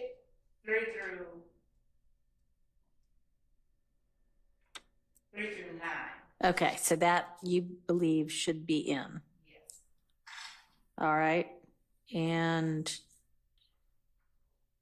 that's because as Investigator Dennis is talking about Copeland, Fatty, and DK being like this, Mr. Zachary is making his assertions about who among them was actually there. so he's actually showing I've got knowledge of this. And okay. That's our position. All right. Any response on 3 through 9 of 93, Mr. Sharp? No, I'm All fine right. with that. So that is then in by agreement, essentially. All right. As we go on further down. And then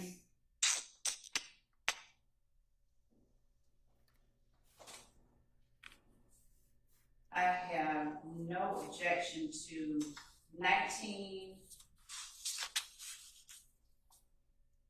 through 23 coming out, where Investigator Dennis is talking about Poopy Dolls. Not Poopy Dolls, but DK's gun having been taken. right. Okay. All right. And so up above then, where he's saying DK had a gun, I recovered a gun. Yeah, I saw that. Is he literally mean, yeah, I saw that on the scene? Yes. Okay. Yeah, that seems like that could come in.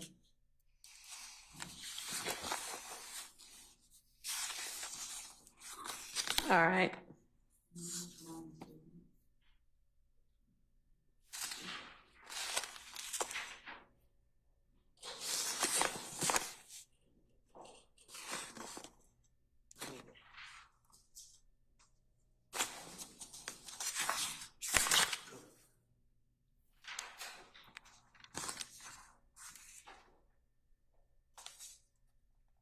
So lines 20.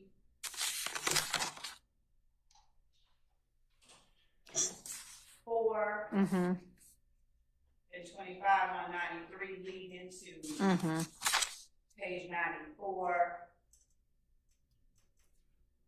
lines 1 and 2. Okay. We would object to that coming out. Yeah, I mean, that seems like that's still the firsthand knowledge. We have no objection to page 94, lines 3 through 6 coming out. Okay. 3 through 6. Actually. 3 through 7. Well, or yeah, 3 through 7. That's fine. Okay.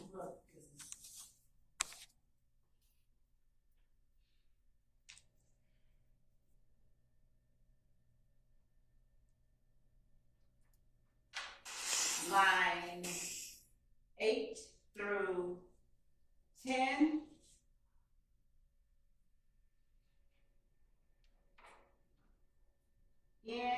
We would object to that coming out. Okay. We we would object to line 11 through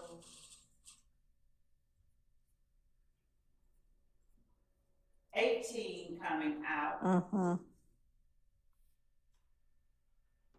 We don't, actually, we would object to line 19 through 25 coming out as well. Specifically, were only that Detective Dennis said lines 19 through 22, Right. but then Mr. Zachary gives. Is sort of agreeing, and yeah, okay. All right. Any further argument on basically like lines 8 through 25, Mr. Shart? No, Your Honor. Okay, all right. I'm going to permit that in. And so is everybody clear on what's out and in, or do you want me to? Good. I'm clear. All right. So the next section, Your Honor, is kind of picks up right where we are. And I flagged this because it was unclear to me at the time whether Mr. Zachary was claiming that he was there. But I am satisfied that he is claiming that he was at the compound, but I think we need to review it with the knowledge of where he was at the compound and where he wasn't. Okay. What is based on firsthand knowledge versus what is speculation. Can you speak to that, Ms. Love? Which part are we talking about? I mean, essentially, like through the 94, line 24, I guess, through 96, line 14. So my first issue is on 94, he says, yeah, she swapped cars with them. With who? DK and Shannon. Okay. If he saw that, that's fine. You know, if he, of course, if the foundation is laid to ever play. Right. But then after he says DK and Shannon, investigator Dennis says are shooters, and Quindarius Zachary says yeah. He wasn't present for the shooting. Okay. It's going back to he has no firsthand knowledge to affirm investigator Dennis's theory. So I would have a problem with lines 1 and 2. And then I have a problem with investigator Dennis, who wasn't present, saying Right. Pee-wee in the white Camaro was just a driver. He doesn't know that.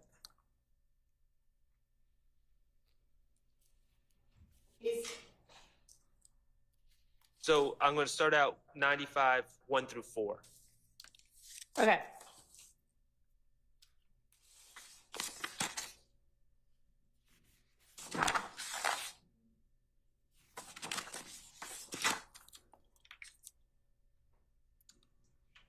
So I think essentially that one is, okay, this is the law enforcement theory at this time, but.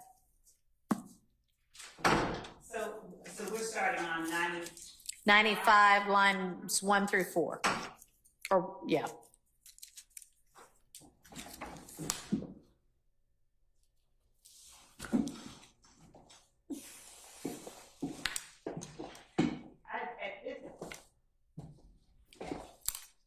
At this time, Your Honor, well, I'll put it this way for open to reserve the right. If I ask that the court allow, if we are able to establish that foundation, then I'd ask that the court not exclude it. Okay, and that foundation being the foundation that he actually does have. Personal knowledge of it. Okay. Or some other. Okay. Or, okay. Yeah, so that one is, I guess, a TBD. And Your Honor, I want to also say, so with respect to Mr. Zachary, he has, and the reason we have some TBDs by some of this is that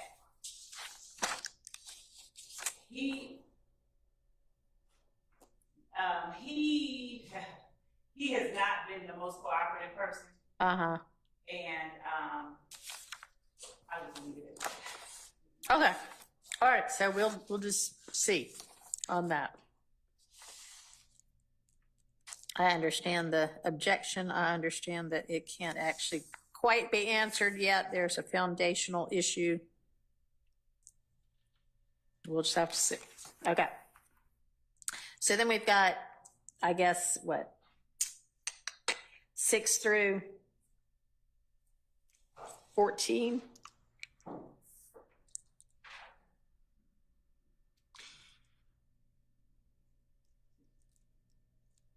I don't have a problem with lines 6 through 8. But then again, he starts theorizing about who's a shooter and who's not. And he says Troop wasn't no shooter. He was there though. I think he was following them too. I don't have an objection to, is that 9 through 13? Yep. Yeah. I don't have any. Okay.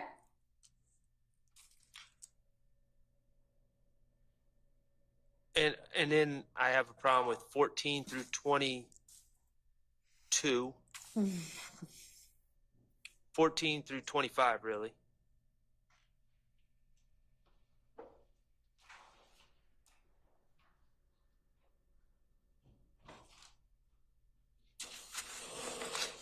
And is that same basis, like, how does he know this? Correct. Okay.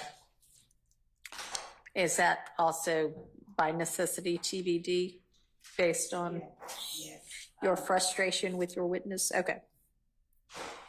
And that leads into 96 as well. Well, I would say 24 and 25, 95 lines 24 and 25 to 96 is really 96 line 14 is all speculation about why Jimmy Winfrey pled guilty. I don't think that's TBD. I think Okay. that would be All right. So hang on. We've got, I'm sorry, maybe I'm just not up with y'all. So 95, 14 through 23 is TBD. Is that right? That's right. Yes. And then when we start on 24, line 24 and going on, okay. This.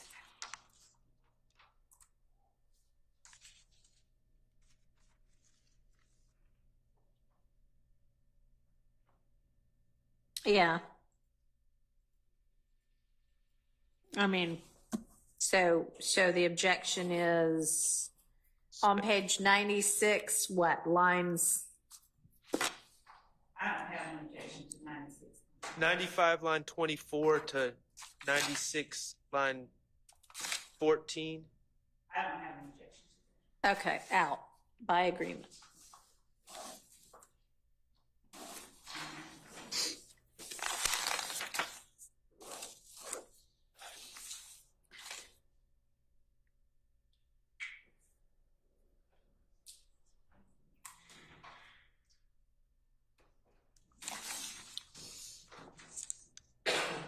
Okay, so are we now at number 29? Yes. Okay.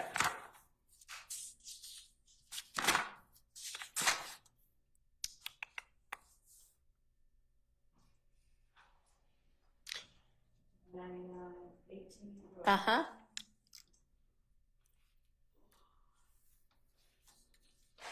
So, Your Honor, the context of this is there's a gentleman named RICO Rich. Mm-hmm. Is it RICO Rich? RICO Rich. And he ran or owned a studio on Metropolitan that allegedly was also used at times by Mr. Williams. Mm-hmm. And at some point, this studio was raided, and marijuana was located at the studio, and I think Rico Rich was charged with it. It was his studio, my understanding. July 15, 2015 is when that raid occurred, and it has nothing to do with this case. And so they're just talking about Rico Rich being upset because his perception that the attention drawn by the gentleman in court led to the raid, and it's just about something that has nothing to do with this case. All right. And Judge, if I can just add to Mr. Sharp's All right. position, the state, we've actually addressed this previously. The state agreed that this would not come in. Okay. Well, I will find out what Ms. Love says about that, but I think that maybe Ms. Love hasn't had as much of a chance to study this in detail as she would have liked and as I would have liked. And so, Ms. Love, is that correct that y'all had already agreed that this part needed to come out? And by this part, what meaning? 99, line 18 through kind of, I guess, what, maybe all of 100? 100, line 10. Just 1 second.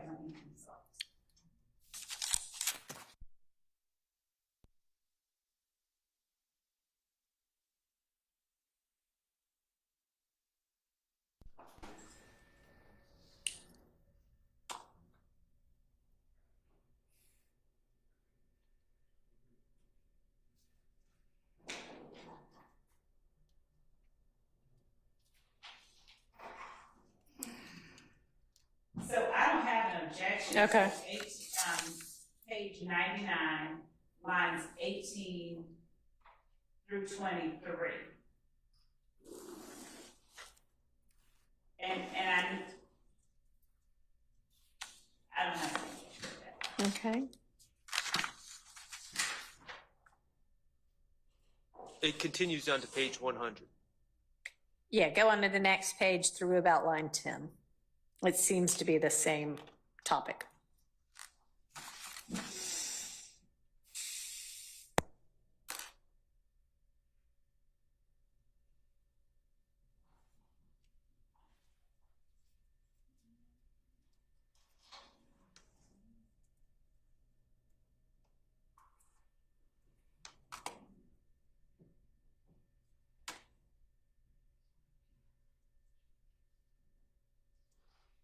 So we don't have any.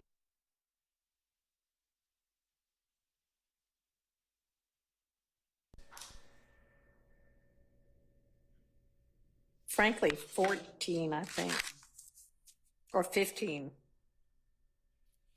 Right? I mean, isn't that all the same? 15, Okay. Right. All right. And so that would also encompass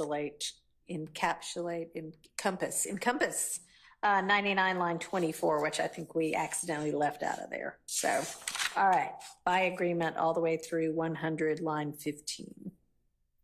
So that would be 99, lines 18 through 24, all the way into 100, up to line 15. Right. All right.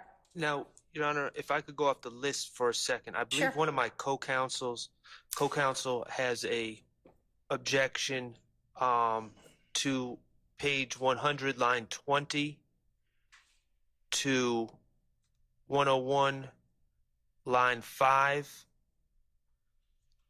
It talks about Jeffrey's family, how he likes to be in the hood, and he likes people that are going to be right there with him, same people he grew up with. And then Investigator Dennis says, right, that makes you guilty by association, and that's improper. And then they talk about Mr. Bennett's aunt being shot. Okay. So, Your Honor, the state has no objection to page 100, lines 24 through 25, but we would ask the court to listen. I think I have a different take on lines 20 through 23 than Mr. Sharp. I don't think he's talking about Mr. Williams' family so much. He's saying, though, I'm saying, though, Thug is family. He likes to, yeah, okay. Yes. I can listen to it. Do you want me to listen to it right now? Regardless, it says he's hanging out with the same people he grew up with, and then Investigator Dennis improperly. Oh, yeah, no. She Yes. says she's fine with 24 and 25 coming out. Oh, okay. And then that continues on to 1 through 4. I think 1 through 4 can come out. We don't really need, that is not additive to the issues that we're on trial for. Okay. Huh? Let's just, yeah, you agreed, so. All right, so then,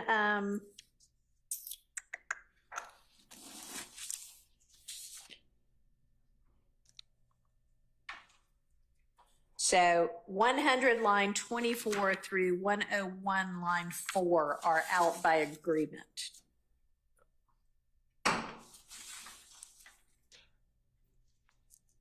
And then at 101.9, they start asking Mr. Zachary how he would feel if his mother got shot while she was asleep in the bed, and all of those things, and I don't think that's appropriate either. So, Judge, based on the court's ruling regarding 1 through 4 up through 11 would be okay? Yeah, all right. Well, you agreed with it. All right. So all the way through 101 line 11. Thank you. I mean, it continues beyond 11. Okay. It continues. Yeah. But Judge, Yeah. with respect to the ones after 11, Mr. Zachary is saying his expressions, I believe, are relevant. I don't think that is the same. All right.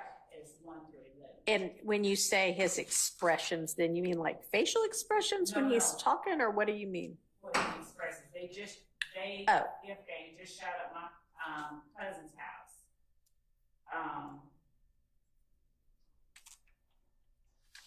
I'm mad, and I don't disagree with respect to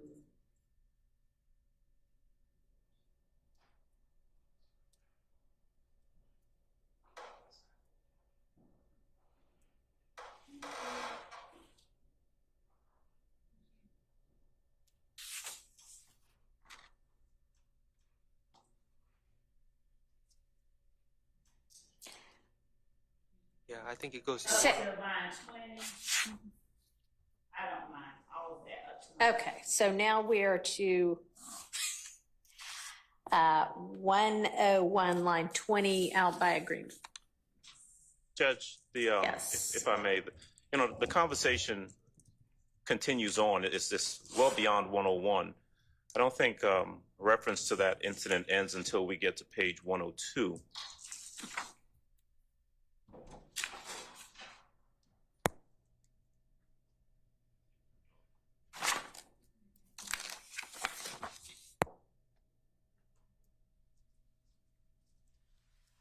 So maybe through line 8.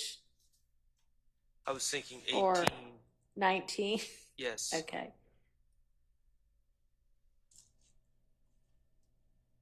Yeah, I mean, yeah, essentially they're saying bad things happen. How would that make you feel? And he's not saying anything other than maybe how he would feel, but you can feel whatever way. Aren't these kind of hypotheticals? All right. So through 102 line 19 out by agreement.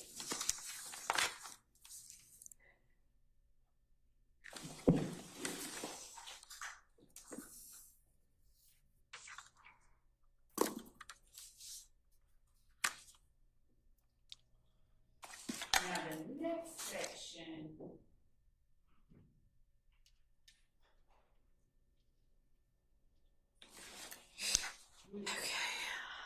So the next objection, okay, so that's carried us through 30 and 31 then. Okay, right? Yes. All right, so we're now on item number 32, which starts on page 104, line 3, and goes to the next page, line 3. And this is involving the Donovan Thomas case. And Yeah. I will say that in the other statement, Mr. Zachary asserts that Mr. Stillwell and Mr. Kendrick made some sort of statements against their interest Okay. as to who was in the car. But he never asserts that they told him about these details. And he's never claimed that he was there on Cleveland Avenue when he talks, here he's talking about a gentleman named Kelvin Treadwell, also known as O.G. Bentley, basically taking the guns and taking the car and disposing of those things. He never claims to have been there, and I don't think anyone's claimed he was there. He claims he was at a kid's party, and I think the state has accepted that. And he's never said that he got that information from Mr. Stillwell or Mr. Kendricks, and I don't know where he's claiming he got this information from, but until that is established, I don't believe that it's admissible, even as a prior inconsistent statement, hypothetically.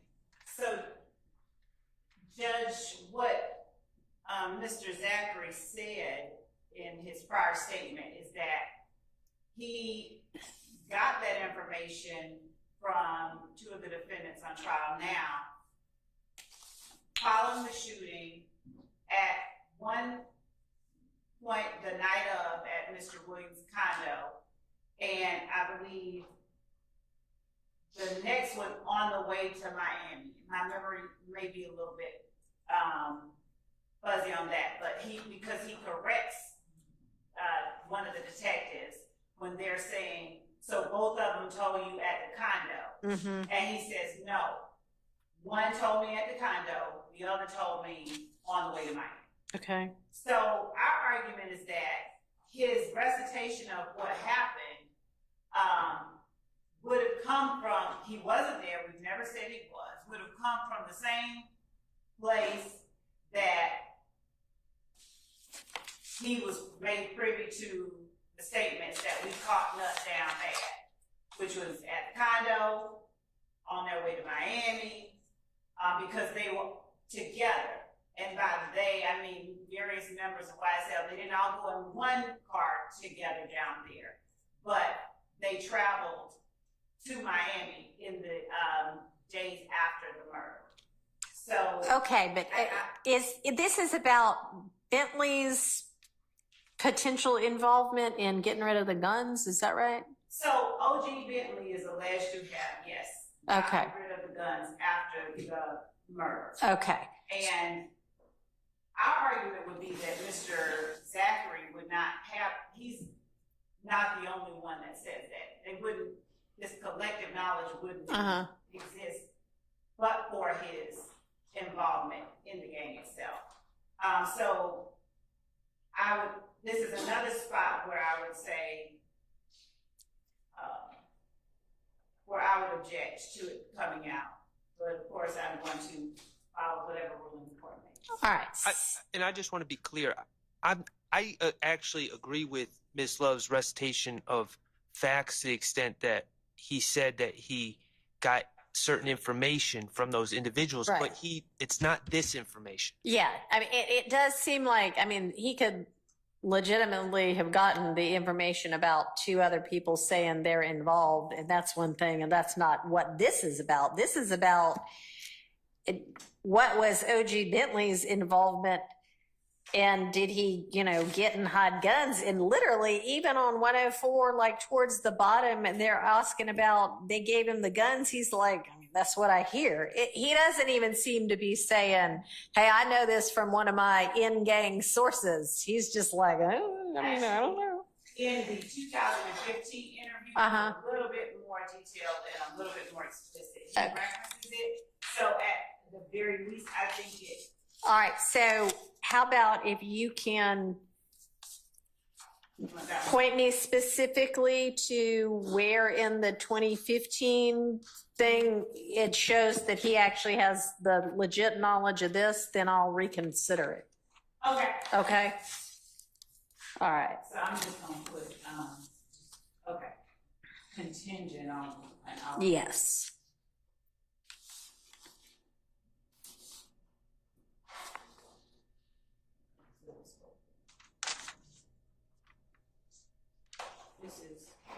And this would be all Basically 104 line, what, 3 through 105 line 3? Is that right? Yes. Okay. 104.3 to 105.3.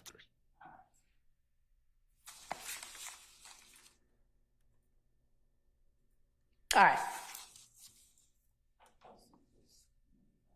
So moving on to item number 33, which is a little portion of page 105.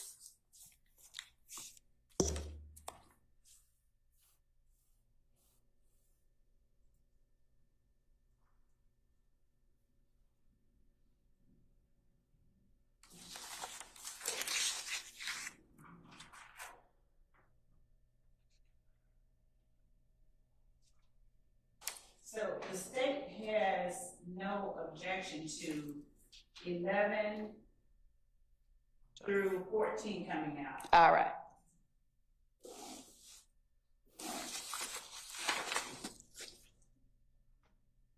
All right. So that takes us to page 107.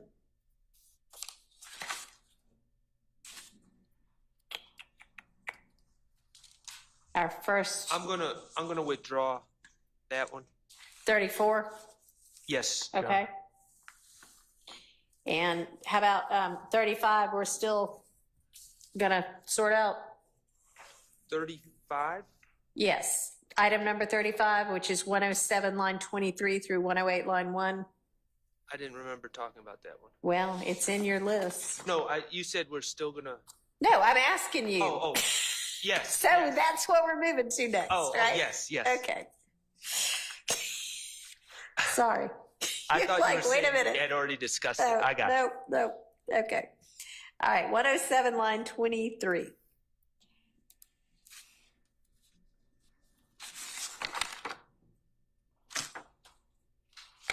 Just a random discussion about a fight in a club that Mr. Kendricks allegedly got into with a man named Lil Tony. Okay. Does that have anything to do with this case?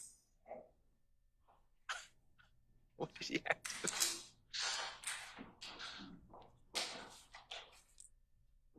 No, it doesn't. All right. Thank you, Mr. Shard. I'm asking the state now.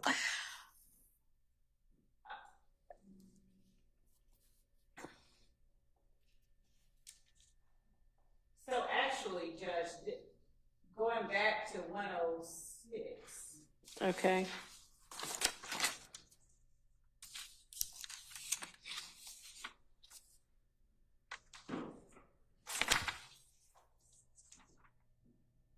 So 106 just gives sort of context of the time frame, but from 1 to page 107, line 1, when Dennis is asking. Right. Is this about the time the beef's kicking off? Okay. Well, they don't have an objection to that. So it's going back to the gambling house shooting, and they thought the quote unquote the mob did it, but then we find out that apparently Kelvin Watts pillow talk with a young lady led to it being revealed that Kelvin Watts did it. And essentially they're asking, why did you think the mob did it? Why did you mistakenly think the mob did it? Assume. And they're saying, oh, because Mr. Kendrick beat up one of them named Lil Tony. Okay. And so I don't know why. Okay. And this is all around as Detective Dennis said, this goes back around, this is all around the time that Right. So as I understand the objection, it is to, well, it may be a little further up than Right. Line 23, right? It really starts on 14. Why Yeah. did you think the mob Yeah, was shooting? all right. So starting at 107, line 14 through 108, line 1. So when Detective Dennis asks Mr. Zachary, why did you think the shooting was taking place? And Mr. Zachary is telling Detective Dennis, yes, he might be speculating about why they did a rival party did what they did, but he's also stating that Diamante Kendrick had just beat up one of them. But this isn't, I'm sorry, it just for my clarification, this isn't one of the IF people, this is some other group, right? Where it says why y'all thought tomorrow, and then Phonetic or something. Right there on line 14. Right. If you listen to it, it says why y'all thought the mob was shooting, not tomorrow. The mob? The mob. Okay. And that's the gang that they assumed. Okay. All right, so why do we need this? What is your position as to why this would be admissible? Line, 14 through the next page, line 1. Hey, man, I mean, we thought for a while it was this other group because of this other beef that had gone down. So as it relates to 14 through 17, we would stipulate to that. But my 18, where Detective Dennis says, y'all had beef all over the place. Y'all being his acknowledgement as he was talking to Zachary of them as a group. Okay. And Zachary at 21 says, yeah. Yes. Okay. So then 18 through 21 seems like that legitimately could come in. And then that brings us then to 22 through the next page, line 1, about, okay, here are the details on this mistaken beef again. So that out, and then just 18 through 21 in.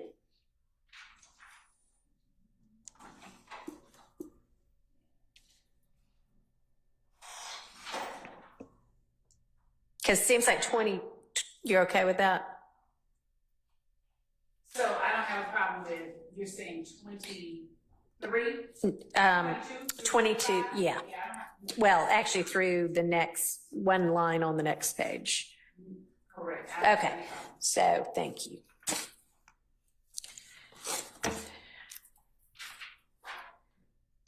Okay.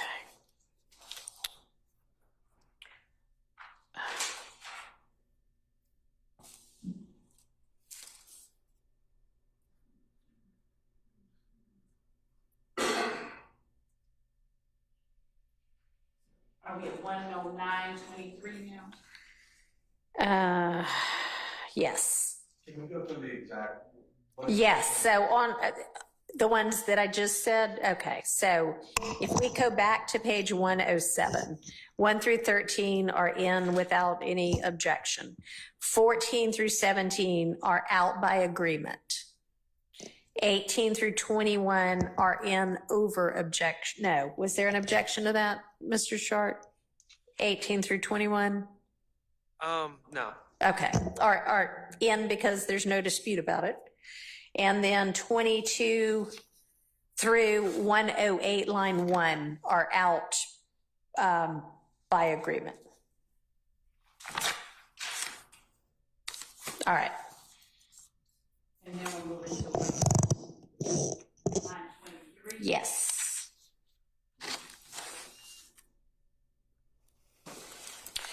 I have no objection to 23.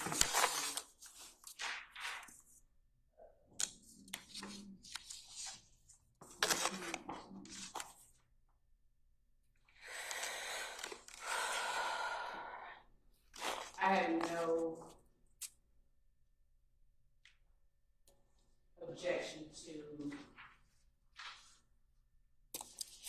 23 through 25 on 109.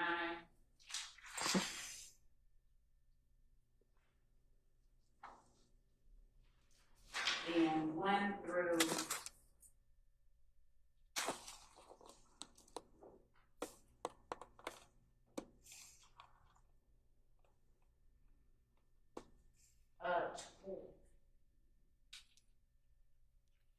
13 on page 110. Okay. All right, which I guess means that if there is objection to 110 lines 14 through 19, is there? Yes, because Wait, so y'all want that out? no, we won't. Yeah, so I'm asking the defense.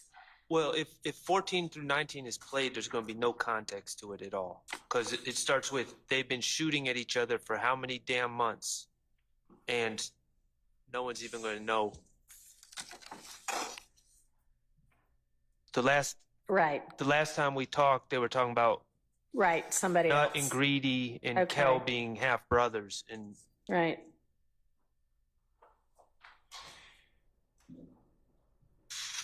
So, I mean, honestly, I'd be okay with. I've identified this as hearsay. I don't have any problem with it coming in, to be honest with you. But okay.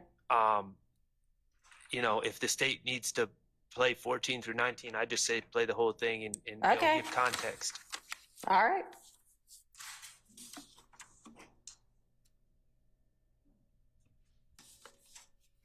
So then that actually starts with 109 line 23 or no?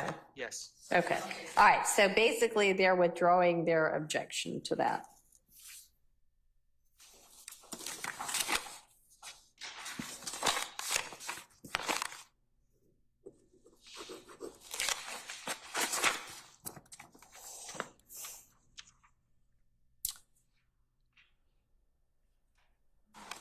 Page 111, lines 7 through 9.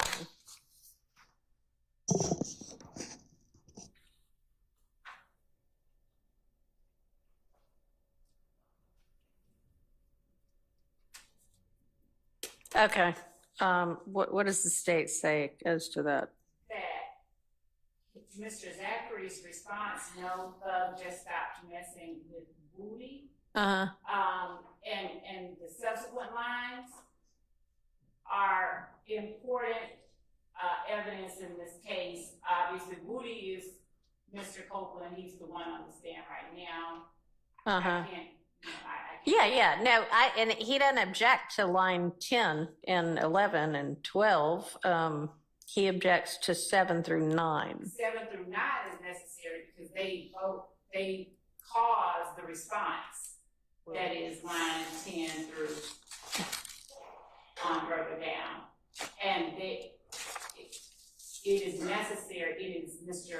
Zachary's reaction and response to Detective Dennis's question. It's not a question, though. Between.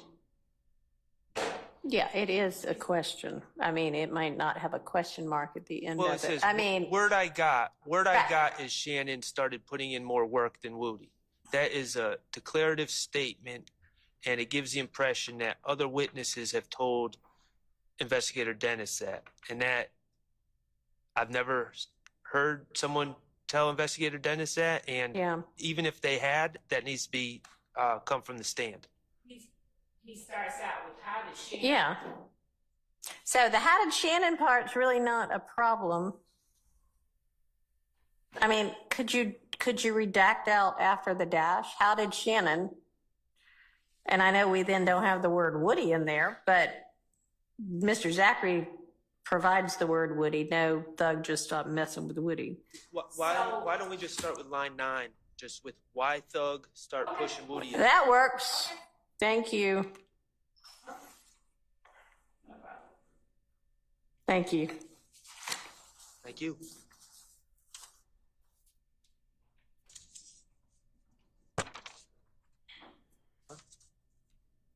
113 line 20 through 114 line 3.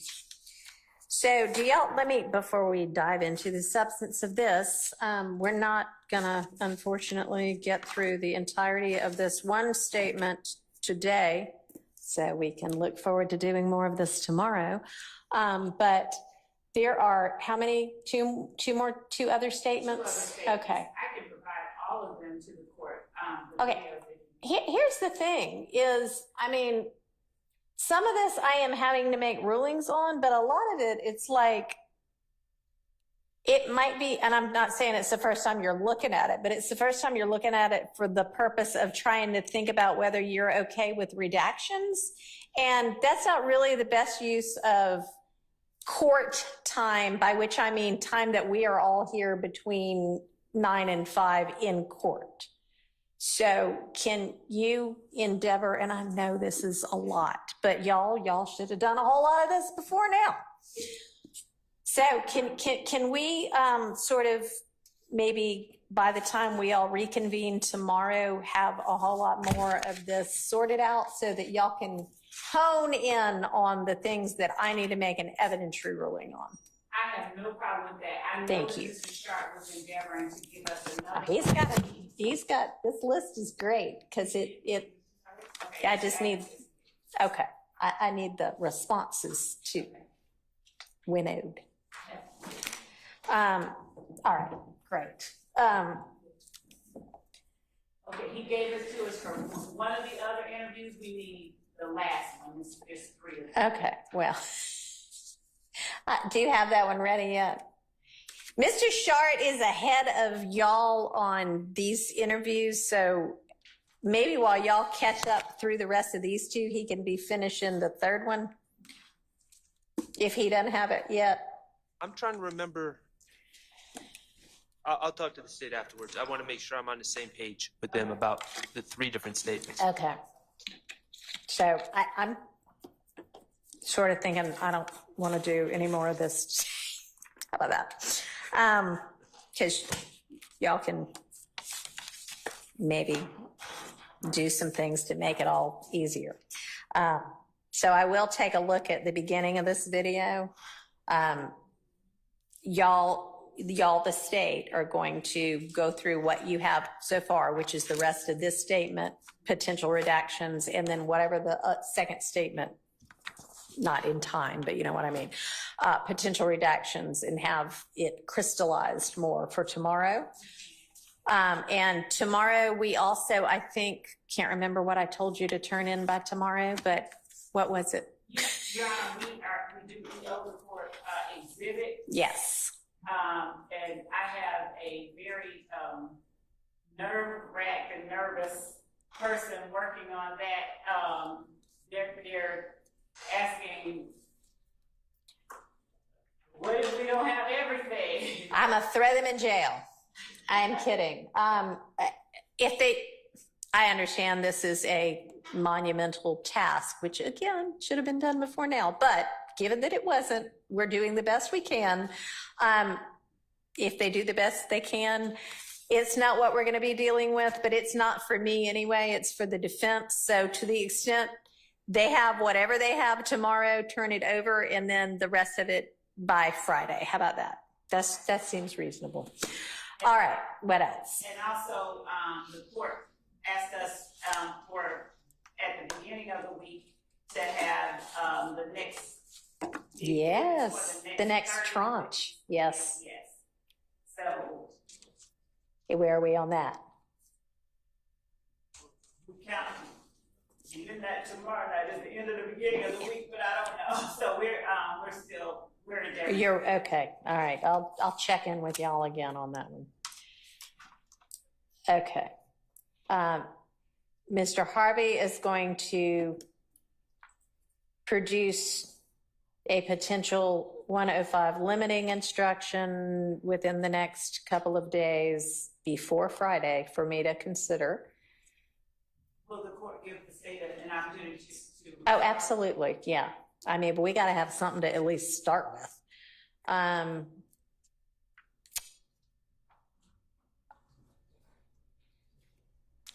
Oh, y'all are also all supposed to be thinking about what it is that we tell the jury about why we're starting over with Mr. Copeland, which may not, necessarily need to be a whole lot of detail, but we are going to be starting over with him. So it's going to be a disregard everything you heard so far, and then we either hear from him again or we don't. I don't know. We'll find out depending on how he wakes up that morning. But I'm going to have, that'll be, it's going to be a strike everything you heard, and then we'll see what happens next, But any kind of suggested instruction as to that as well, since we're starting over on him. Okay. Yeah. So you're not talking about trying to offer it up and work it out now? And no, I think, didn't some people have objection to any of that? Right? I mean, hey, if y'all want to, super, that's easier. But the gist I was getting earlier today was that there were some defendants who objected to that, and that it might be just cleaner to just start entirely over. And frankly, if he ends up, it depends whether he ends up testifying or not. So, yeah, I'm happy with if he ends up testifying and y'all are like, yeah, we're going to use this day, whatever, all of it, whatever. I don't care. But that's going to have to be because y'all agreed to it. Your Honor? Yes. I thought the people charged here position was, and I think the state's position was just to include the 7th, which really was not anything, and then the 10th, which is Monday, the 12th, which is Tuesday, and part of the 11th, 10th, 11th, and 12th, part of the 12th, but nothing thereafter, not strike everything. There was a lot of exculpatory information on the 10th, 11th. Here's the deal, though. And if he ends up testifying and y'all want to say those 3 days, great. But if he ends up, since what I am trying to do is sort of circumvent the whole issue of potential coercion and give him an opportunity fully and correctly informed to make a decision about whether to testify, then if he says, no, I don't want to, throw me in jail, then that means none of his testimony should come in unless everybody wants to agree to it, which would be kind of, an odd scenario. If we don't get to cross-examine Mr. Copeland, we would like to strike all of his testimony Okay. under that Right? circumstance. Yeah. Right. So, and then, if y'all want to try to call him as your witness, if anybody's calling a witness, then try that. I don't know. If you want exculpatory parts of it, but then that, of course, comes with risks. So it just, a lot of this is up in the air depending upon. I think if he says, now that I'm fully informed, which I am not saying that any of his decision before was because of any incorrect information. I just think, like he said, it depends how he feels when he wakes up in the morning. So, but anyway, yeah, in order to try to tackle all of the issues surrounding this, this is the best I have been able to come up with. So, so y'all be thinking about that. Did Your Honor get the thumbs up? Yes, magically. All right. Anything else before we break for the day? Not early, because I'm going to go do some work on it, not in court. Just for your edification, we'll file a written motion. The state yesterday gave us a Dropbox link, and it includes additional telephone numbers that I was unaware of. Okay. Where an expert, he's already been qualified, His name is Agent Bernie, B-E-R-N-I, from the FBI, has done now an analysis of historical cell site location data, and I'm objecting to that very late, I believe, notice. And then the state has a couple other, they changed charts. I personally don't have a problem with that, but I need to study them. But the new reports and data and a new phone number, I am not agreeable to. Okay, an entirely new phone number. Tell me some more, Ms. Love. Yes. So the new phone number is, there was another person in the vehicle during one of the murders in this case that investigators were still investigating during the time we began this trial. They were trying to hash out whether or not this particular person was even in the car, if you will, with some of the alleged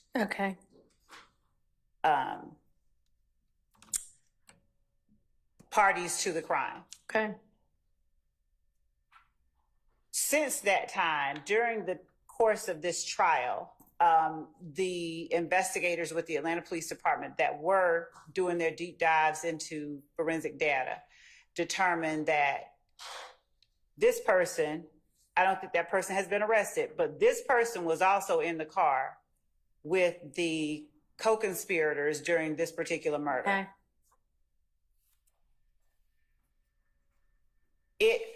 We got it before now, but we got it after the trial began, like between, I think, January and now. And I think it was inadvertent that it had not been disclosed. All right, can I stop you and get some clarification?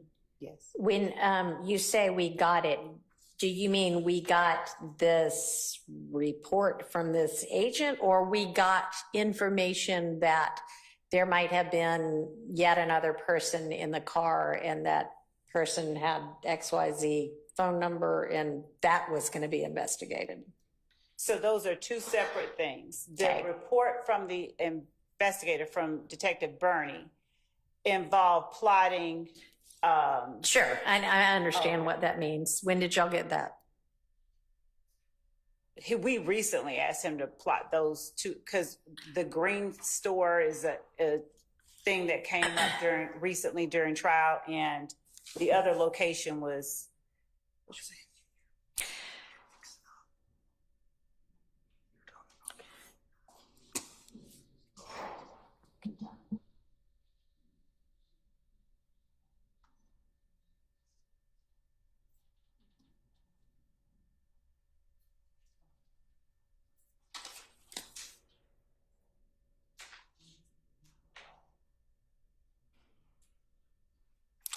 So we have two understandings of what the court is asking. So we're not talking about the plotting of those cell phone numbers. We're just talking about the Boyer cell phone records.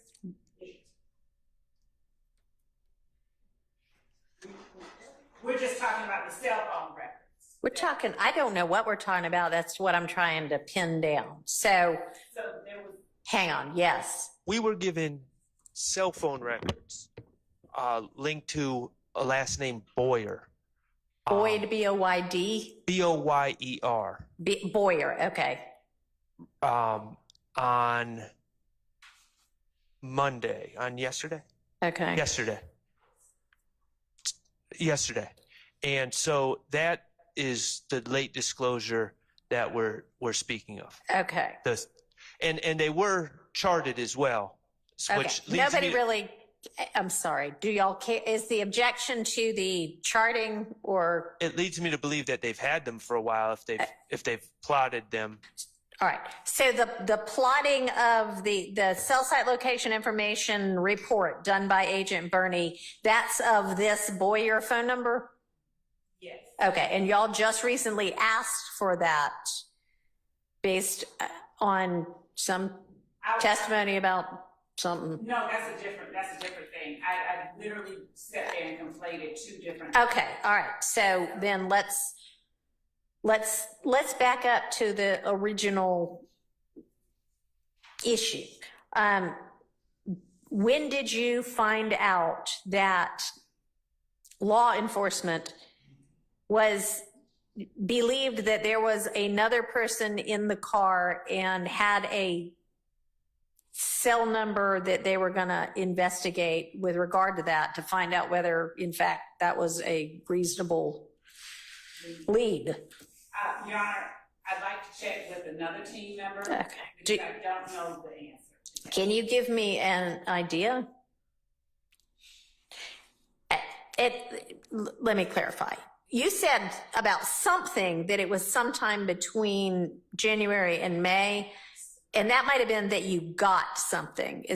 What was that about? So the conversation that I had with the team member most recently, like 2 days ago, was that I have to turn over these phone records. Right. This person was someone that they believe might have been in the car. Okay.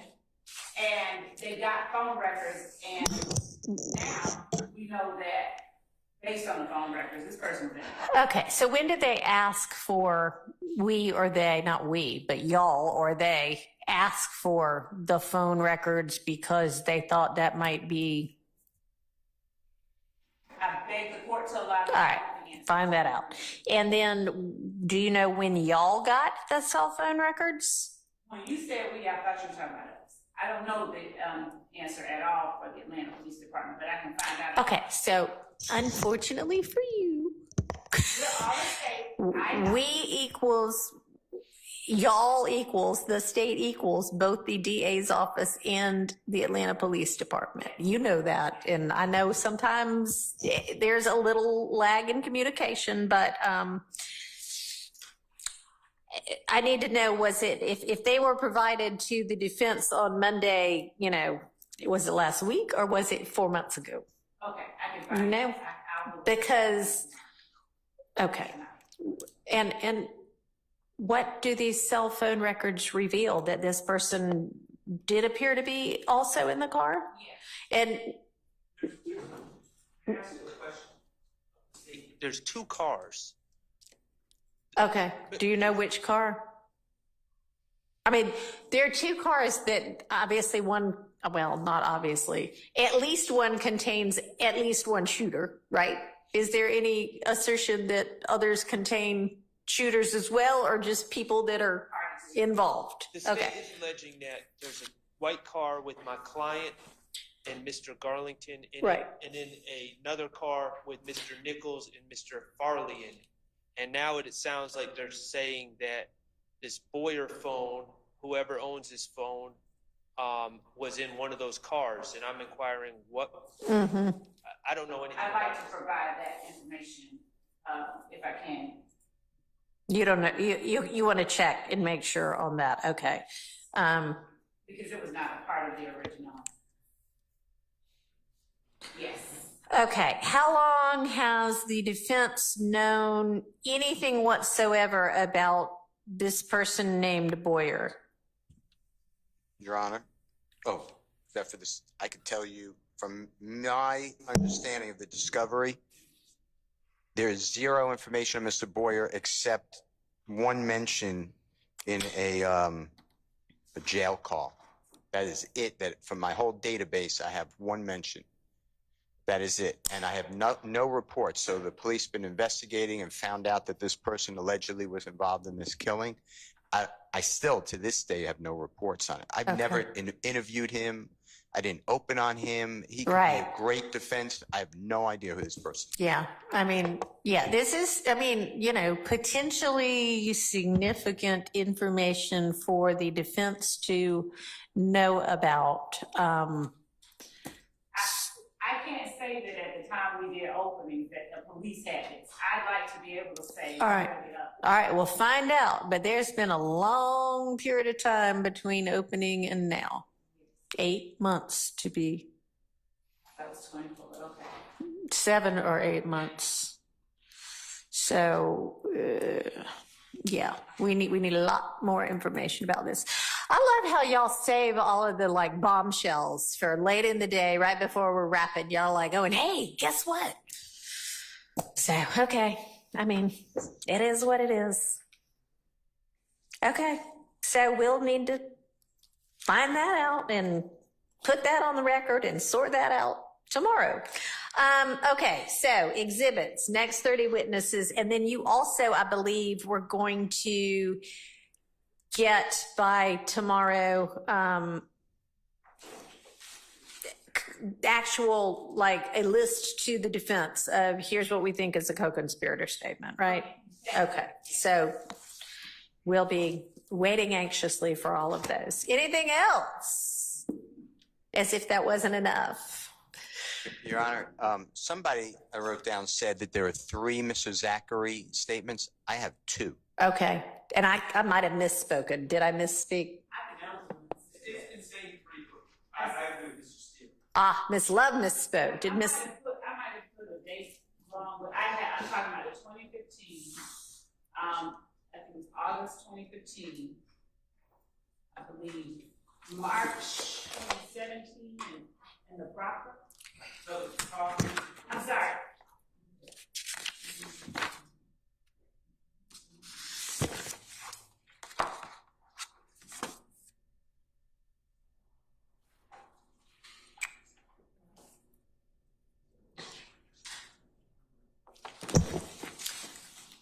I might have misspoken too. Okay, so you think that maybe there only are 2, but you'll confirm that for us tomorrow? All right, and so if there are only 2, then Mr. Shart, you've done all of the proposed redactions because you've done redactions to 2 full statements, right? Or proposed redactions. I have. I didn't quite finish the second one, but I don't believe that the state is going to be trying to use it. It's a discussion with ATF agents and. All right, y'all, we're going to get together and sort that one out too. Okay. Sounds good. And Judge, if the board needs to finish the court, just allow me to get this thing copied.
Judge, I'm not gonna keep you on the bench, so I will have some. All right, that's fine. That'll work. Thank you.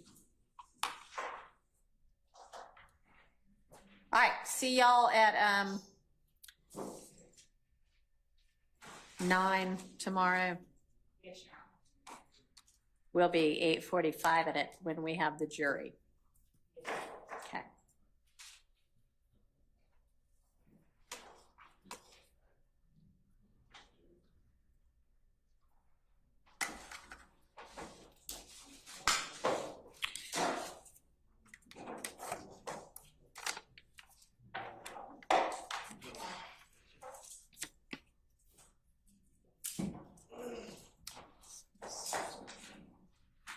All right, so we're adjourned.